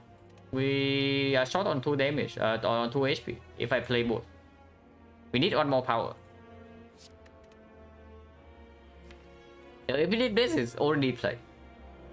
And yeah, no more powers in the deck, right? So we need to wait for 1 more thing to show up.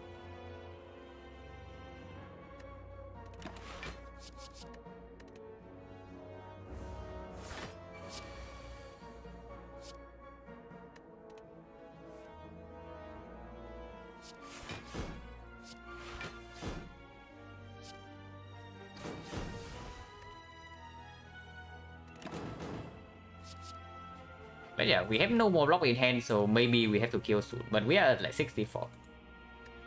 How much HP did I start with? How much did I lose in this fight? I went down to like something like 38, right? Or something around that range. Mr. 2 health? No, we have come too far to stop now. We actually wait for the last one. And yeah, we started at full, but we went down on turn 3 to like 30 something. Or was it 44?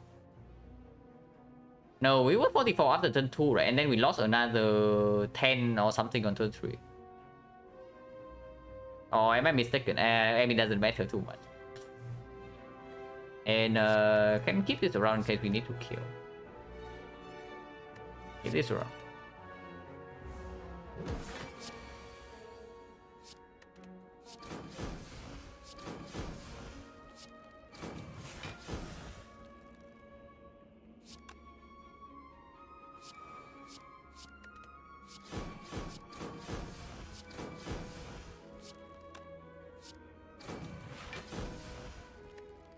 One more, guys. We are like so close. And yeah, next turn he hits for big, but we can have dodge and roll. Yeah, we need to block 34 next turn. No, this deals 3 damage, but doesn't matter too much. Because I want to hold 2 blockers and the fumes anyway. And we get the leg sweep back in our hand, so that's very good.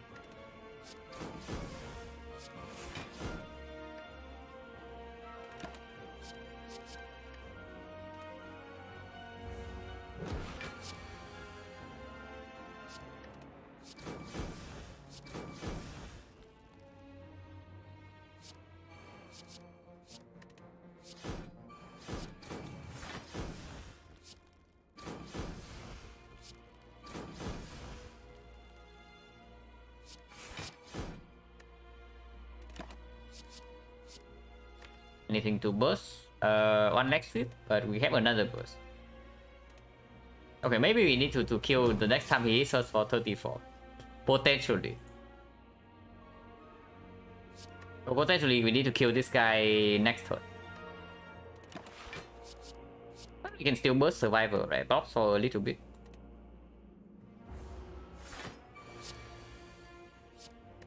But yeah, no more block in hand, but this block for like 21. So we are still fine.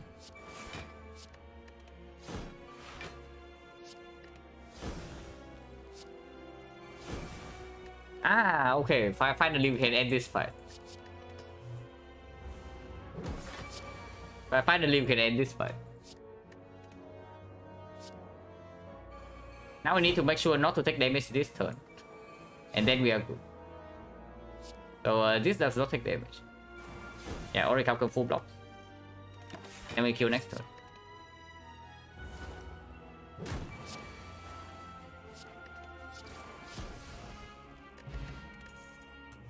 Okay, could have saved a little bit of time if I knew that this was coming. Akabeko was not very good, Blood Rival was completely useless. So Aqua Elise did not give us anything good. There's the escape plan. Escape plan plus versus the poison stab plus. Poison stab does strip artifact and applies 5 poison, which is not an insignificant amount. But escape plan with double footwork has to be better, right? Yeah, the escape plan with double footwork probably has to be better, even though it is not guaranteed block, especially in the second deck cycle. But it's probably okay. And also do something with this.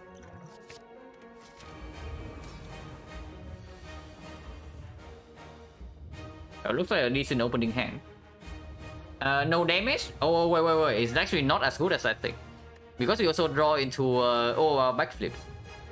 Once again, we drew all 3 backflips on turn 1. So we have no more cut draw left in the deck, except this Echo. So we probably have to dig a little bit into the deck right now. Hopefully for well-laid plans. And can play this first, it doesn't really matter. We lose 2 HP, but then we gain 2 HP back from this anyway. And this gains 3 more block for us to play cards.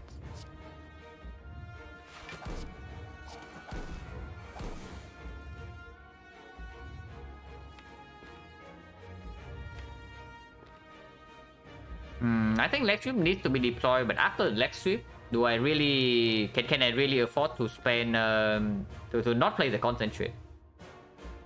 It's probably actually leg sweep, back sweep, concentrate, and then gamble, right? Yeah, but the point, we are not perfecting this fight. I don't even know if we're winning this fight yet. So let's not talk about perfecting.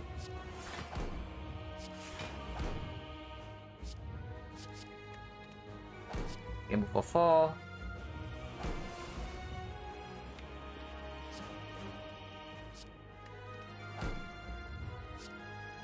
Okay, well, Fence turn 1 is finally here. Now we dug pretty deep, so status effects coming up, but we got effectively all our powers online on turn 1, so that's quite fine. Probably discuss the Blade Dance here. Okay, well, plan second play this, and probably should, because it costs HP to play next turn.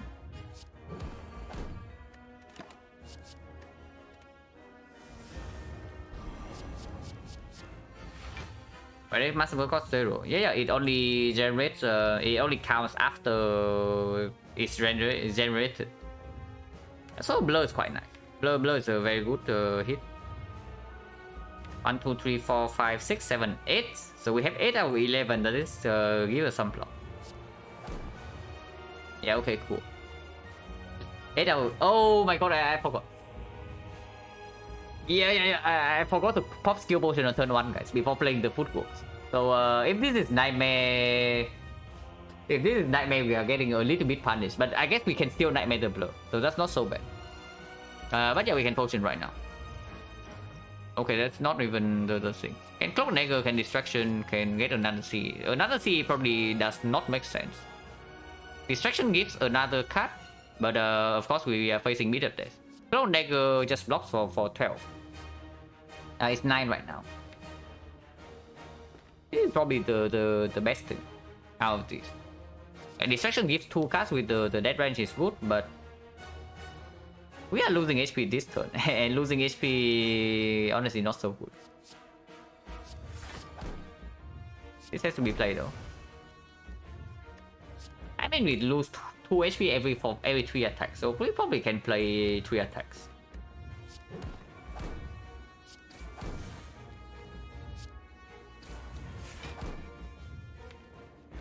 And Infinite Blades, I don't know if we play Infinite Blades in this fight or not. Honestly, probably can, because the terror also deals a lot of damage, and we set up like fast enough in this fight that we take this 1 hit here, we block Piercing Veil for 1 hit, and then afterwards we should be okay. We should have enough HP with this, even if we deal damage. So in that sense, Infinite Blade is probably good. Prepare technically free discard burn. Yeah. Well, I guess we can do that. Okay, I can prepare first. Honest, but okay. Infinite Blade next turn also better because it heals for 2. And next turn I am not playing shift just yet. So maybe it's just better for next turn and not this turn. We can do this first and see what we draw. Yeah, like this thing we can get 3 more cards, 1 more strength, we lose 4 HP for it. That's fine. Yeah, I trade 4 HP for this. Potion give different rewards based on when pop could be Nightmare. I mean, it could have, I don't know. I don't know what affects the potion ING and what not inside the fight, because like it really doesn't concern me, right? Like however it works, it doesn't really matter.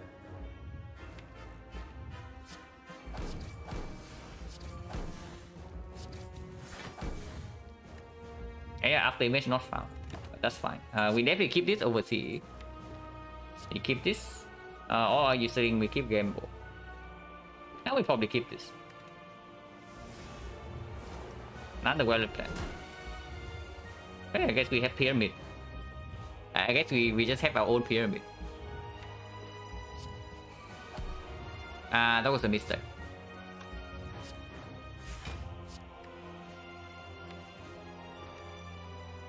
Honestly, you should probably keep 2. Yeah. So you should probably keep 2 bouncing flash in hand. I mean, never punish though, because we do not like fully block this hit, so I did not waste any HP. That's the stop for full heal. Yeah, sure.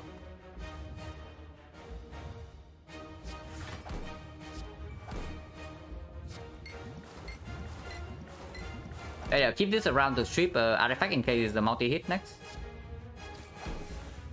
Another one. This one I don't know. It's probably a little bit too much, but we'll see. We'll see what we generate from this. Yeah, we can actually keep going here. This apply one more weakness. One more weakness, not exactly relevant in the second cycle, but it can be in the third cycle. But we can also just redraw into the Lex Sweep Plus.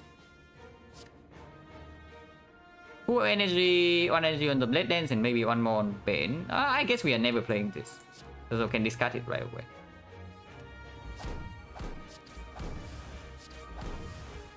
This one we play though. This one we probably play over the Bane, even though the Bane is like oh my god, it's 54 damage.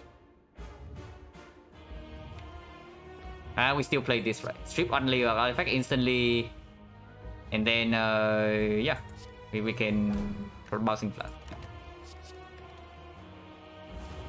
We can hold 3 cards. Okay, better not forget that again.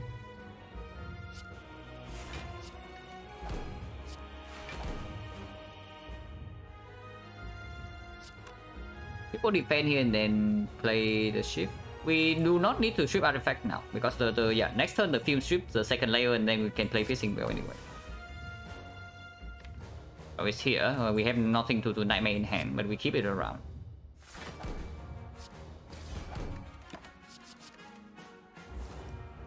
Yeah, could have helped it.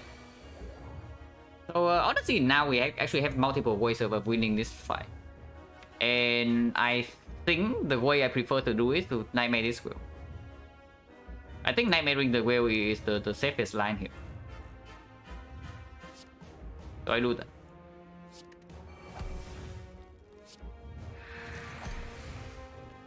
Could have Nightmare the football. Doesn't matter. Yeah, we can also triple wheel next turn. You auto spot the amazing line. Probably like this, because we are not guaranteed to draw into these yet. But holding too many, next turn we have like 3 wheels in our hands, so we like block 1 draw. I think it's probably fun.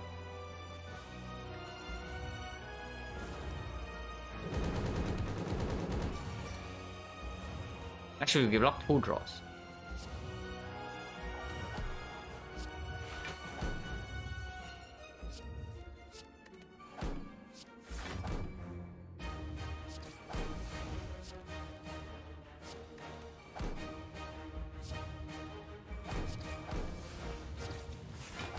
I mean, well, it's completely fine here, I think. Yeah, even get cow chops, not actually necessary. Because this deals like 75 damage.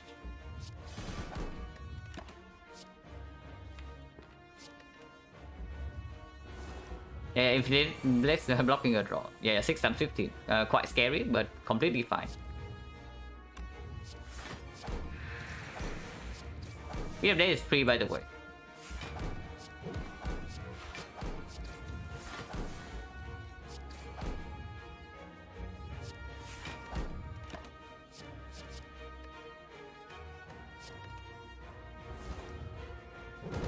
Keep 2, yeah. I keep 2 when I see that I overdraw. I remember that I'm keeping 3 right now. Only the first time I forget. It's not like you have to retain 3, you know, that then you play 2 Gwellet Pens, you have to retain 3. If you only want to retain 2, you can also retain 2. I mean, this fight's over anyway, so like, it doesn't matter what we do. And yeah, now it comes. I mean, it's very late, but whatever.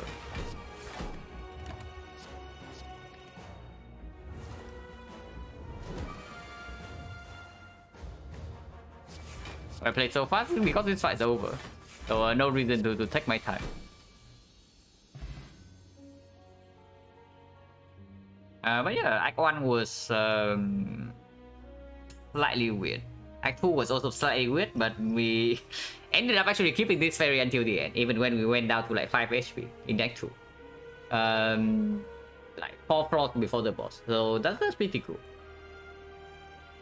And yeah, we are absolutely feeling the ferry, but I update the title first before I forget. 17.5 and Strict is cool.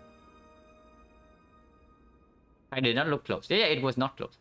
It really wasn't, because our draw order was very good. We drew 2 footworks and Violet Pens on turn 1. And then we also get to play the Piercing Veil.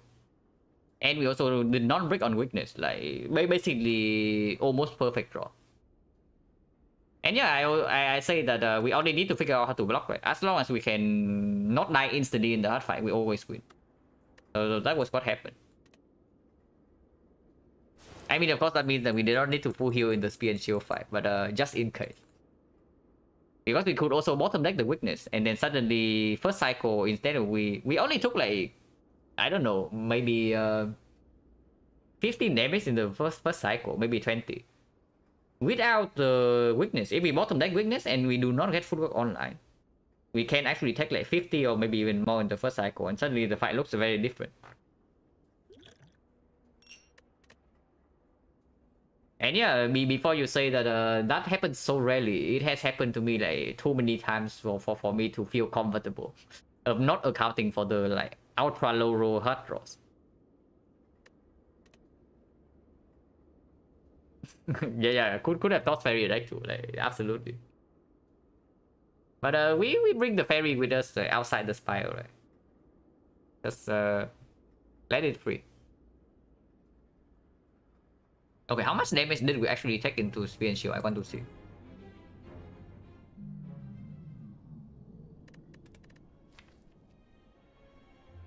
$32 damage. Okay, so we actually heal by 32. And this fight was at 36, but we are at 42 at the end. And yeah, even with a very good draw order, we still took 36 damage here. It's not like we won this fight taking 0. And of course, it was not close in the end. But without the Nightmare on Piercing Veil... Yeah, without the Nightmare on Piercing Veil on the multi-hit, we are still also taking another hit. Because it's 6 times 15, right? With the Paper Crane, it still goes down to like 3 times 15. But with that, it's also 3. So blocking 45 does not always happen, is what I would say. So I'm not too unhappy that I play really safe in Act 4. Because things can go wrong. Usually they do not, but it can go wrong. And absolutely you do not want to throw a run like this. When you are like so freaking strong for the whole run. Okay, not the whole run. Act 1 was like slightly spooky. Especially this fight. Man, dude, our was our draw bad. Our draws was like, absolutely awful in this fight, as usual. And even with Fire Potion, we still took 27 damage. Of course, we did not end up using the Fire Potion because we had Lethal on turn 4. But Lethal on turn 3 did not happen.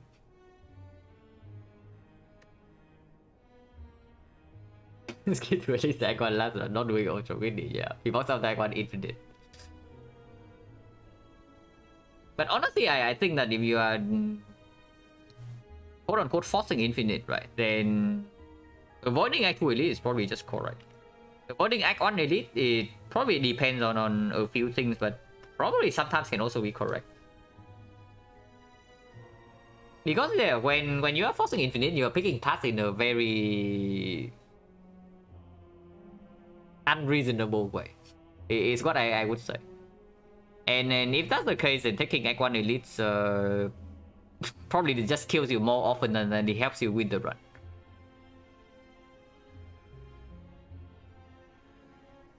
And as long as you are infinite, like near the end of Act 2, everything's fine.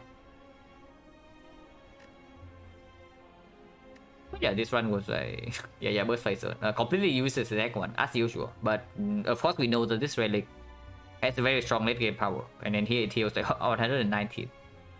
And yeah, Death Branch is just being Death Branch. Big Moose is fine, Gyria was good. Coffee Ripper did not cost us a lot, even though we went down to like 5 HP here. Pretty spooky. But we had the fairy, so we were not exactly scared. Then Sekko Skull, whatever, question card, surprisingly disappointing, considering how early we got it. Adovodo, basically a Vajra. Blackstar is okay. I guess it's okay. It did give us Mega Prep and Horn Clean. Yeah, 4 bonus relics, right? So the bonus actually was those 4. Yeah, it was these 4. So then Mega Prep. I guess Mega Prep is like whatever, but it's still good. It was still good in the half, right? With the Giria, aim for red side to get the strength. Not if I have to give up the elite. If possible, I want to do both the elites and the lift. But if I cannot do the elite, then I can settle for the lift.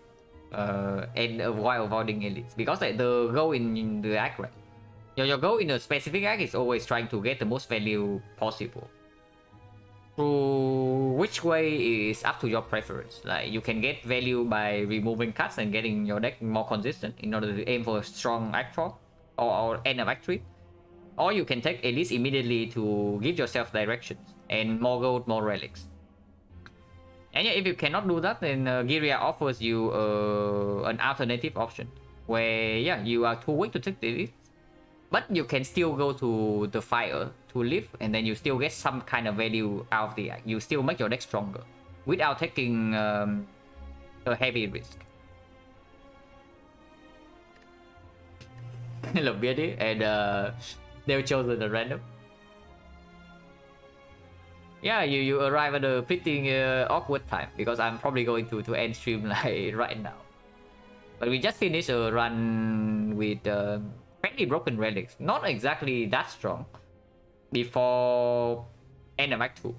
Because we did not have dead range fuel until like somewhere around here. And we had 0 powers. So the only relics that we had during the first half of this one was only these 2. And yeah, Wingwoods also did not do anything, so it was only Giria. But of course, eventually with these relics, like if you live long enough, you're just going to be ultra broken. And honestly, you did not miss much. You missed me like staying in this fight for I don't know how long. Yeah, 47 turns to full heal with Birdface or Death Branch. And the same goes for this. This fight also lasted like 46 turns, but the Mystic could not out-sustain us in the end.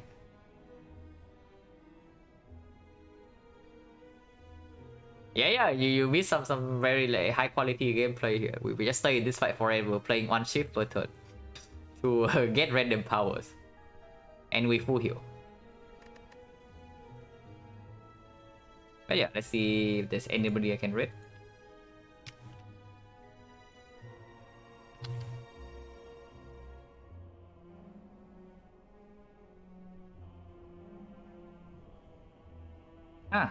Dawn Legend is back, like after quite a while.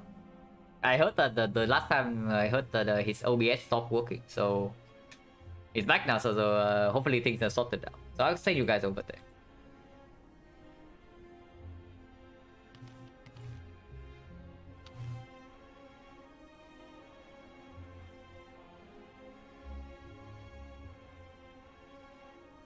Yeah, thanks for the stream. Yeah, no problem, man. Thank you all for watching us as always, and I'll see you guys later.